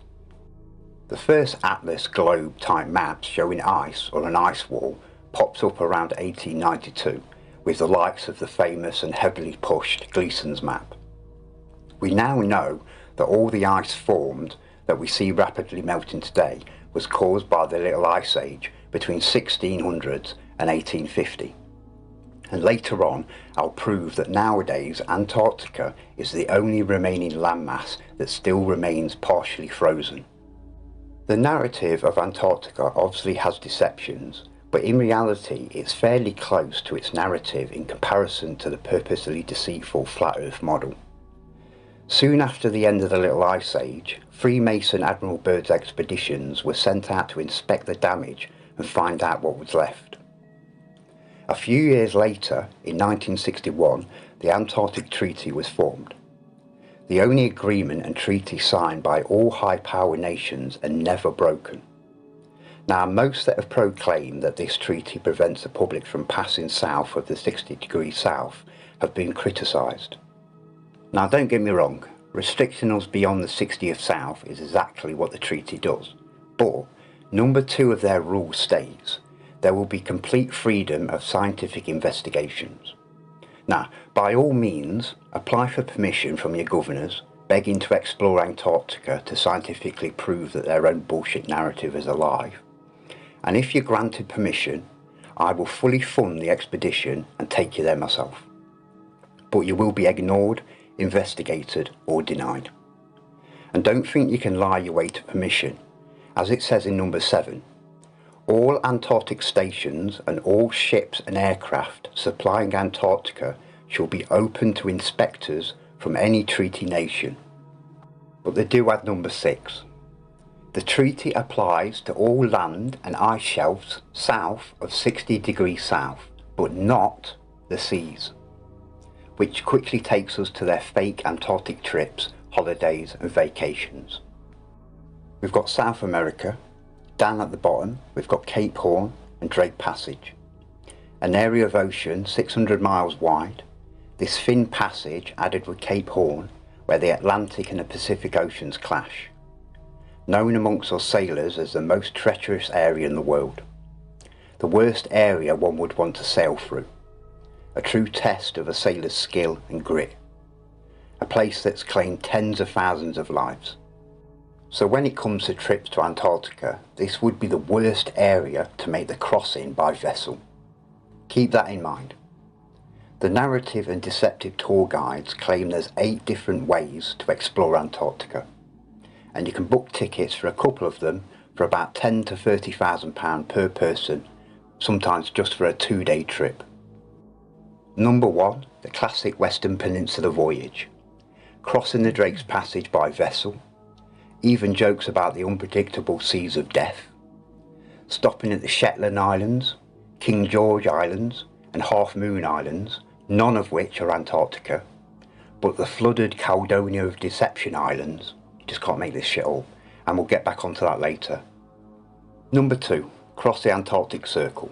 This one sounds more promising, right? Only a handful of souls have been further than 66 degrees south. Maybe they'll let you be the 6th, right? Crossing the Drake by vessel again. Most Antarctic cruisers don't actually cross the Antarctic Circle. Shocking, right? A couple of days on a boat around the Western Peninsula, looking from the vessel, of course. Potentially crossing the Antarctic Circle line, meaning you've not crossed it and you won't be. Number 3, Antarctica, South Georgia and the Falkland Islands. Crossing the Drake again. Neither the Falkland Islands or South Georgia Islands are Antarctica. Number 4, the Ross Sea from New Zealand. Only a handful of ships per year head south from New Zealand, so good luck trying to book this fake Antarctic trip. But even if you did, the pristine Snare Islands, the Macquarie Islands, the Campbell Islands and the Auckland Islands are not Antarctica. Number 5, the Weddell Sea and the Eastern Peninsula. Crossing the Drake Passage again. Paulet Island on the tip of the peninsula is not Antarctica. Number 6, fly to Antarctica and onto the pole. A 5-hour flight, what they call the geographic South Pole, what a joke, but they get 3 to 4 hours here. In reality, you're flown to near the peninsula and shown a cheap barbershop pole for a selfie opportunity. Don't bother taking your compass because it won't indicate you're anywhere near the South Pole because you're not. Number 7, the semi-circumnavigation. A vessel from New Zealand across the Drake Passage. Peter First Island, sailing round the Mundan Sea, Ross Sea or Ross Island is not Antarctica. Plus, the Ross Ice Shelf is where all the sheer ice wall photos come from. But in reality, it's just this little bit. Number 8, hilarious opportunity. A little bit.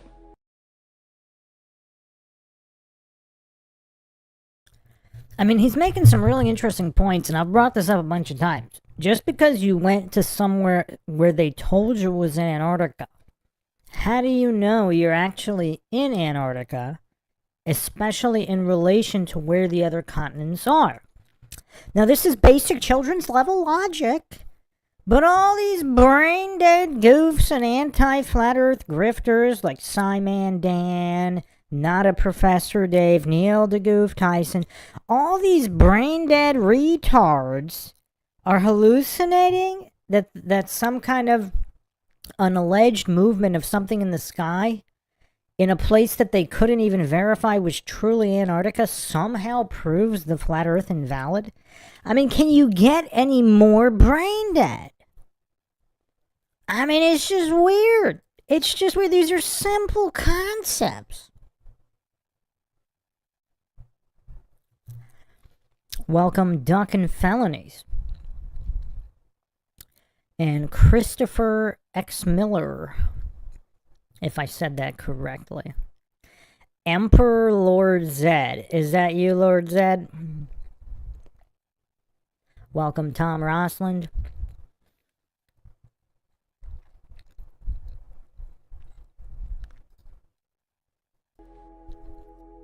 Number 8, hilarious, fly over the Drake.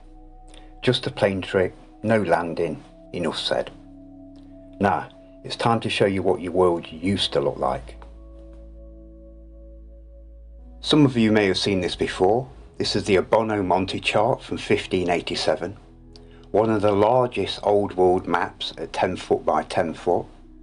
A truly outstanding and accurate chart. But I have no intention using this 400-year-old chart to navigate to the lands that have been hidden from us. Remember earlier, the way I found the past Great Reset, the Little Ice Age and the crisis of humanity was because of this very map. It's no coincidence that it's the least documented old world map amongst supposed truthers. They don't want you looking at this map, as you may discover the hundreds of truths and hidden knowledge that I have. But even the cult has to follow the rules of this world. The truth must be there to find, hidden in plain sight.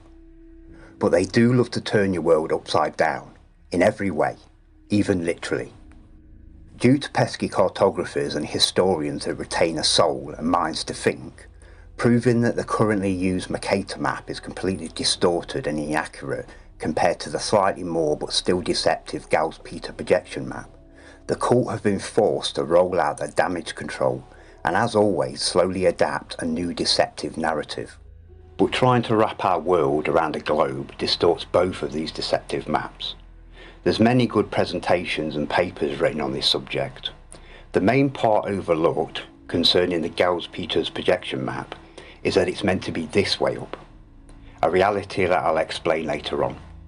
All genuine maps, new and old, are navigational aids for land, sea and air. Any charts I show are predominantly charts for sea navigation. All real maps include the key to navigate safely the very map itself. If a map does not include this, it's just a pretty picture or fantasy art like this pile of shit that all the non-player character truthers shill out. In modern marine navigation, we use multiple types of technology to travel accurately and as safely as possible. Very few modern civilian sailors can read paper charts and plot a heading. Like with most these days, technology strips their human skills that their ancestors thrived on, making lazy, incompetent and easy to dispose of sheeple. Even though I have chart plotters and other tech aboard like radar, I understand that technology is a lot of the time unreliable. But the captain's old school. A simple compass or a clear view of the sun or stars is all I need to navigate this world around us. Added with new and old charts, more reliable tech like my autopilot, radar, plus knowing all the sea shanties, I'm in my element. I've translated Monty's 1587 map in its entirety from ancient Italian to English. Now, do I believe that Monty pictured the exterior lands and their coastlines in perfect detail? No. Not only have these lands been decimated during the Little Ice Age, but you'll see these lands were relatively unknown in Monty's timeline, the people pre-reset to us. This was the edge of the known world in this time frame. The most important job of any marine chart is to inform how to travel from land to land. Routes, ports, tides, dangers along the path, that kind of thing. North is to our world's centre in all directions. South is pointing outwards in all directions parallel to north. Right, when facing north, is east. And left, when facing north, is west. For example, to travel to Galicia, one of the exterior landmasses, I'd go to the middle of Galicia, and pictured by Monty, and point direct north. Leads me to what's now called South Mexico, around these ports. On this site, it shows me what landmasses were called as far back as 1550.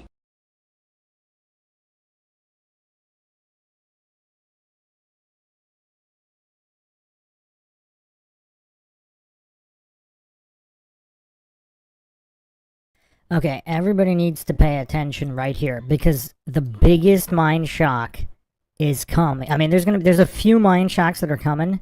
Here is one of the biggest ones I have ever seen on this topic. So, get ready, people. Get ready. Depending on the date that you enter down here. As you can see, modern day Mexico. Change the date to Monty's time of 1587. There were 3 kingdoms, one being New Galicia. The only slight spelling difference due to the Monty being in ancient Italian and the other being in English. You would head south from mainland New Galicia to travel to Galicia, the continent, from any of the many ports that Monty pictured along New Galicia. By 1787, the Americas had been claimed, but New Galicia still remained. Plus, Rupert got his little bit as well. Between 1882 and 83, New Galicia was renamed Jalisco and its history hidden and rewritten. But there's still loads of ancient and old world buildings still remaining in this area. Is everybody following here?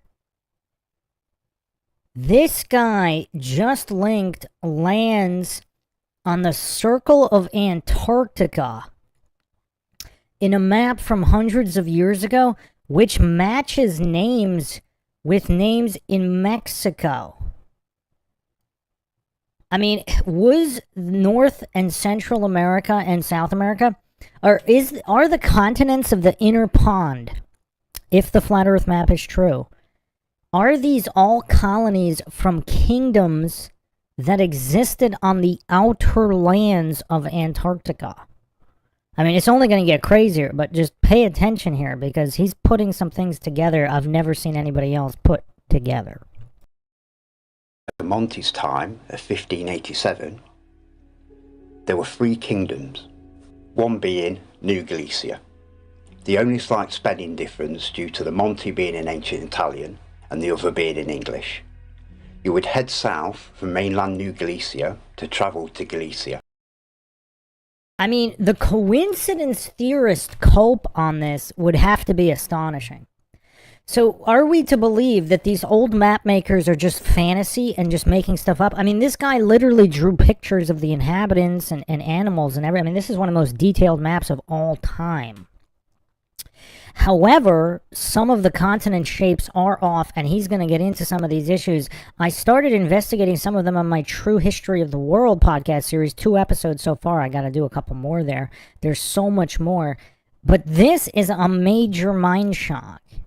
Was there an ancient kingdom in Antarctica, on continents of the Antarctica landmass that encircles the world, if that's the true map of the world?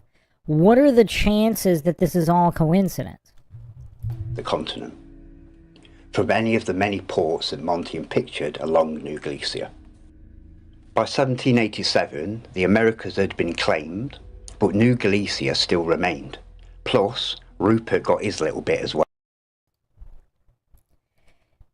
Glenn asks, it gets colder and colder the further south you go. Where does heat come from to warm these alleged lands below?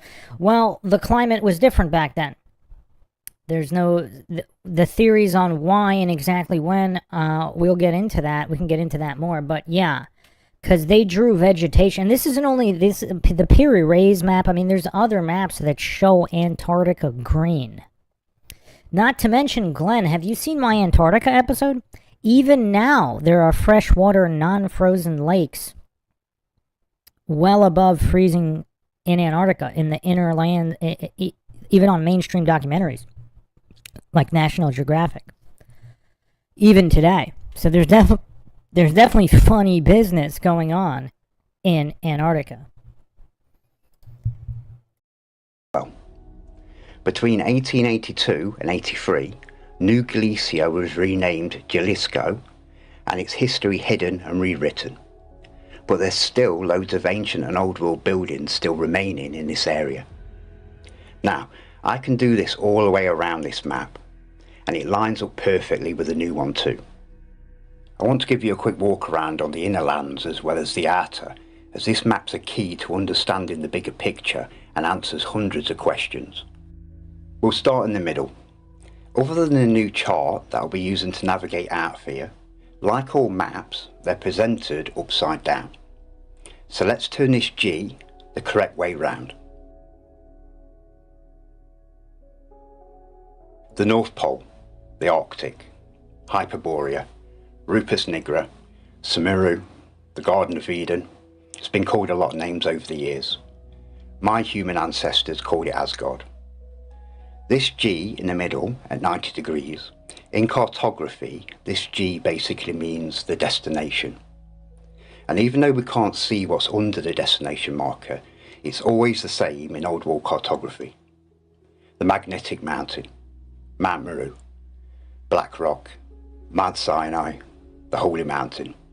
Again, this mountain's got many names. And the reason why it looks so familiar, The cult have pushed this imagery on you all of your life, hidden in plain sight. The power source of us and this world. 4 islands separated by 4 rivers, one always charted having 7 heads. The original Euphrates River. The mountain described like a heart, drawing the oceans in and pushing it back out, causing the tides and the world's oceans currents, feeding a balance of warm water around our world's oceans. And let's not forget, Earth is an heart anagram. Earth, heart. Like any plasma source, each side of Hyperborea, we have the anode island and the cathode island. The cathode, the positive, life-giving, magnet pole and deep green island. The anode, the negative, life-taking, pole of the magnet Husiarka. Now, I can't actually translate what Husiarka means, maybe one of you know, but just breaking down that word, arca, magnetic, maybe there's a connection there, I'm not too sure. The anode and cathode islands have been shown in many other old world cartography, showing an understanding of this world up until our recent timeline. The ancients and old world civilizations knew all this and incorporated it into everything.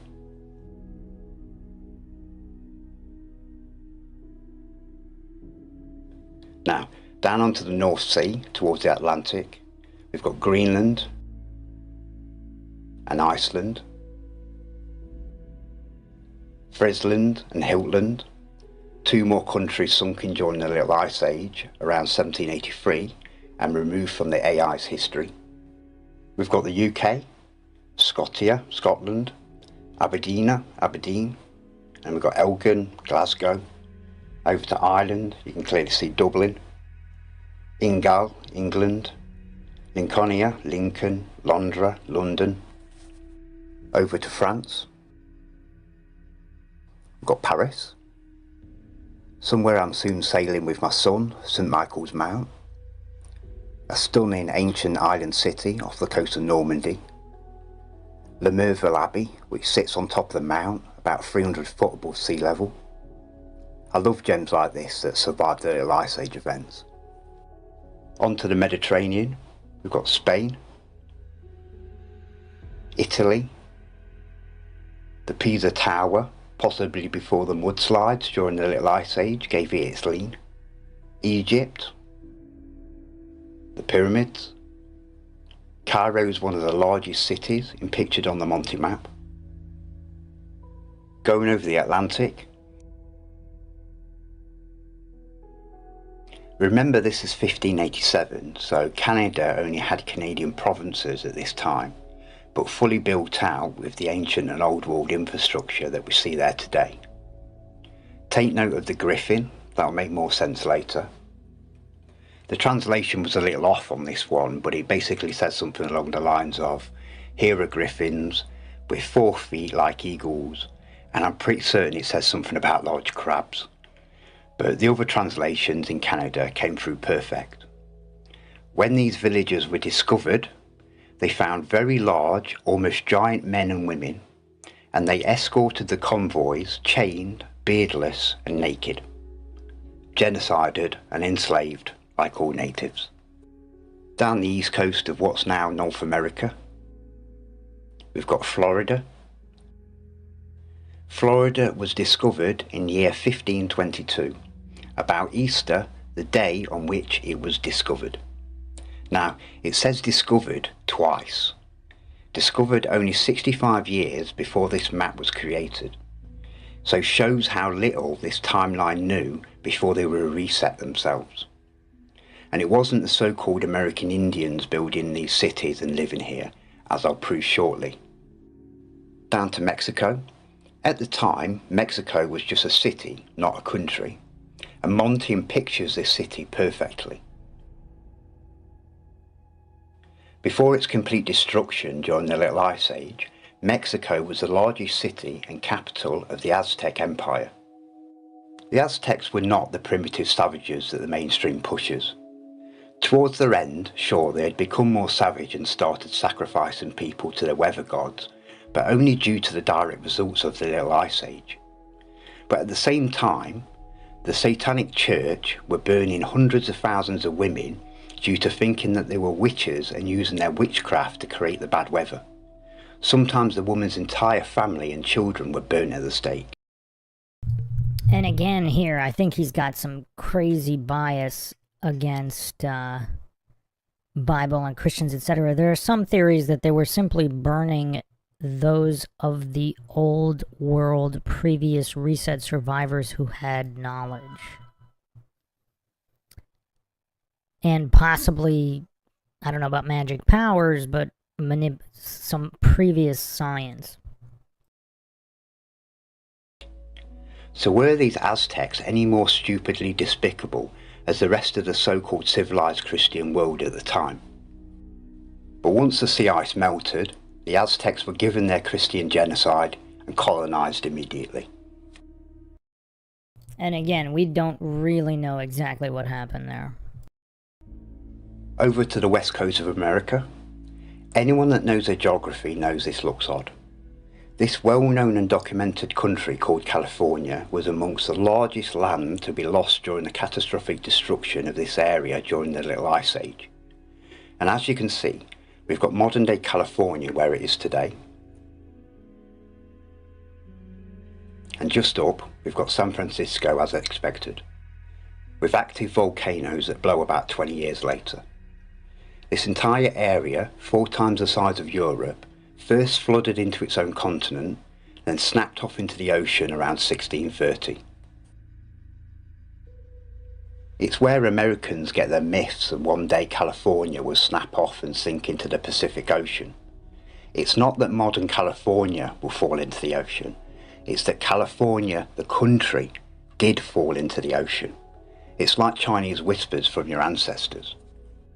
And bear in mind that the mainstream narrative says that San Francisco was found in 1776 and named in 1847. But here it is, in 1587, named San Francisco 300 years before the fake mainstream narrative supposedly even named it. Just like I've been showing you, to navigate to the country of California, you would travel south from mainland California. This line indicates south.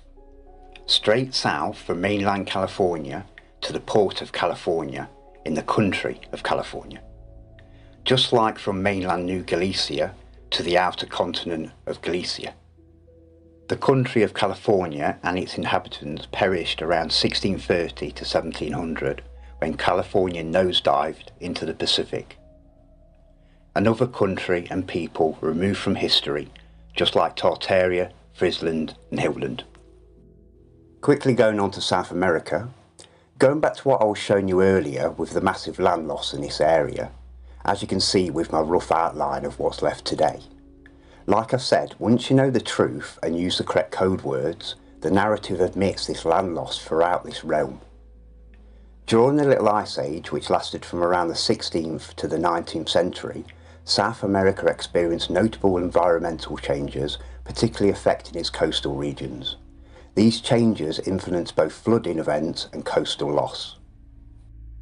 These flooding events often resulted from both heavy rainfall and rapid melting of glaciers.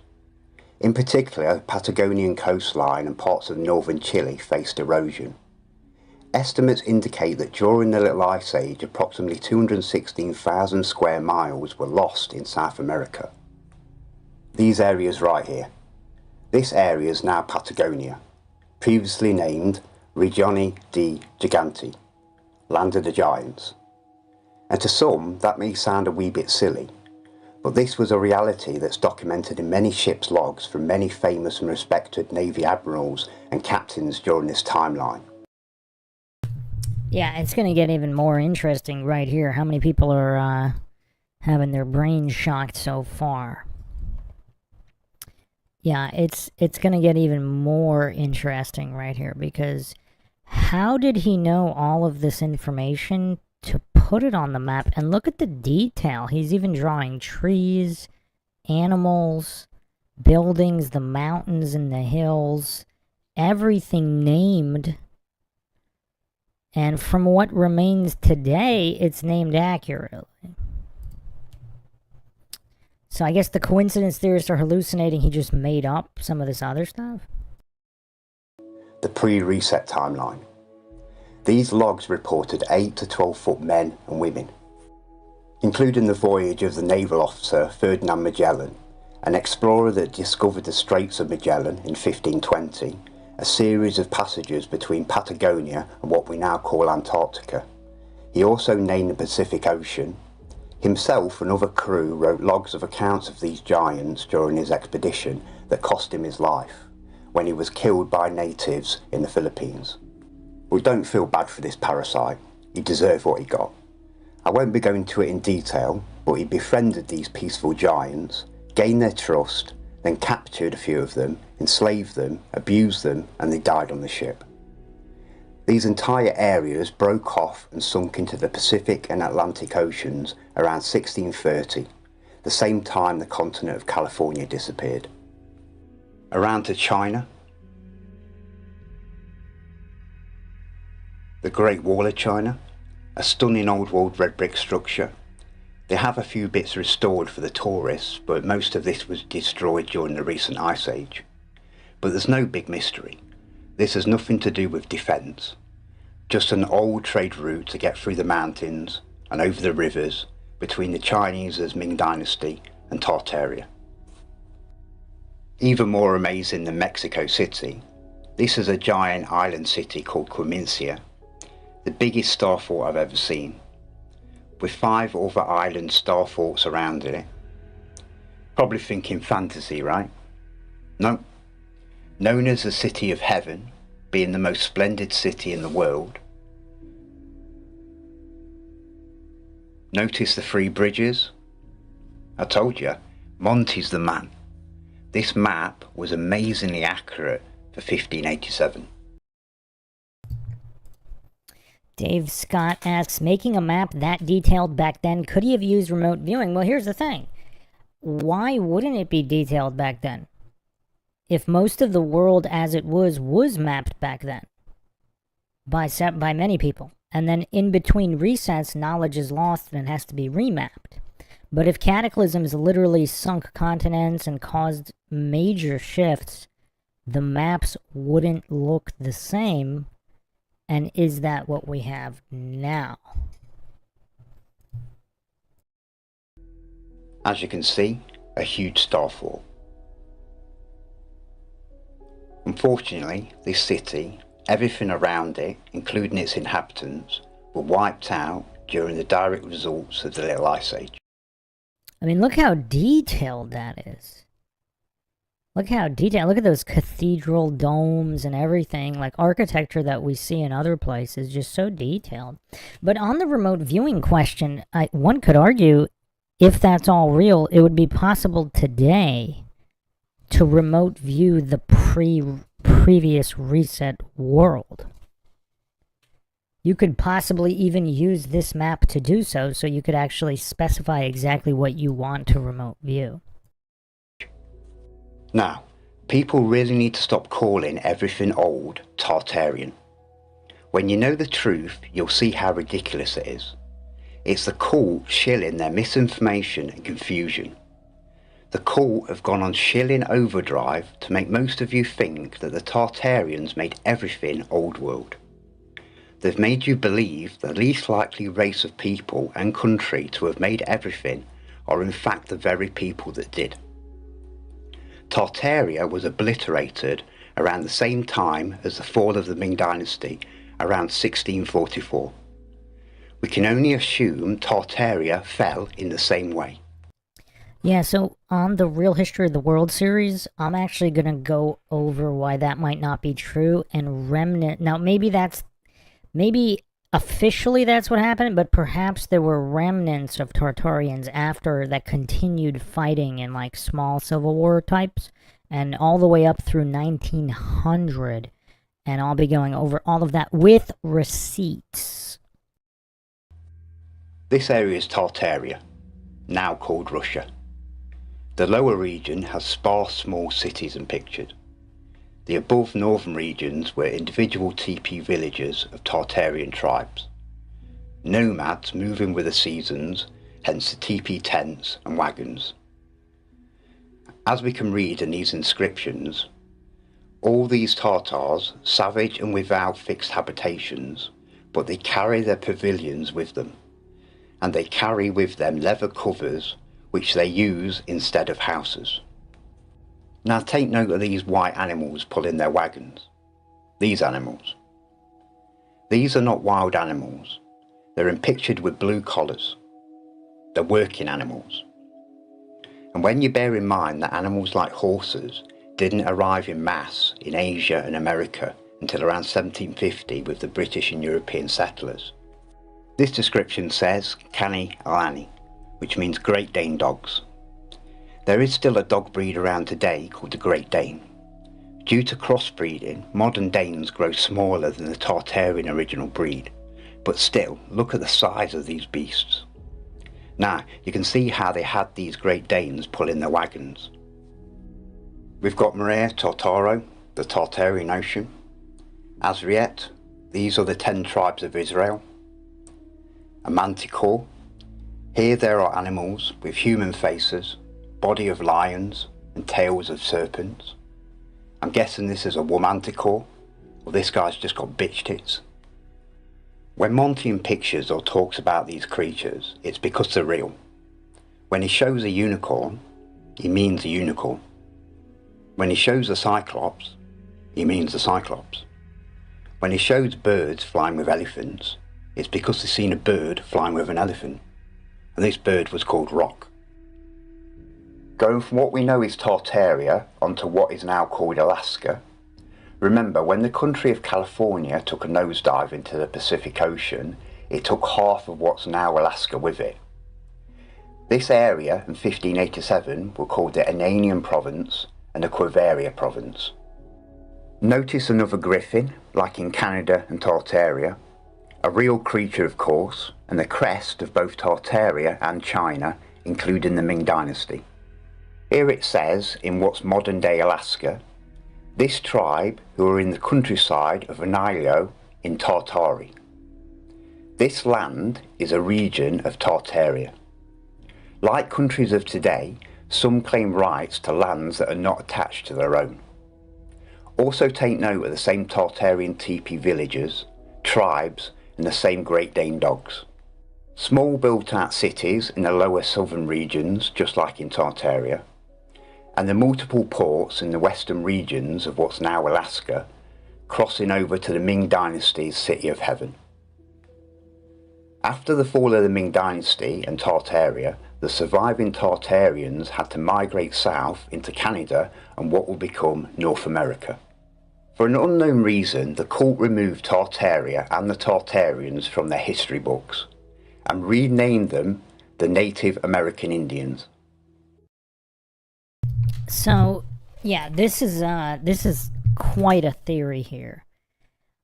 I'm not sure that that's what happened, but let's continue with his presentation.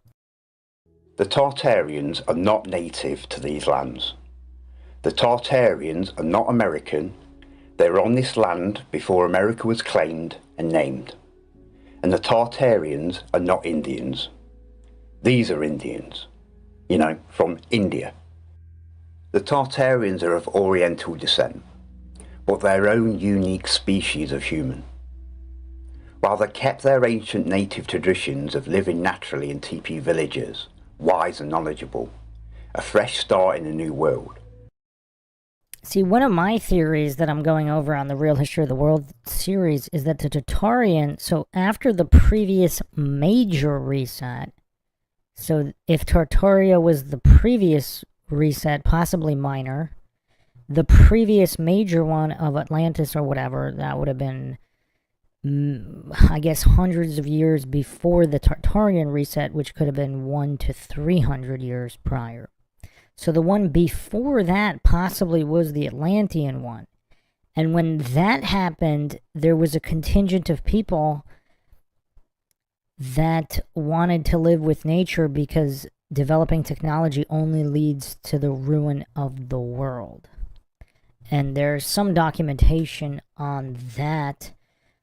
I've gone over this on,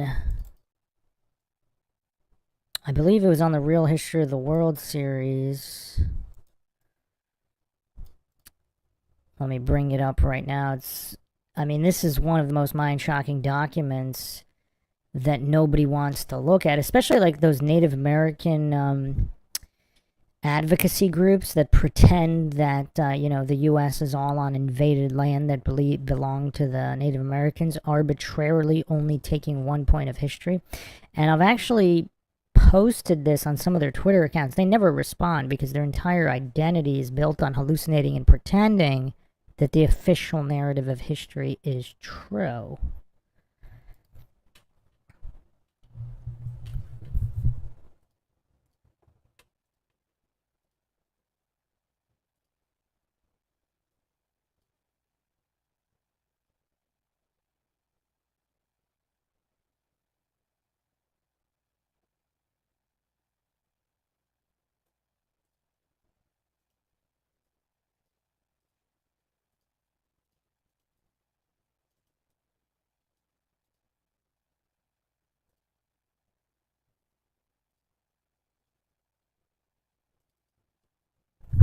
Hold on a second. YouTube's being funky again.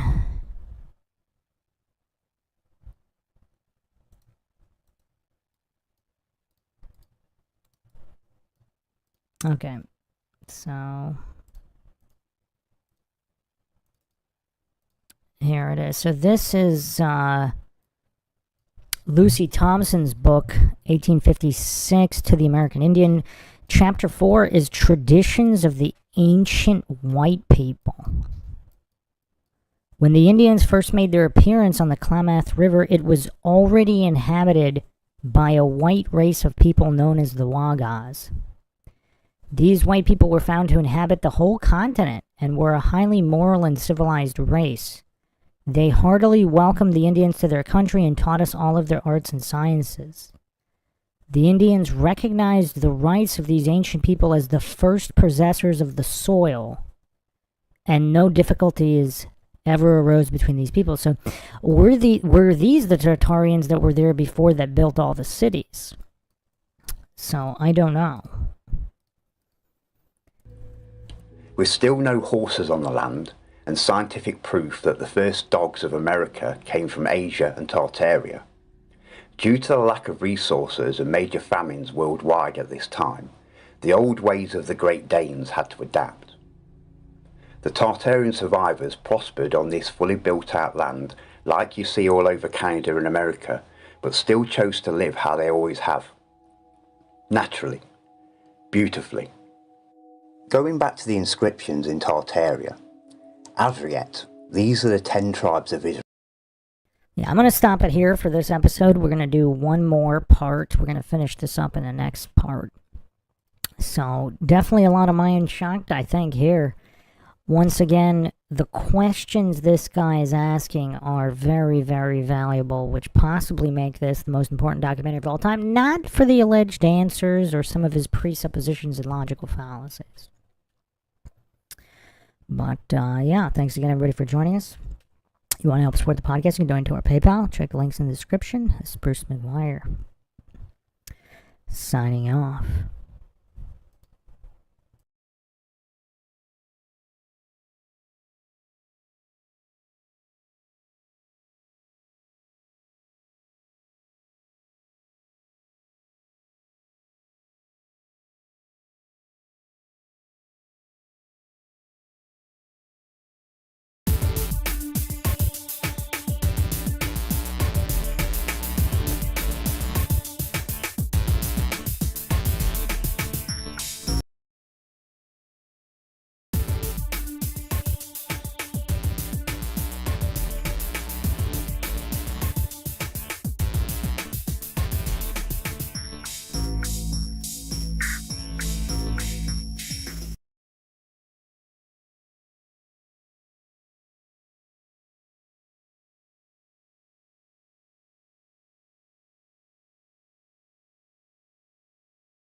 You are listening to MINDSHOCK. This is the most important documentary of all time, Logical Analysis, Part 3. The name of this documentary is Seorsa to Be Free.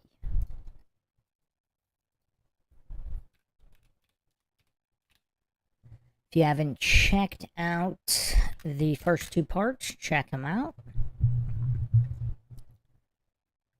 I am, of course, your host, Bruce McGuire, and we do everything with logic and reason at the forefront here, and we will continue to do so.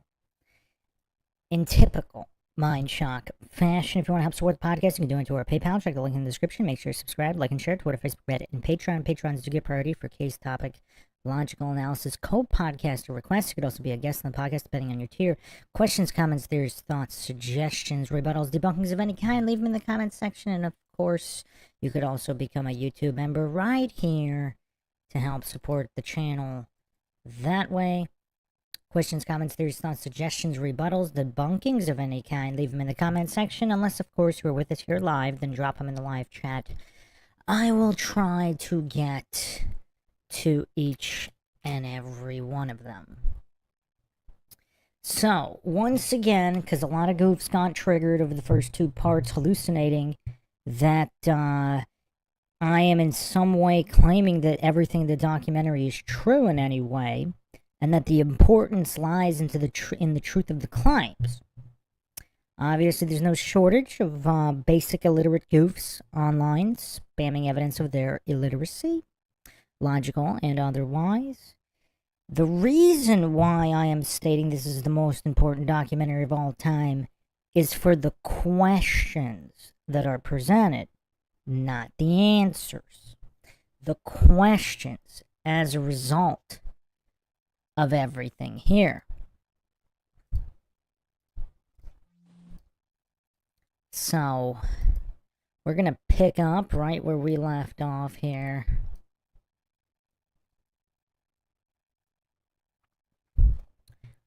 If there are no questions,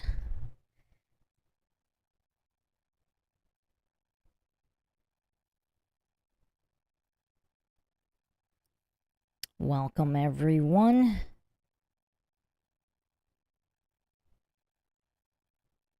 Yes, the fall enslaves us all. I was very late, as is the case far too often. But when you exist outside of time and space, you do your best.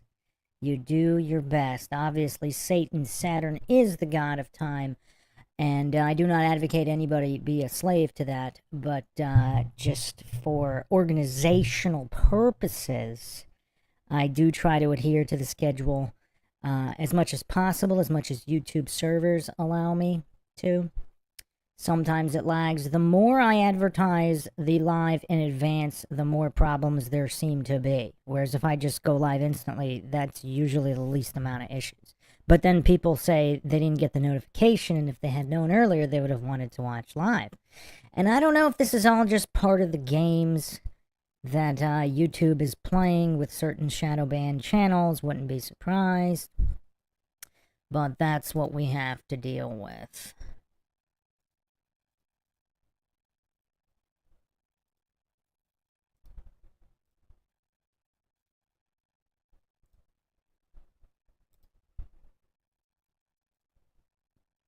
Okay, so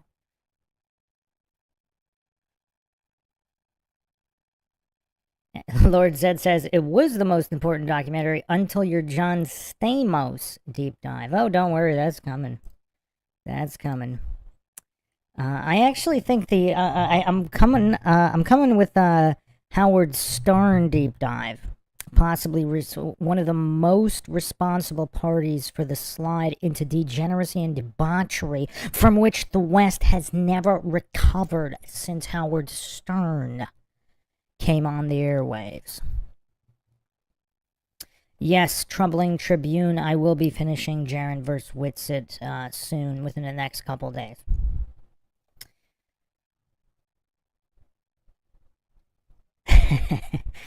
Flat Bob asking Skylar. Oh, man. All right. Let's pick up where we left off here. Some of the most mind-shocking aspects of the documentary are still coming up.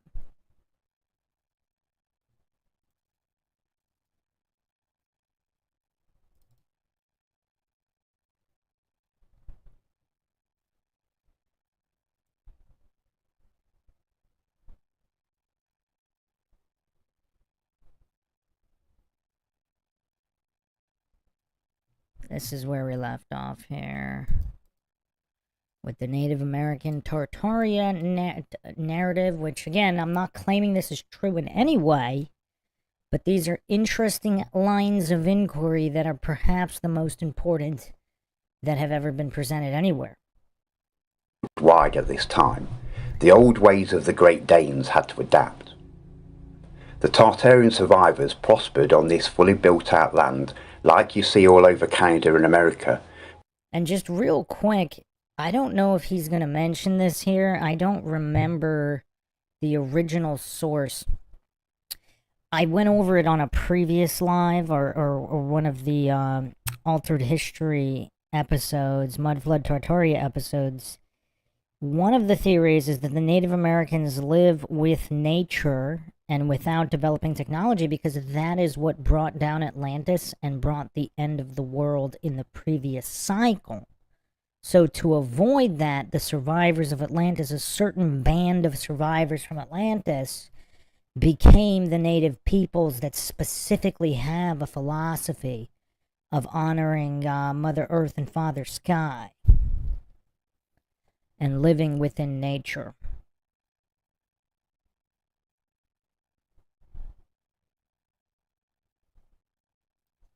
But still chose to live how they always have. Naturally. Beautifully. Going back to the inscriptions in Tartaria, Avriet, these are the 10 tribes of Israel. Now, this is not Israel, the country of today, but look who it admits are one of the tribes of Israel. The American Indians. Now, he's getting into some really, really deep rabbit holes here. And before all the triggered goofs get in here, let's bring up this Bible quote here. So, I do have a very, very interesting podcast coming up. I got a lot of mind shockers coming up. I think the dam is going to get broken wide open in 2026. I think we ain't seen nothing yet as far as disclosures of how the Matrix system works and how PSYOPs work. Now, what was his... Cat Williams predicted all lies will be revealed a year ago or over a year ago, but I actually think 2026 might be closer to the year, and the acceleration is just incredible. But I think this might be the actual year of the dam break. Now, what that means, and if there's full-out, all-out collapse afterwards, not sure about that, but I think we're going to see a dam break of disclosure this year just based on how fast things have been going.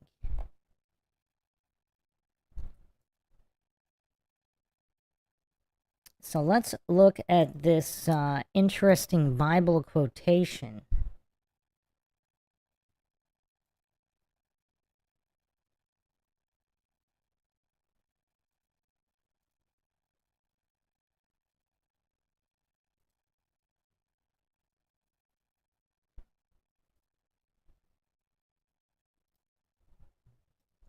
Revelation 3:9.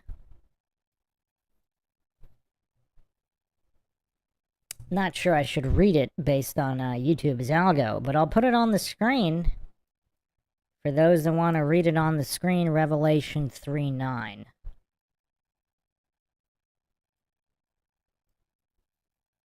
And perhaps we should get a little bit more controversial. Let's go full send here. Get this shut down here. I'm not going to read these, but I'll put it on the screen for you to read yourselves. Mark 11:12 to 25, Matthew 23:33, John 8:19, 1 John 2:22, John 5:43 to 47, 1 John 10:22. Another mention, John 10:22, yet another John 10:22, John 8:44.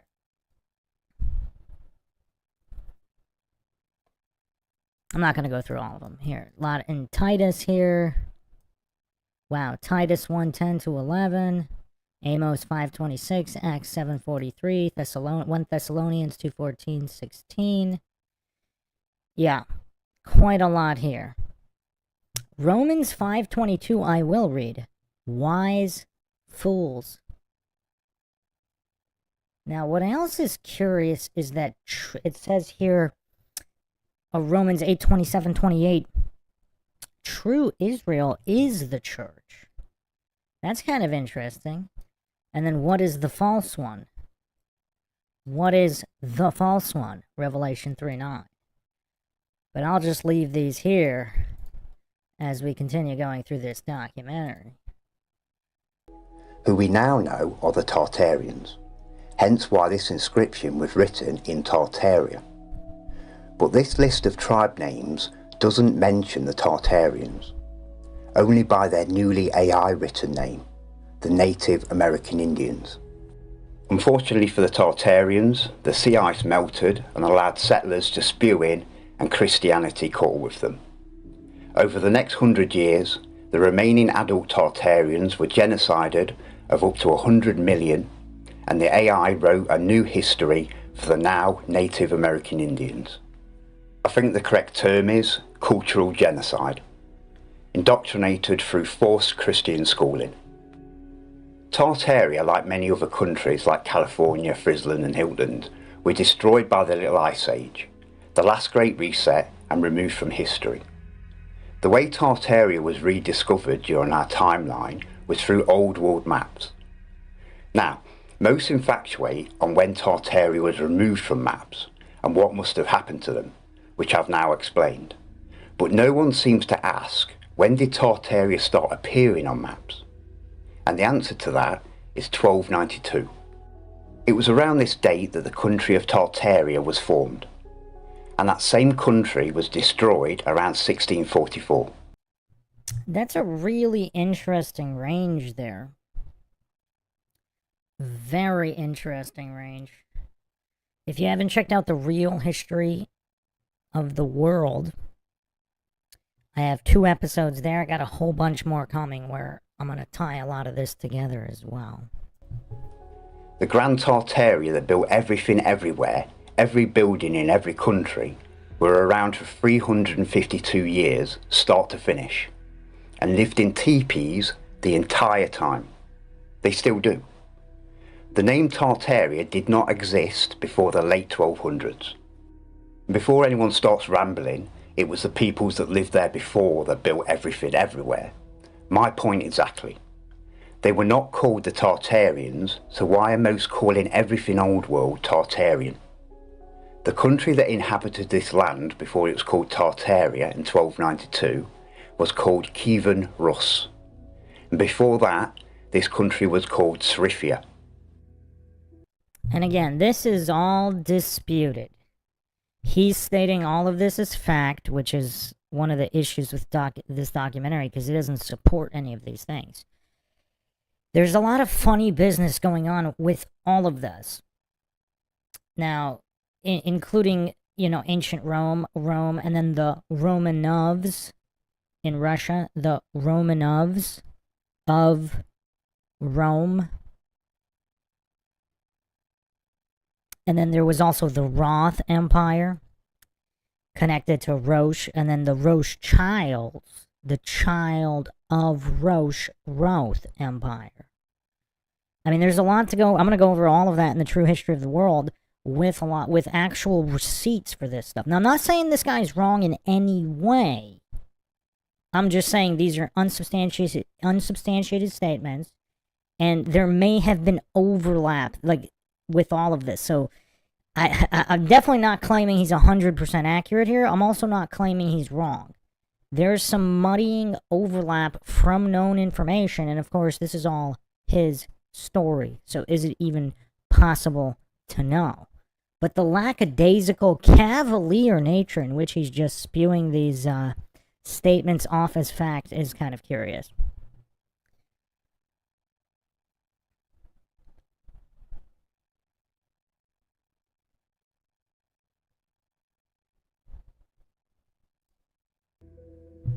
If you still believe that Tartaria built everything everywhere, then you, my friend, have gone full retard.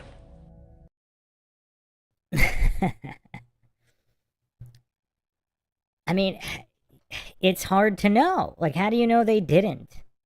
And again, he's also false dichotomizing Native Americans and Tartarians. I'll really quickly take you around the exterior lands. South of South America, we've got the land. This is one of the most interesting parts, so everybody pay attention here. Of fire, the only landmass without a proper name as such, aka Antarctica. And as it says, a port for every wind. A shipping port on what's now Antarctica in 1587. And the civilization that populated this continent was called the Japanoki people. Now bear in mind that the mainstream narrative says that this continent, which a remaining part of it is now called Antarctica, was only discovered and explored in 1911. But here it is, over 300 years earlier, detailing its civilization, ports, rivers and terrain. Now there's good reason why these two landmasses were called the Land of Fire. This land bleeds red rivers. I actually went over this on the Antarctica deep dive. If you haven't checked that out, check that out. I mean, yeah, blood waterfalls, etc. Some people actually believe that Antarctica is the outer rim and it's restricted because there's demons and creatures, all these crazy things, possibly dragons. A lot of different theories out there. From Admiral Byrd's expeditions landing on 300 square mile patches of warm areas on Antarctica were thermally warm lakes. Like I was showing you earlier with the island of Deception, this massive island that they use as a port, very close to where Monty's port was. Thermal hot springs and red rock all over the place. These are some of the reasons why this land was referred to as the Land of Fire. South from South Mexico to Galicia. South from California to the Kesh. I'll get onto this later, but this is where the cult and some of their puppets live. So this is actually really interesting. This is possibly one of the most important nuggets here. So I did a deep dive here into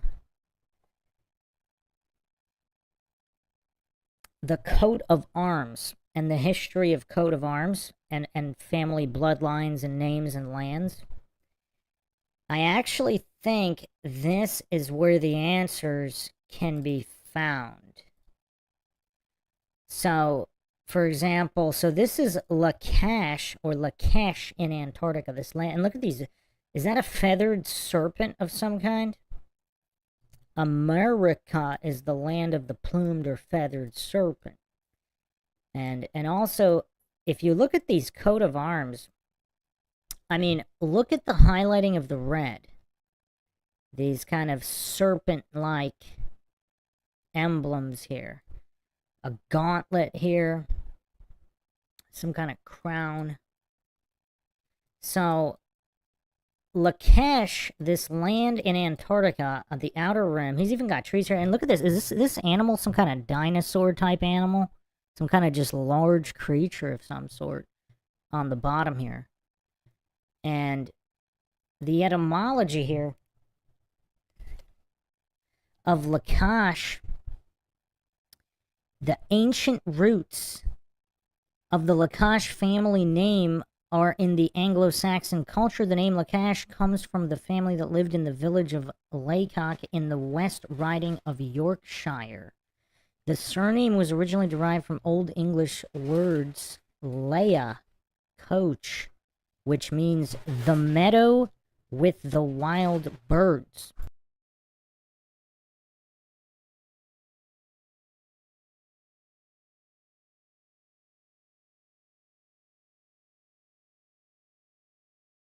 So is this meadow with the wild birds this land in Antarctica, and that's where they came from, the Lacash family? And they look, this is their family crest, coat of arms, etc. It's also mentioned in the Doomsday. Doomsday. We haven't talked about that yet. Is that when the dome cracks and the floodwaters from above wipe out the world on Doomsday? So this is in the Domesday Book of 1086. Very interesting. And again, this land of Lacash in Antarctica, like one of the lands of the Outer Rim.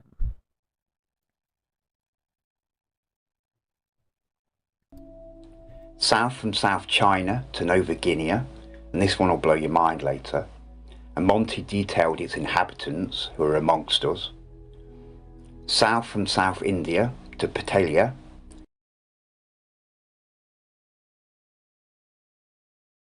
and also look at the scale. Look at the scale of these lands in Antarctica. I mean, they're just absolutely massive. I mean, Captain Cook allegedly logged 60,000 miles around the Outer Rim. So these land masses could potentially be much greater than all the land masses of the known continents. and again detailed by Monty as inhabited. South from West Africa to what I call Vista 3. South from South Africa to what I call Vista 2 and 1. And in Monty's timeline, this land was discovered by the Portuguese. And we'll be coming back to all of these later on the modern chart. As I briefly explained towards the start, the moon is not a solid object that Freemasons can land on. It's a focused electromagnetic plasma phenomenon. Electromagnetic energy comes from below the Earth at the magnetic north. The moon is a reversed image of our flat world's floor plan, a mirrored bird's eye view. Our never-changing face of the moon. By altering the colours, the world around us starts to appear.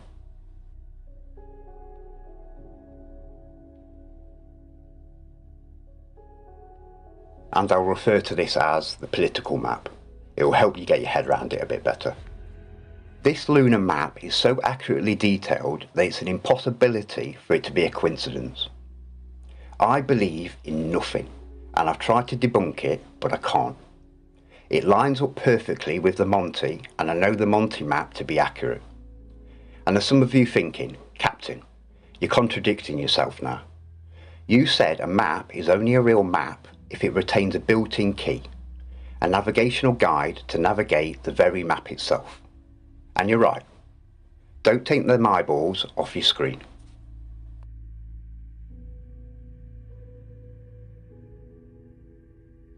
Perfection. There's the key. The Monty chart is amazingly accurate for its day. The lunar chart is amazingly accurate today. Before I get stuck in, I want to thank Vibes of the Cosmos for his years of research on this subject. His work's outstanding, and with respect to Vibes and every other genuine truth journalist, unfortunately, like most researchers, they make mistakes and sometimes don't comprehend the bigger picture and allow themselves to be blindsided with beliefs pushed upon them. So like with all these subjects I've touched on during this presentation, I've corrected, connected and finished Vibes of the Cosmos' work on this particular subject. Vibes has got the locations of the exterior lands in the incorrect areas geographically, in the wrong order, and even missing in his seemingly unfinished work. These mistakes were for 3 reasons. 1. Vibes doesn't understand the destruction of the recent Little Ice Age between the 1587 Monty map and modern maps and the severe amount of land lost. 2. Vibes is not an expert in cartography specialising in Old World cartography and particularly the Abono Monty 1587. 3. Vibes is not a sailor nor truly understands marine navigation, chart plotting or astronavigation. Vibes mistakenly labelled this landmass as Nova Guinea, but this is actually Lakesh. What I've outlined here was Nova Guinea's original location before the destruction of the Little Ice Age, and everything inside this line was part of Nova Guinea. And here are the rest. As you can see, this includes Australia and New Zealand, amongst other surrounding islands like Fuji. I can undeniably prove this geographically amongst dozens of other proofs, mainly with the help of Monty's map, the key. And the implications are mind-blowing. Australia is full of old world and even ancient architecture predating the recent reset and the Little Ice Age, meaning there was built up architecture and infrastructure not only in our known world, but even in the outer lands that surround us. The mainstream tells us that Australia was discovered by James Cook in 1770 and named Australia around 1825, and every old world building there was founded after. And as you can see on the Monty map, Australia's massive landmass is missing in the highly detailed area that Australia should be in geographically. There's only one country missing on the entire Monty map. Guess which one? Yep, Australia. But in reality, Monty didn't miss Australia out. It's right in front of you. Well, what Australia used to look like before every volcano in the area blew their tops all at once for years on end, causing massive earthquakes, mudslides and entire countries to fall into the oceans during the Little Ice Age that only ended in 1860. Now, let me give you one of the undeniable proofs, then I'll get onto a few of the more interesting proofs out of the dozens that I've collected. There's a couple of ways that we can use Australia's position geographically today and use it to locate the same area on Monty's map. The tropical zodiac is a system that divides the sky into 12 equal parts, each corresponding to a zodiac sign. The tropical zodiac is not directly used for navigation, but understanding celestial movements is crucial for us navigators. The Tropic of Capricorn runs through South Africa, South America and Australia. This line of latitude marks the southernmost point where the sun can be directly overhead at noon during the December solstice. The Tropic of Capricorn runs through the southern part of South Africa, just like on the Monty map, and runs through the central part of South America, as on the Monty, and lastly runs through Australia's central region. As I follow the Tropic of Capricorn into the area where Australia now geographically sits, there's only this section of land that Capricorn runs through, showing the location of Australia on the Monty map. And guess what landmass we're on? Yep, Nova Guinea. Lines up perfectly, and Australia geographically sits right here. New Guinea just under the equator line.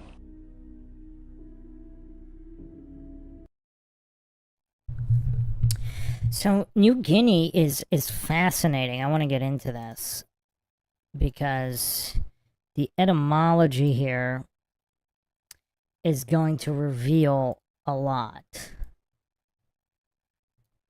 So I hope everybody's sitting down for this because, yeah, this is pretty crazy stuff here. So first, let's go to Nova Guinea. Let's start with Nova. So just the basics here. A star showing a sudden large increase in brightness, then returning to its original state over a few months. Mid-19th century, originally denoting a newly discovered or newly visible star or nebula, from Latin feminine of novus, new. And you can see here the word was mentioned, and this does not include the Vatican archives, of course, so who knows what this graph would look like. So let's keep this in mind while we look at Guinea, or actually let's look at the etymology of nova here. So star that suddenly increases in brightness, then slowly fades.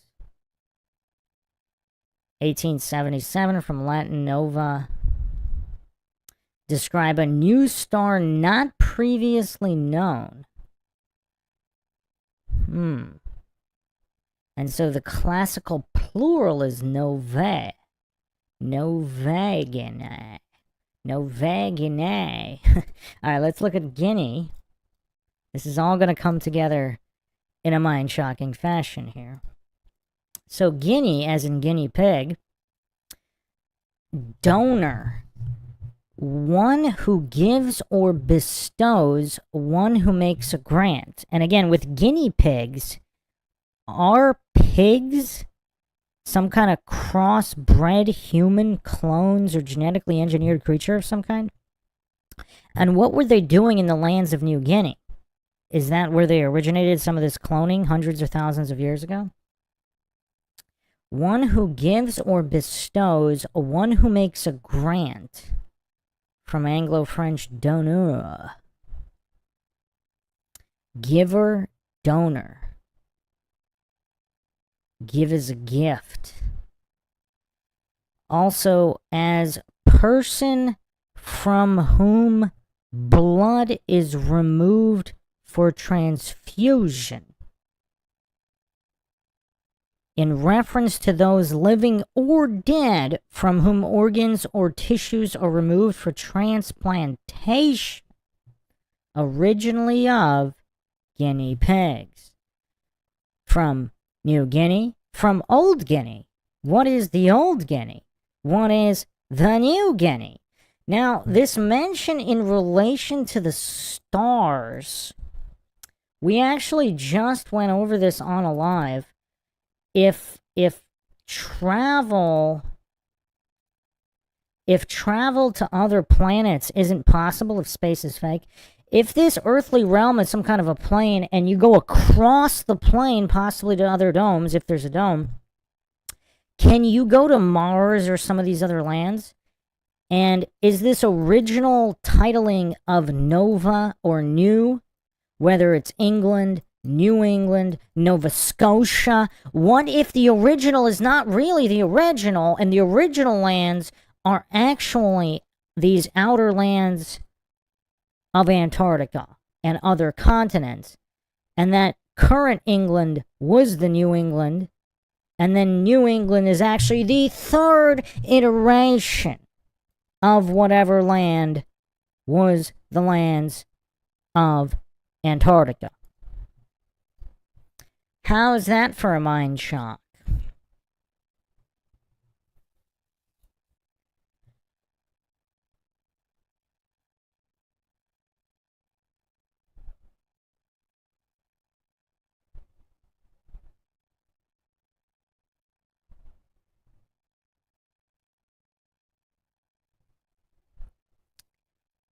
I mean, this is pretty weird. This is pretty weird. But the etymology just has so many clues here. Is it all mere coincidence? Is it all coincidence? And also, this increasing and decreasing in brightness, does it have something to do with the moon map? Where if the sun has a different cycle where it's illuminating different lands, what does that mean? So some of the lands become new when they become newly illuminated, and then the old land is no longer illuminated, and they're just the darkness, the lands of darkness, until the next cycle. Is this what the Mayans meant with their cycles of civilization and the previous one ended in 2012? Lot of questions. Lot of questions. And the Indonesian islands all line up geographically to Australia's position too. Using Borneo as a reference, as its name hasn't changed since its 1587 map, and Borneo today, we've got Malaysia, Singapore, Java, which has took a serious hit since 1587, the Swahili's, New Zealand plus surrounding islands were also part of Nova Guinea. Pre-Little Ice Age and the destruction that came with it, Papua New Guinea was known as the Glio Kingdom, but we still see remnants of the old city names like Papua New Guinea. The narrative says the Spanish were the first to name it after the reset, Nueva Guinea. Nueva Guinea, Nova Guinea. Clearly named after the country and outer ring landmass that had just been renamed Australia. The documented civilization in Nova Guinea was called the Kingdom of Brasilia. I mean, the coincidence stack. Who's buying that this is all mere coincidence?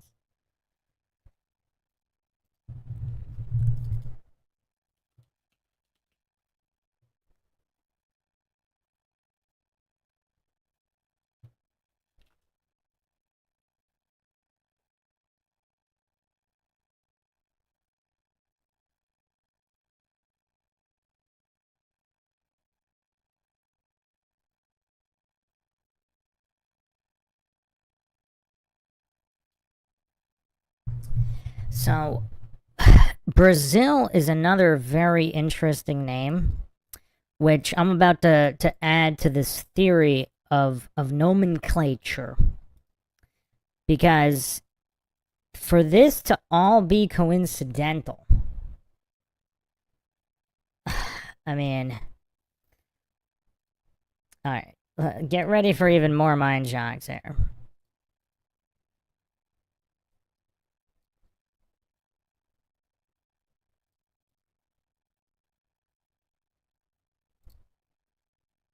Just give me a second to get this on the screen.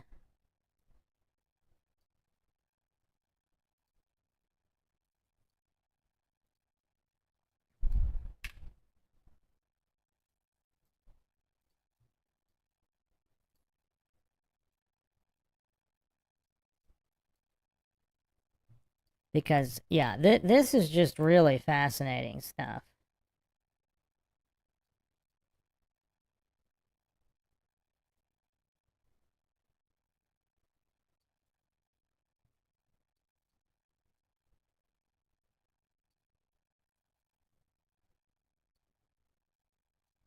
Alright. So, Brazil, let's look at the etymology of Brazil, because this is really weird.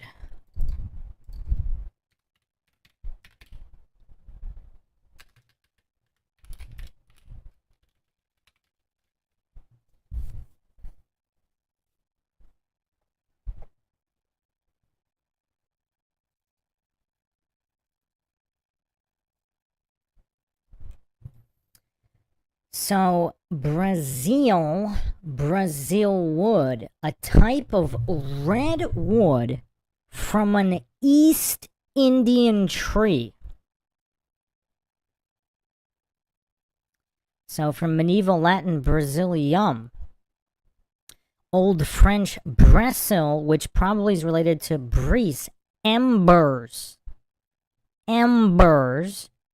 And from a Germanic source, braise, from the Pi root brew, to boil, bubble, effervesce, or burn, and so called for resemblance of color to a glowing ember. Again, the lands of fire in Antarctica on this map. But as the product came to Europe via India, perhaps this is folk etymology of some word in Arabic or another Asian language. An Old Italian form, Verzino, suggests a possible connection with Arabic wars saffron. The same word for the stuff entered Portuguese and Spanish, Brazil, and Italian Brazil. The South American country was named Santa Cruz. Santa Cruz or Santa Claus? By its discoverer Pedro Alvarez Cabral in 1500, but within a decade on maps began to be called Terra de Brazil, red dyewood land, because it produced a valuable red dyewood similar to the East Indian type, and the name predominated from the 1550s. Now here's where it gets interesting.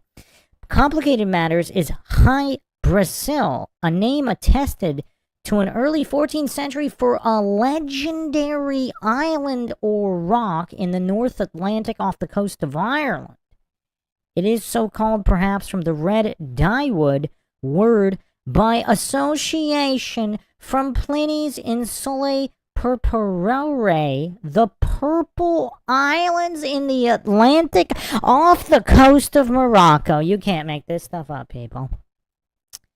So yet another word with no clear etymology, no clear traceable etymology, but that can be sourced in a few different areas of the world that are nowhere close to each other. So what does that mean? What does that mean?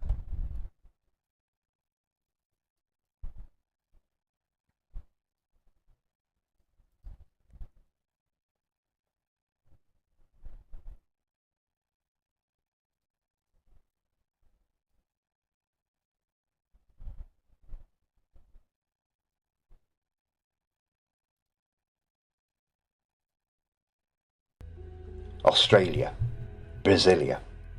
Sounds similar, but it gets weirder. The oceans on Monty's map behind the ring of continents were titled: behind Nova Guinea, now Australia, Oceano Austral Giatico. Altogether, it just translates to Southern Ocean. But if we take the word as it was written and said at the time, Austral. Who's ready for another one? Austral or astral?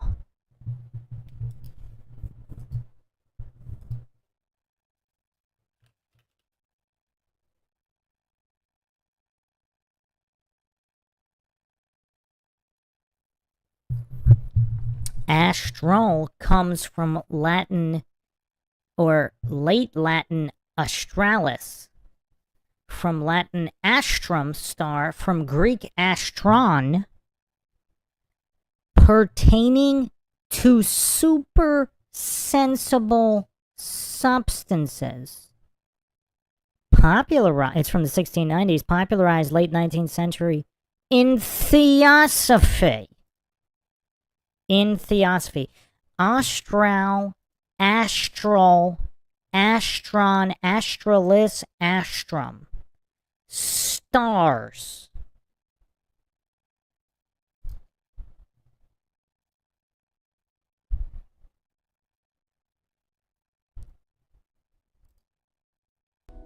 The V's in ancient Italian were pronounced as a U in modern Italian, so it's Australia.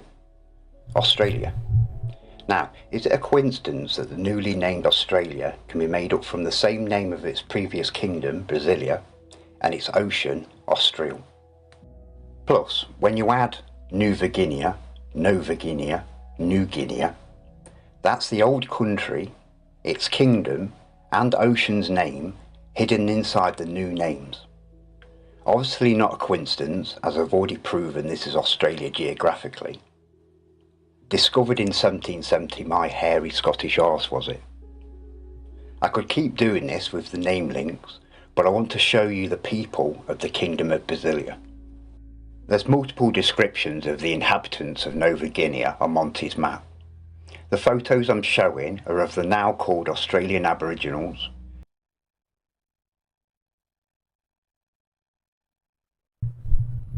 And yes, I still have to do the clone.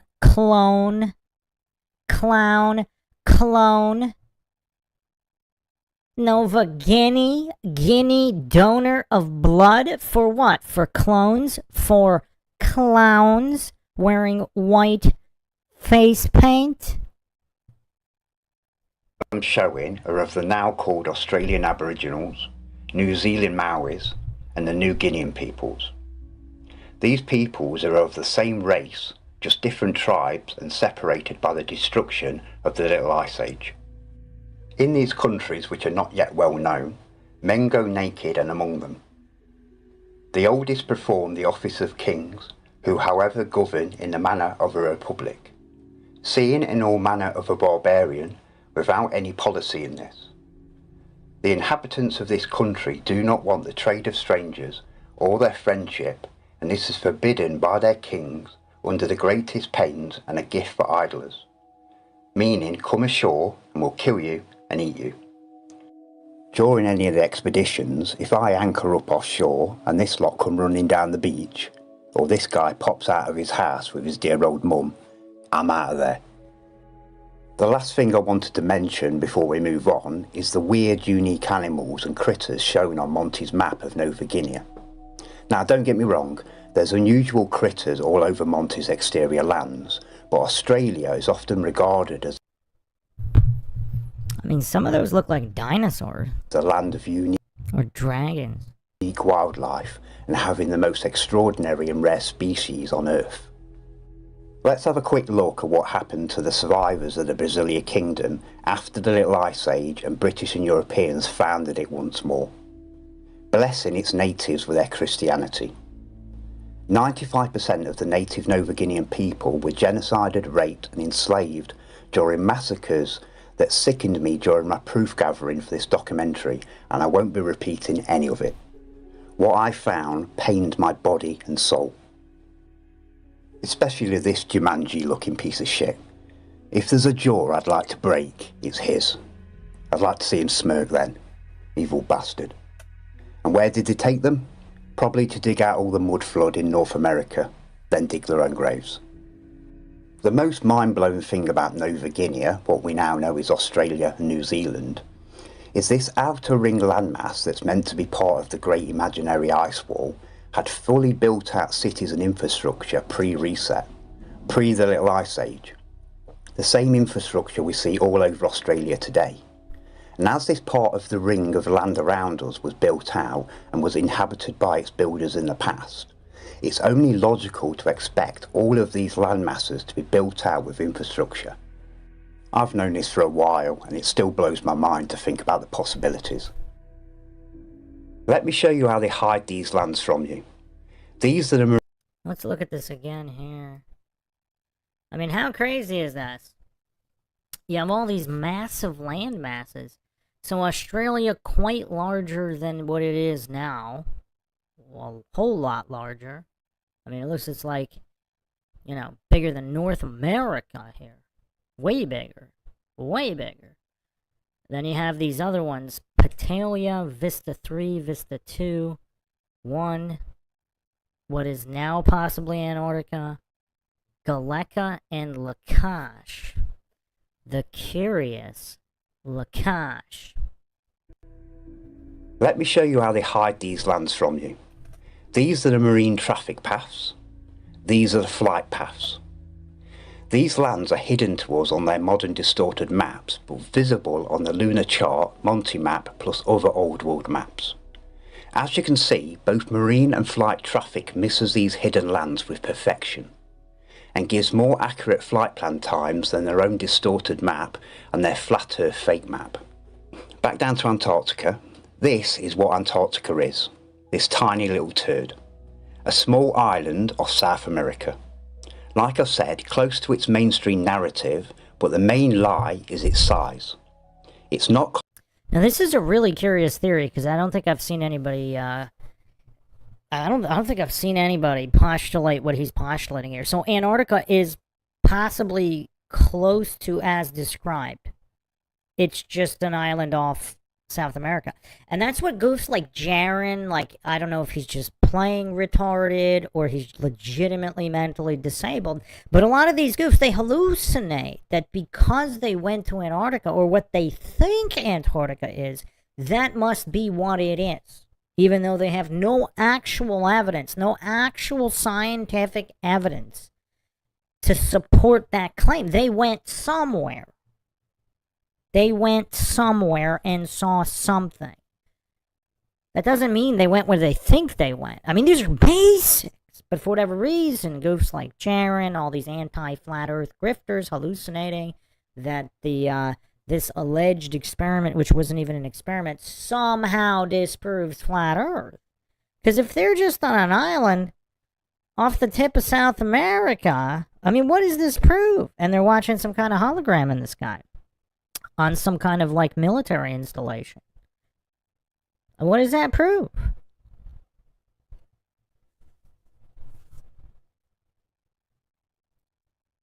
Continent number 7 is a small island, a remnant of the Land of Fire. That dot right there, that's the Ross Ice Shelf, also known as the Ice Wall. Scary, right? How are we going to get over it? How are we going to get around it? We must be trapped. In your minds, maybe. You've been brainwashed into believing in an ice wall with zero evidence of its existence whatsoever. When millions of people woke up to the realisation that we don't live on a globe, the cult knew that our next step was to go look for ourselves. So they conditioned everyone to believe in their ice wall that traps you in your mind like their globe used to. It's really sad to see how effective the deception was. What else are you willing to believe without any evidence whatsoever? These islands are also part of the Land of Fire, but these are hidden on the cult's modern maps. The second landmass on Monty's map was completely destroyed with no remnants left on the lunar map. Once our current and coming ice age are complete, there'll be nothing left down here. Galicia was decimated too. On the lunar map there's a faint line in between these landmasses. I wish I could give you more than my scribbles over Vibes' map, but I'm not a very technical man. If you do have the technical skills to create a similar type map like Vibes' map, but with my corrections to it, obviously I'd pay you for your services, please get in touch. So Galicia is about the same size as Canada, America and Mexico combined. Look at the size of Lakesh. The fact that they give us Australia but not this and go to the extreme lengths to hide it from us, I'm guessing this is a landmass that the cult inhabit for themselves. I've collected a dozen clues and hints that this is the case, like this photo from inside Air Force One, JFK's presidential plane. How mind-shocking is this? So there's a map on Air Force One with the landmass of Lakesh on it. Let's pause and marinate on this for a second.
So who's mind shocked here? Who is mind shocked? So here's the thing. A lot of people think that the Illuminati, whatever, the powers that be, the scum filth that hallucinate they have the right to rule humans, there's a theory that they go to Antarctica, which it would actually make more sense for Lakesh, because people don't know about Lakesh. So if people think they're actually going to Antarctica when they're not, And who knows what Lakesh is? Is it some kind of vast land, some kind of breakaway civilization or something of that sort, where it's just super advanced, and the Illuminati have somehow convinced them that the peasants of the world, the masses, don't need to know about their existence, while they get technology from them? Notice the map on the wall, and no, that's not Australia. That's Lakesh. It's highlighted in lots of old world cartography. Lakesh has good weather, easy and quick to access, plus this continent didn't see much destruction during the Little Ice Age. We've already been quickly over Nova Guinea, aka Australia, New Zealand and surrounding islands, but still, look at all this land south of Australia. Onto Petilia. This was completely missing off Vibe's map locations. The creepy thing is, in 1587, this continent was inhabited by a civilization of people described in Monty's map. And bear in mind, he was correct about the Nova Guinea people, so chances are he's right about the Petilia peoples too. Less known, but this is what I've got. In these countries, it's not allowed for foreigners to live there, and everyone goes naked, so we're seeing a trend, and is very white. Very white to me sounds odd, coming from white Caucasians. During my research, I did find a fair few photos of New Guinean people painting themselves white, and they did this to scare off peoples and other tribes. Or maybe they were just pale skinned. On to what I call Vista 3. I mean, look at how massive this landmass is. This landmass is bigger than all the continents combined. I mean, look at the massive size of this. Remember on the Monty, all three of these continents were called Vista or Land of Vista, implying that there's some type of connection that I've never been able to connect. Maybe one of you can. But look at the size of this landmass. We could fit 3 of our world's land combined into this area. It's gigantic. And the chances are this entire area is fully built out with ancient and old world infrastructure, possibly even populated. We've got... Now that's a really interesting speculation there. Because if this either Tartarian architecture, for lack of a better word, maybe it's not really Tartarian, but just for simplicity's sake, let's call it Tartarian architecture, Greco-Roman, Tartarian, whatever. If whatever civilization was here before and it was worldwide before a flood, is it possible that all of these other landmasses also have this? But here's the thing, if there's no sun there, because if the sun changed its path, its cycle, then, I mean, maybe it is still inhabited, but then they wouldn't have a sun, right? Or maybe there's underground civilizations there. Or are these just natural cycles of the earth, that the sun always has this cycle and that the people of the world just follow the sun during its rotation? So in the next cycle, it's going to rotate back. It's going to change its path back to these other lands. And some, if not all, of the lands we have now will be in darkness for the next cycle, for however many thousands of years that is. Is that what polar shifts really are? And they have nothing to do with the globe. Vista 2, a series of lands twice the size of Europe. Again, I bet this land is fully built out. And the last gem, Vista 1, previously known as Atlantis. Destroyed during ancient times, but not sunken like the legends state until the destruction of the Little Ice Age. Obviously Vibes also figured out that Atlantis was down here, but like most on his layout, Vibes mistakenly classed Vista 2 as Atlantis. Most that search for Atlantis are taken way off the mark with fantasy.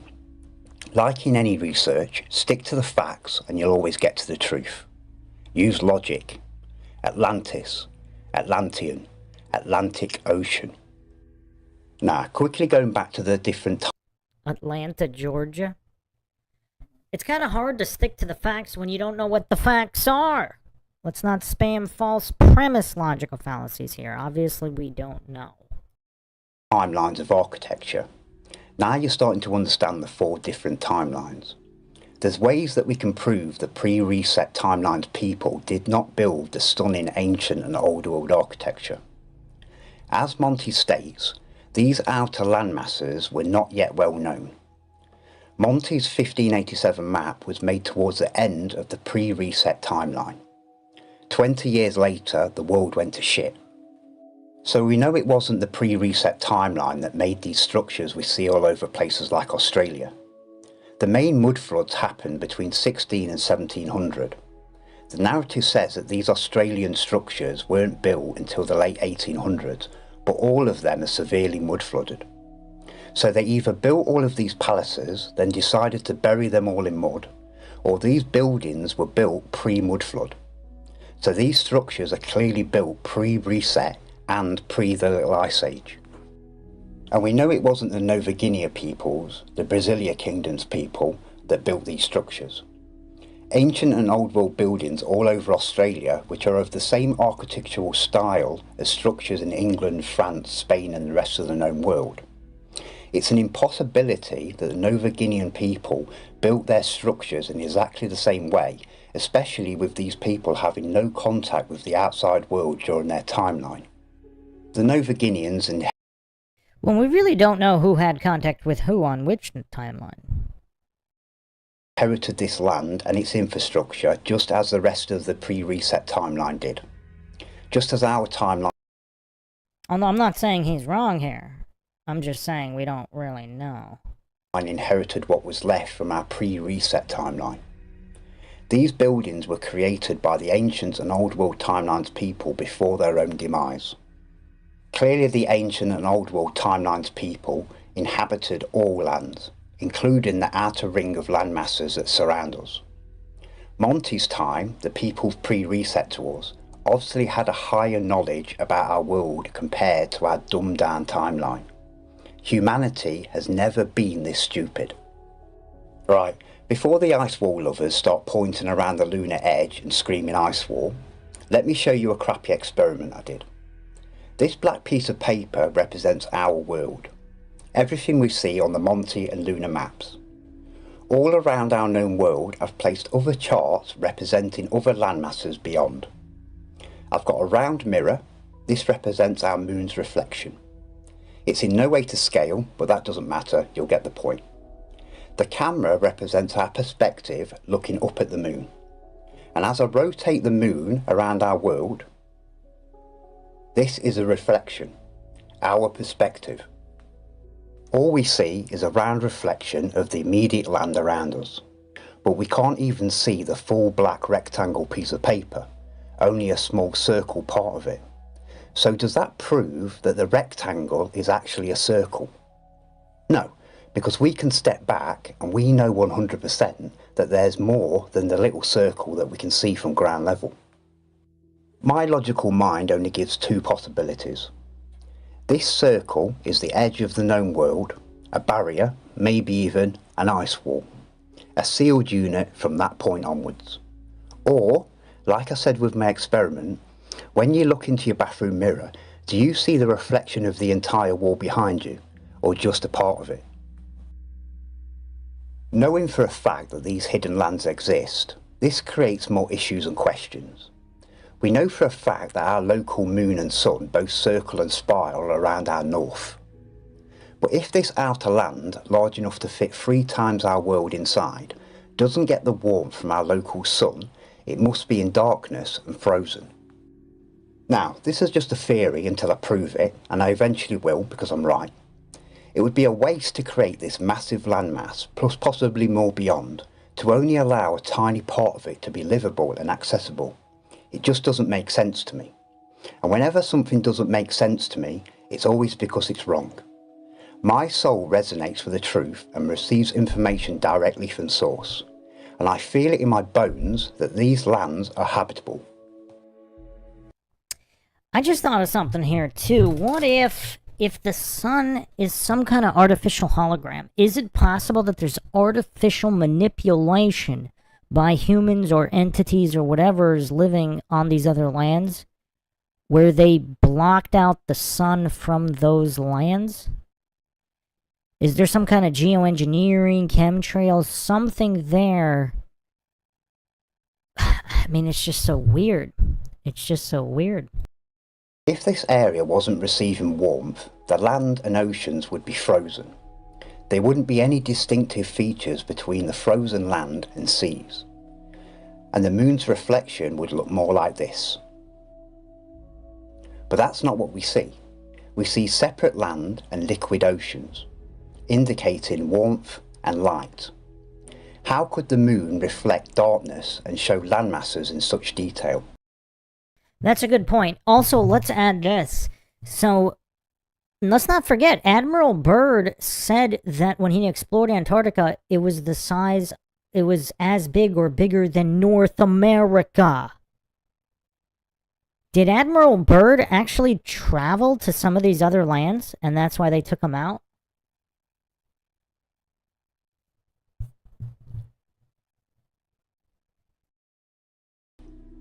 The only logical explanation would be this area has its own heat and light source. The sun and moon are yin and yang. You can't have one without the other. And you can't have either without their power source, a magnetic north. My unproven theory is that this land has its own sun and moon. Light, warmth, a power source and a magnetic north. Once becoming out of range of our lunar map, the next moon will come into view. Our moon and sun are not unique. I don't know how far the land goes before its inevitable containment, but at the end of the day, neither do any of you. And there's only two ways that we can find out. Remove the cult and gain back the secret libraries and knowledge, and or just go and look for ourselves.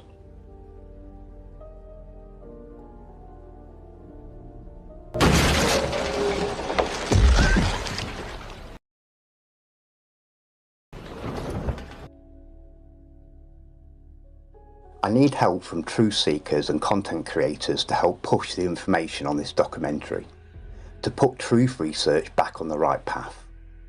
I don't expect channels to repost it, as the truth is against YouTube's community guidelines and you'll only have your channel deleted over it. But you can give 10 seconds of your time to promote and show your followers where to find this documentary. Seabasks asked about Byrd being taken out. He lived into his 60s. 60-something. But the circumstances of his death were sketchy or something like that. I actually don't really remember.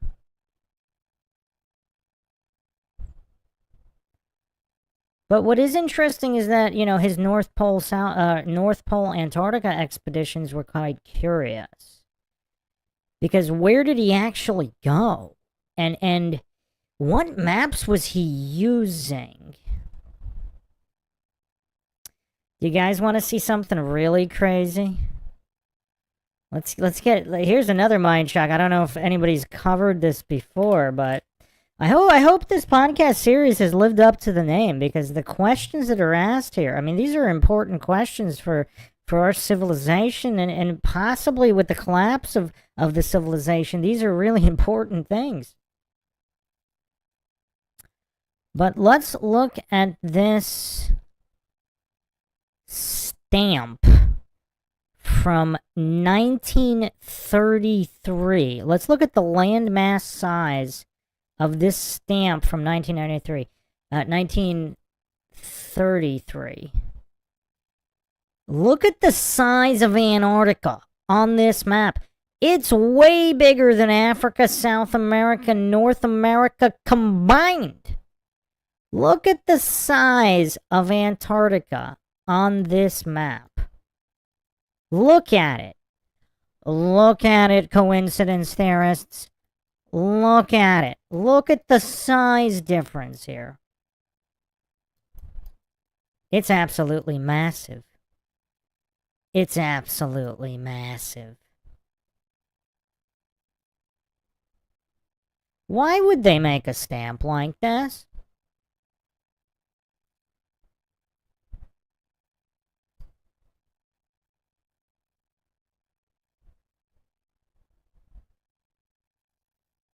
I mean, that's just curious. That's just curious. curious.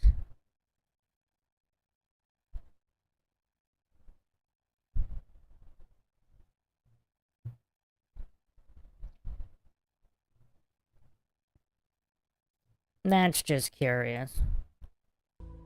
I've posted it on 17 different social medias and made its own webpage. The key to taking your freedom and world back isn't through violence, or voting, or standing outside waving a cardboard sign. As their AI stated, the truth threatens their power. The truth will set you all free. Knowledge ascends to enlightenment and a higher vibration.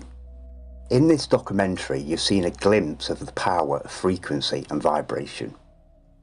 When the veil's lifted and the curtains drawn, they lose the psychological power they have over the masses, and we can purge these parasites from our world for good. We are the ones with the true power. We can manifest a better world. I'm offering to take 11 brave, enlightened souls for the first expedition over 2 vessels. I will show you all the reality of the world around you, and there's nothing the cult can do to stop me. I need a second captain for Seorsa 2, a 40-foot steel-hulled, cutter-rigged sailing yacht. No details of the expedition will be given until you've been selected as crew. For the first voyage, I asked for no females, no one under the age of 25, no one with children under the age of 18, and no one over the age of 60. Say what you will about this man and his documentary. I have to applaud this man. This man has a true spirit of adventure to actually be doing something instead of just pointing out the cabal, which is important. I mean, awareness is key because you don't get to actually go anywhere and do anything, at least not in a safe manner, unless you have some kind of awareness of what's going on. But once you have the awareness, I mean, this man is actually doing something. I have to applaud this man. Regardless of over the tone of the documentary, over him claiming to know things which he may not know, or may not be possible to know. If this man is genuinely willing to put his life on the line and actually go test a theory, become an actualized human being, pushing forth, pioneering modern knowledge of the world. And I mean no disrespect. I will protect my crew and we will return safely, but sailing into undetailed, uncharted and unknown waters has its dangers, and I don't need the listed above clouding my job as captain. Each crew member must be prepared to individually spend 10 days with myself aboard Seorsa, my home, to experience and learn the basics of sailing and navigation, and approximately a 7-week expedition round trip. I'm actually really tempted to join this man. Who else is tempted to join this man? I mean, I don't know how he can claim to return safely. I mean, I don't know. See, when he says there's nothing the cult can do about it, see, free will is a tricky thing. I mean, is that why there has to be the revelation of the method and all these rituals by these parasites? Because there is the universe does work like some kind of a chess game where there are rules and they cannot violate them for some reason. Like human free will, for whatever reason, cannot be violated. They need your consent, and if you do not give it, do you have the armor of God?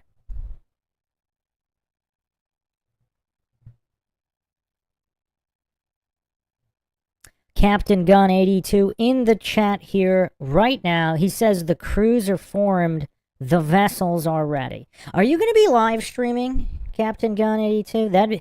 I mean, are you going to bring drones? Because that would be really curious. One of my theories is, one of my proposed tests to test the theory of the flat Earth and what's the size of Antarctica truly is, would be to fly a plane with those colored exhausts that stay, the chemicals with the colored exhaust that stay in the air for many hours. from South America to Antarctica, from the south tip of Africa to Antarctica, from Australia to Antarctica, from New Zealand to Antarctica, and some of the islands in between, while simultaneously flying live streaming drones with the aircrafts and having people in boats all along the way to have line of sight on the planes. Because that would prove, so if Antarctica really is just this tiny island off the tip of South America, then that would be known. But yeah, you should definitely bring some drones. And I don't know what the current drone technology is. I used to fly one a while ago. Do they have like ultra high battery drones yet? Because if you could fly, I mean, even now, I wonder how far you could fly a drone. I know some of them are geofenced with all that garbage, but there's a lot of talented hackers out there that can, remove the geofencing. And that would actually, Captain Gun 82 in the chat saying, I've manifested this entire thing. We get back safely. Yeah, I wonder, I mean, if you had some long-range drones, that would be very interesting because then they could actually give you line of sight on a lot of the lands ahead of time before you get there. I can't be fooled, and I can see through your windows and into your soul. So if you don't have one or have bad intentions for me or my crew, I will see you. The parasite that runs and deceives this world has no power over me. And the captain doesn't like having his time wasted by deceivers. You may be a wolf in sheep's clothing, but I'm a lion in lions. Be warned. I don't trust tech, but for now, if you'd like to contact me, please see the address on screen or in the link below if this is an original post from a channel owned by myself. Any issues in future, and I'll add a PO box address. Just be careful of deceivers. I would never ask any of you to do or give me anything. I will show you all your reality at my own expense.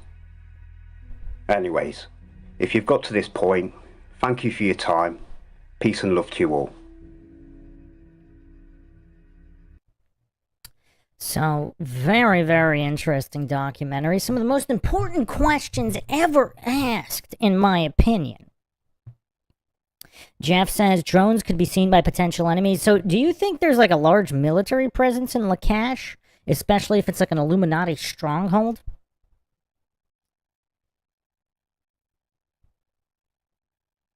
Captain Gunn says he owns 2 drones. Yeah, I just looked them up.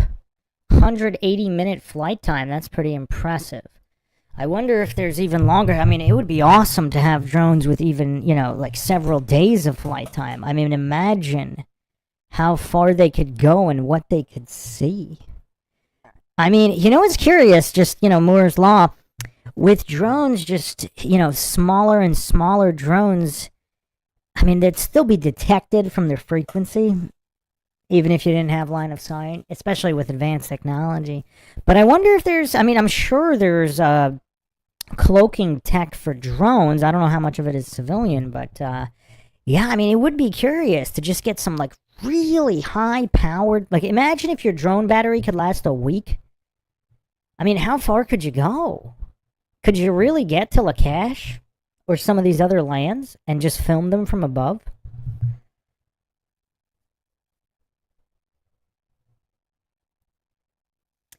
Once drone technology... Okay, so obviously they're holding back drone tech, but once drone technology reaches a certain level, you could just fly a few different drones in a few different directions and kind of prove either the Earth is or isn't a globe 25,000 miles in circumference. You might not even need anything advanced. Like, you might only need drones to do that.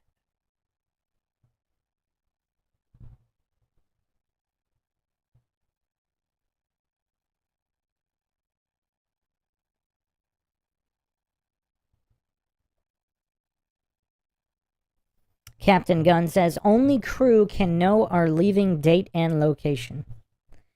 Is it sometime in the approximate near future, or is it, years away? Captain Gunn says crew needs training. Okay. But yeah, I hope you live stream the whole thing, though.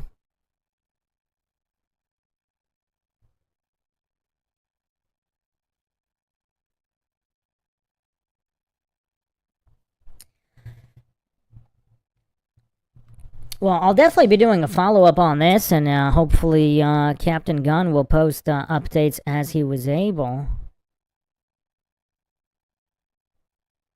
Flatbob says, until you can get high enough to see curvature, you'd never prove a globe. If the world is as I suspect, it has seamless boundaries like a video game. No, I mean, the drones would see each other at some point.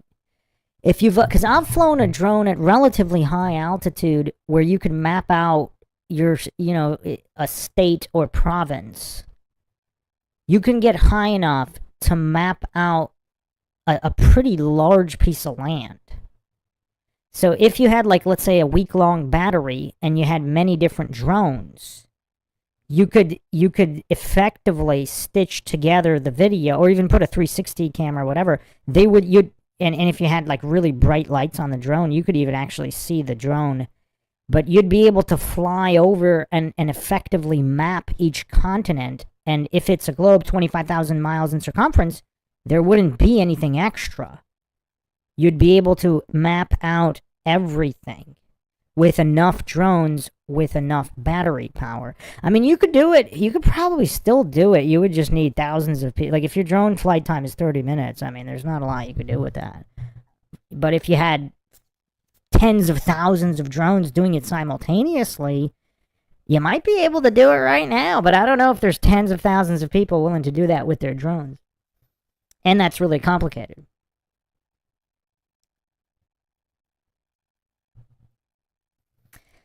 Alright, well, hope everybody enjoyed this breakdown of what I have coined the most important documentary of all time.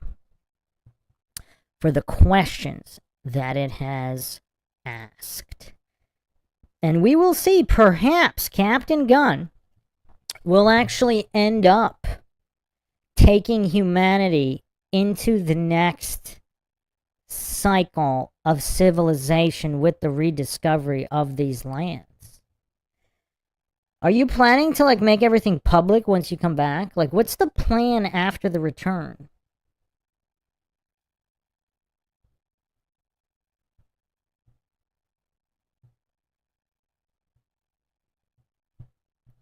Now, Flatbob, you'd also have to fly up to the North Pole and have the visible coastlines of all the known lands, because then you'd be able to see if there's anything extra or not. I mean, it's effectively circumnavigating north to south and west to east at the same time with multiple drones. Lord Zed says you're going to end up like Admiral Byrd. Yeah, I wonder what Captain Gunn's plan is after the return. But if it's that big, I mean, how do you know you're really going to return? Franklin says, a big party. Yeah, I mean, if there's that much to explore, are you planning to only explore or just... I mean, I don't know, what's... I guess you can't disclose the plans too much, but I do wonder. I do wonder because, I mean, for land masses that size, I mean, you're looking at lifetimes. It might take a lifetime, more than a lifetime, to explore all that land. And that's, again, depending on how hostile the inhabitants are.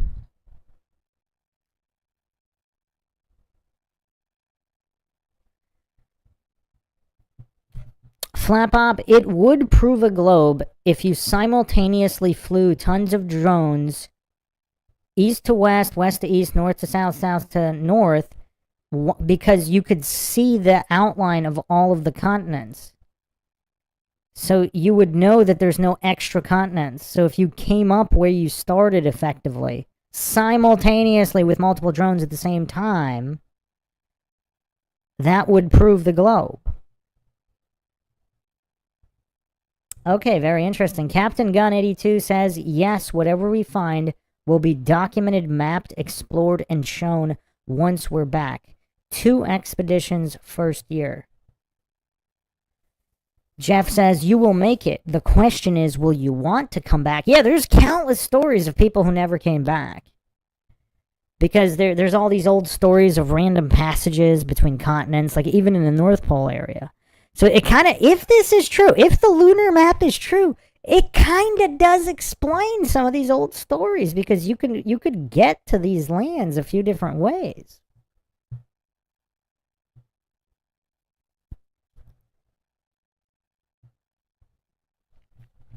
But yeah, that's it for now. Catch you guys next time.